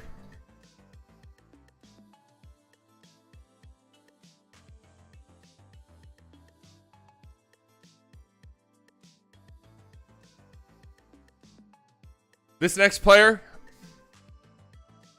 I mean, all of these next 4 guys are just so, like, what can you even say about them? This next player, not slowing down, starting to creep up there in age at a rate that's a little bit scary and sad, because it's like, damn, this guy's not gonna be around much longer.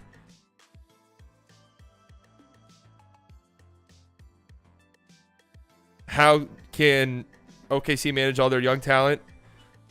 Someone's gonna have to get traded at some point. I feel like including Dort with like Giddey and SGA is not necessarily right. I got Steph 4. 32nd. Okay, this is a miss. This is not right. I did not have him 32nd. That's not correct. I did not have him 32nd. He was 4th. Okay, he was 4th in my last rankings as well. He was not 32nd. Please. Steph's still tremendous. I had to double check my other sheet to make sure. Steph's still tremendous, obviously. The greatest shooter of all time. Nobody would have questioned that anyways, but now he is statistically the greatest shooter of all time. Just the movement shooting, what he brings to the table. I mean, a great ball handler, a great playmaker, a great finisher. Like, he does all of that stuff too.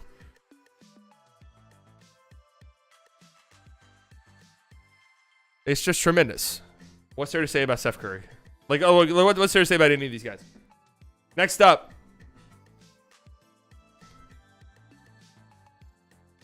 Where do you guys think I have Luka? We're now in the top 3.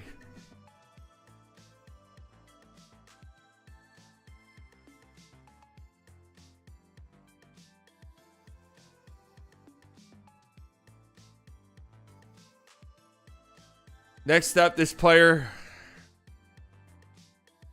He gets lauded a lot for having the ball in his hands, but I feel like it's unfair. Hopefully, with the addition of a new guard for a full season, he doesn't need the ball in his hands this much. Still, even with the ball in his hands a bunch, it's incredible offense. It's incredibly efficient. One of the best scorers in the league.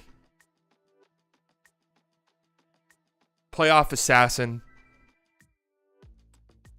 And it was a disappointing result for them last year.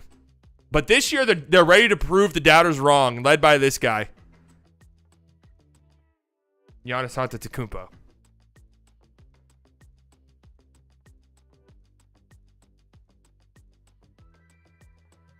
What's there to say about Giannis?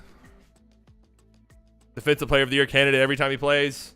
Half-court offense is terrible. Like, I'm not going to... Like, it's not good. Like, it's just not. It's his weakness.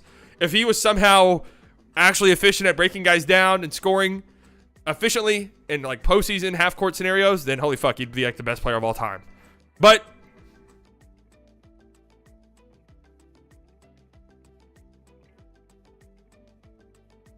he's still tremendous, and playing next to Dame's going to help him a lot.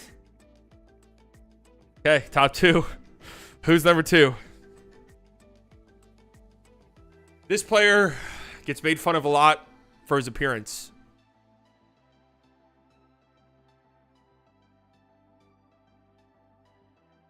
This player's white.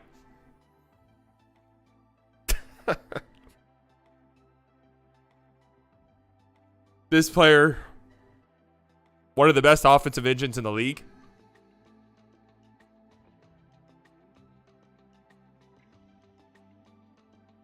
This player's European. This player has been called fat. He's an itch. Come on, guys. Luka at number 2.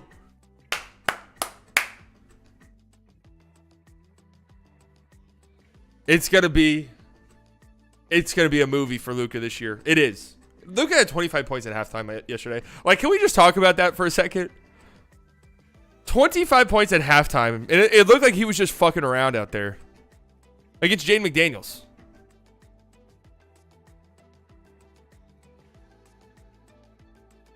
So, obviously, let's talk about Luka, I think, is the second best offensive player in the league behind Jokic at this point. When the ball is in his hands, you just feel like good things are going to happen. And good things do happen. 32 points per game last year. 32.5 points per game. 8 rebounds, 8 assists, 61% true shooting. 100th percentile as a pick-and-roll ball handler. 100th percentile in post-ups. 100th percentile in isolations. 100th percentile in playmaking. 100th percentile in finishing. 99th in shooting.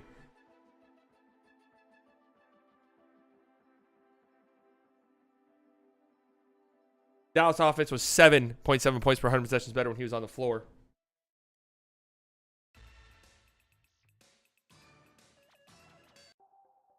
'99th percentile in estimated plus minus. I mean, it's no secret, man. The Mavericks have consistently been a top 10 defense. Every year Luka's been in the league.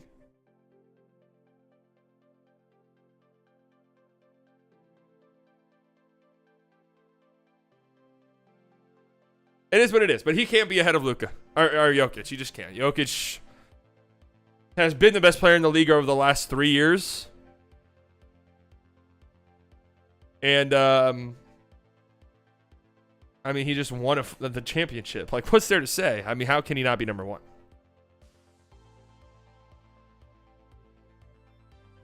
Yeah, he shut up any of the doubters that were left.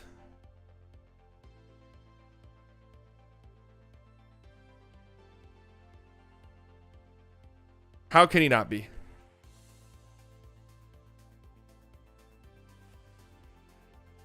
You want to see the stats? What is there to see? They're like always the most insane efficiency stats of all time.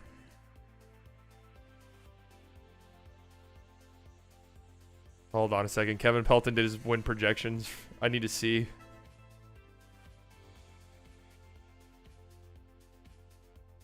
I need to see where they have the Mavericks. I shouldn't even look at this. Is there going to be some bullshit?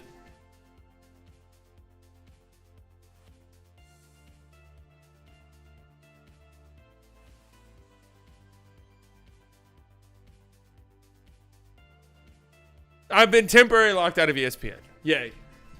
Yeah, is at 41 wins? Is that it? Oh, wait. If I got locked out of fucking ESPN, that means I can't do my picks.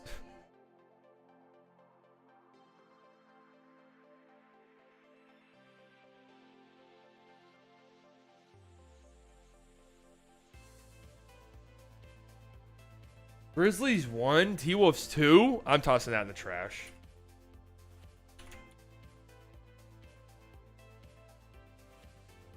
All right, that was my top 100 rankings. Oh my god, they have the Cavs over the Bucks. What is this? What is this fucking ranking?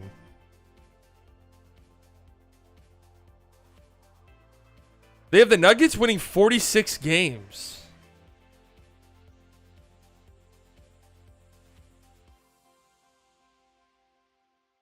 They have the Mavericks at 9th, 41 wins. Strange.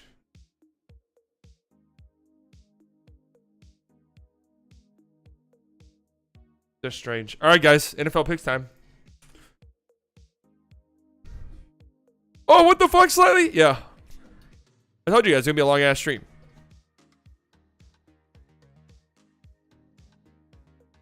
That was my top 100 players list, by the way. That was a lot of fun. 4 hours. It's about right. Thank you guys for hanging around. I'm excited to come back to this at the end of the season and see how it looks.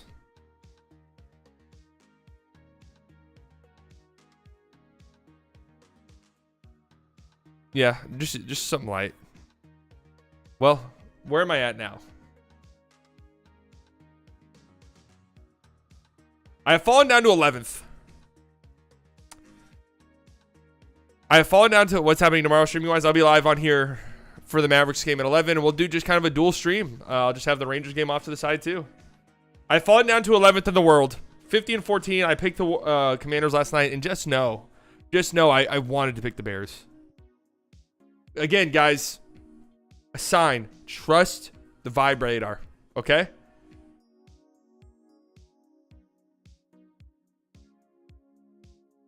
Let's get into it. I don't even know what games are being played this weekend, by the way. This is the first time I've even looked at the schedule. I just know the Cowboys are playing the 49ers. I don't even know.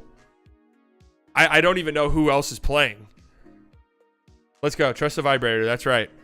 Here we go. Oh, a London game. Bills versus Jags in London. So the Jags have already gotten their, get right game in London. Bills, I think, come in and take care of business. Although, the Jags have been there for a couple weeks. Like, the Bills are kind of, maybe they got a little jet lag. But yeah, I think it'll be the Bills. Falcons and Texans. What are we feeling? Vibrator. It's telling me the Texans are getting a lot of hype right now. I've successfully picked them in both of their last wins, by the way. I've successfully picked them. They just might be good. The Falcons, honest to God, don't know if I've watched a single second of them this year. Don't know if I've watched a single second. It's at home in Atlanta. I know everyone's hype about the Texans. I think Atlanta wins this game. I can't quite say why, but the vibrators have told me that. Carolina Panthers versus Lions. Detroit's just going to be rocking, man. They're good. The Panthers fucking stink. What else is there to say about that? Colts versus Titans. Anthony Richardson playing, I'm assuming?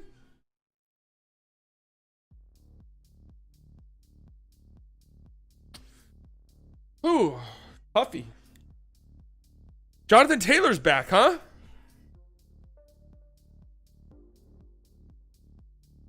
How is Indianapolis's run defense? I must ask.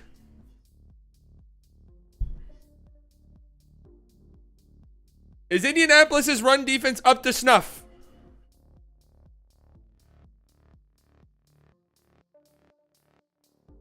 I'm going Titans. Dolphins and Giants. Holy shit. Saints and Patriots in New England. Oh God. This could be the death blow for the Patriots, huh? They're 1-3. Mac Jones fucking reeks. Their team sucks. All their best defensive players are hurt. Could this be the end? Huh?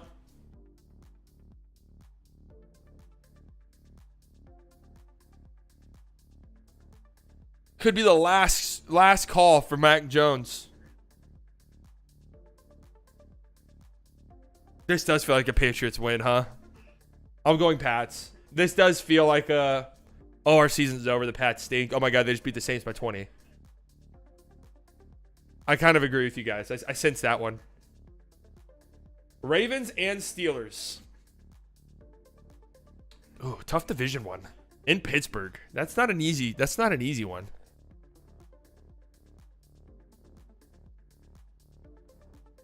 Ravens 3-1. But is it a convincing 3-1? I thought Kenny Pickett tore his ACL. Did he not? I don't think you picked the Dolphins. All right.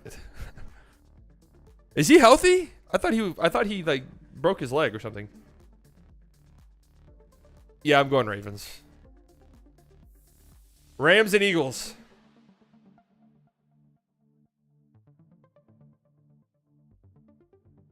Cooper Kupp returning. I think this is going to be a close one. There's going to be a million Eagles fans there. In LA. LA doesn't care about football.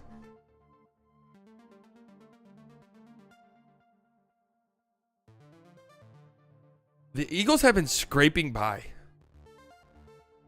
They've been scraping by. Who do the Eagles play next week? I know the Cowboys are coming up on that schedule. Do they have a tough matchup next week?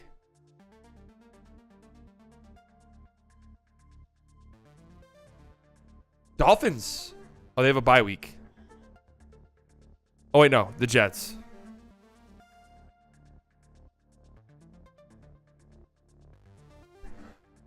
I'm going Rams.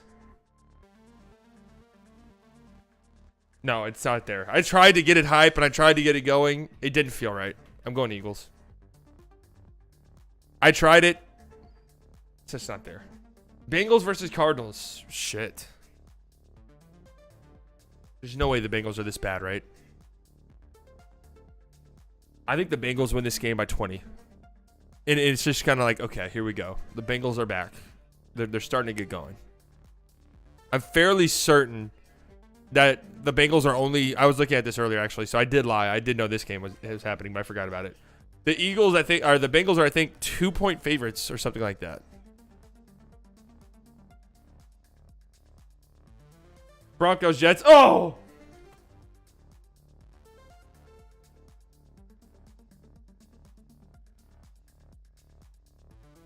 %67% Jets? Wait, are the Broncos that bad? Jets will obliterate? Wait, is it that bad for the Broncos? I haven't watched. We think Zach Wilson's going to dice him up? Fuck no, man. I'm going Denver. I don't care. Listen, this is exactly what the Zach Wilson and Jets experience is going to be like. Last week, even though they lost, who did they play?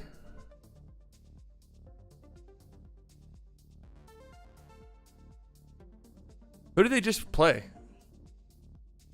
Chiefs. That's right. Chiefs.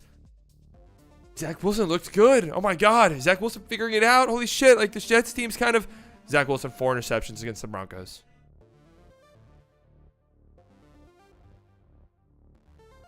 The Maha Stadium has a green stink waves coming from it. I'm looking at it right now.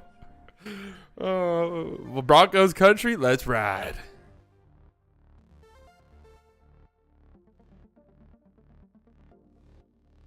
The Broncos are on pace to have the worst defense in NFL history. Listen, do you guys not get what I'm saying, though? This feels like the prime Jets, Jets, Jets. Zach Wilson, oh my God, this is our chance. Zach Wilson's gonna have a big game against the Rams. We're gonna get it, Broncos. We're gonna get it going.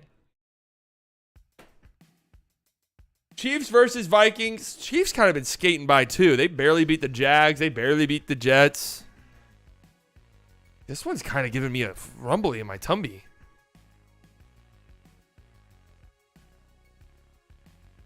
I'm not gonna lie, I'm picking something up. The must win for the Vikes at home. Chiefs kind of just been skating by a little bit.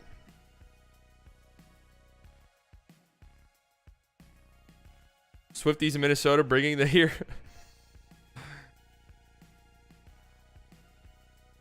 Yeah, I'm going the Chiefs.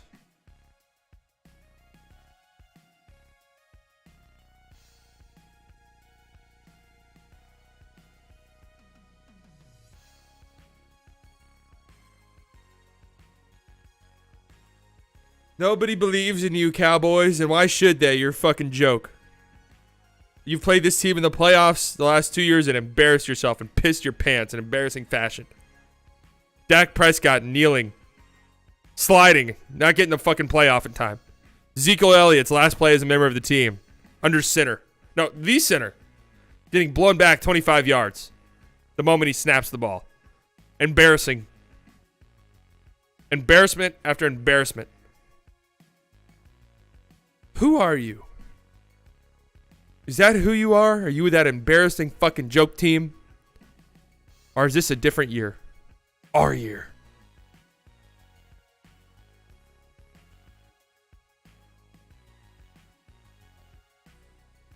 Packers and Raiders. Gross. Why does every primetime game besides the Cowboys game suck?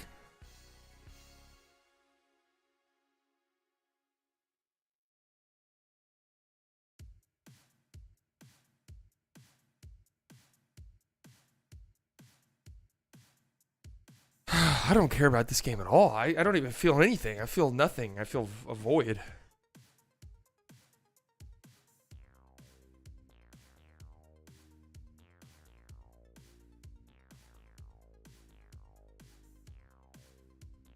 Void, blackness, Raiders. Like it. That works for me. All right. How many points will be scored? 46. All right, baby. We're locked in. We're locked and loaded. Let's go. A slow start on Thursday. We're all right, though. We'll pick it up. Chances you'll stream the Cowboys game after the Rangers? None. I might not stream on Sunday. I don't know yet. I will be live tomorrow, though. And that will do it for this stream. 4-hour marathon stream, but I loved it. I thought it was fun. Why is Slightly Biased my source of belief in the Cowboys? I can't believe it's come to this. Don't follow baseball. Do your Rangers have a shot? For sure. I mean, the beautiful thing about baseball, you make the tournament, anything can happen. And they're in it. Much love, Slightly postponed doing homework for this, and it was worth it. You should drop out of school.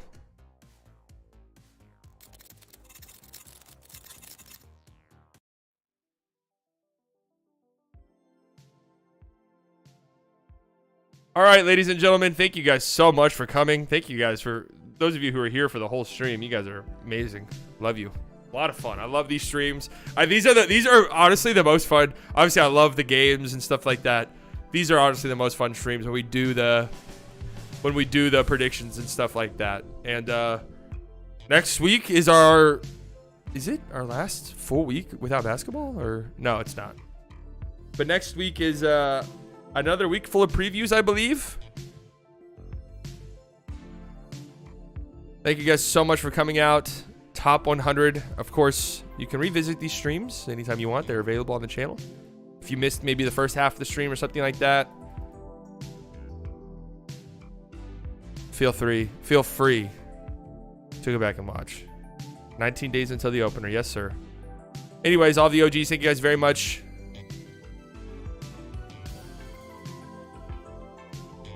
All of the OGs, you guys know I love you very much. Could have spent your Friday afternoon anywhere in the world. You decided to spend 4.5 hours here.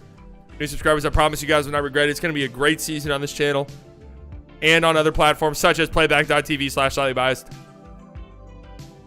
Donations, members, thank you guys so much. You never have to do that, but it helps me tremendously. Makes me feel so good. I will be live on this channel tomorrow, 11 a.m. Central Standard Time, right? That's when they play, same time. Let me make sure. Make sure they didn't switch up the times. Yes, 11 a.m. Central Standard Time. Probably be live about 10:45-ish on this channel, and we will watch that. We'll also have the Rangers game up on the side, which starts at noon. So, busy day tomorrow. See you guys here. I will talk to you guys later. Did I shout out to the members and donators? Donations, members, thank you guys so much. You never do that, but it helps me out. It makes me feel so good. Love you guys. Talk to you tomorrow. Enjoy the rest of your Friday. Be safe. Have fun. Love you. Bye.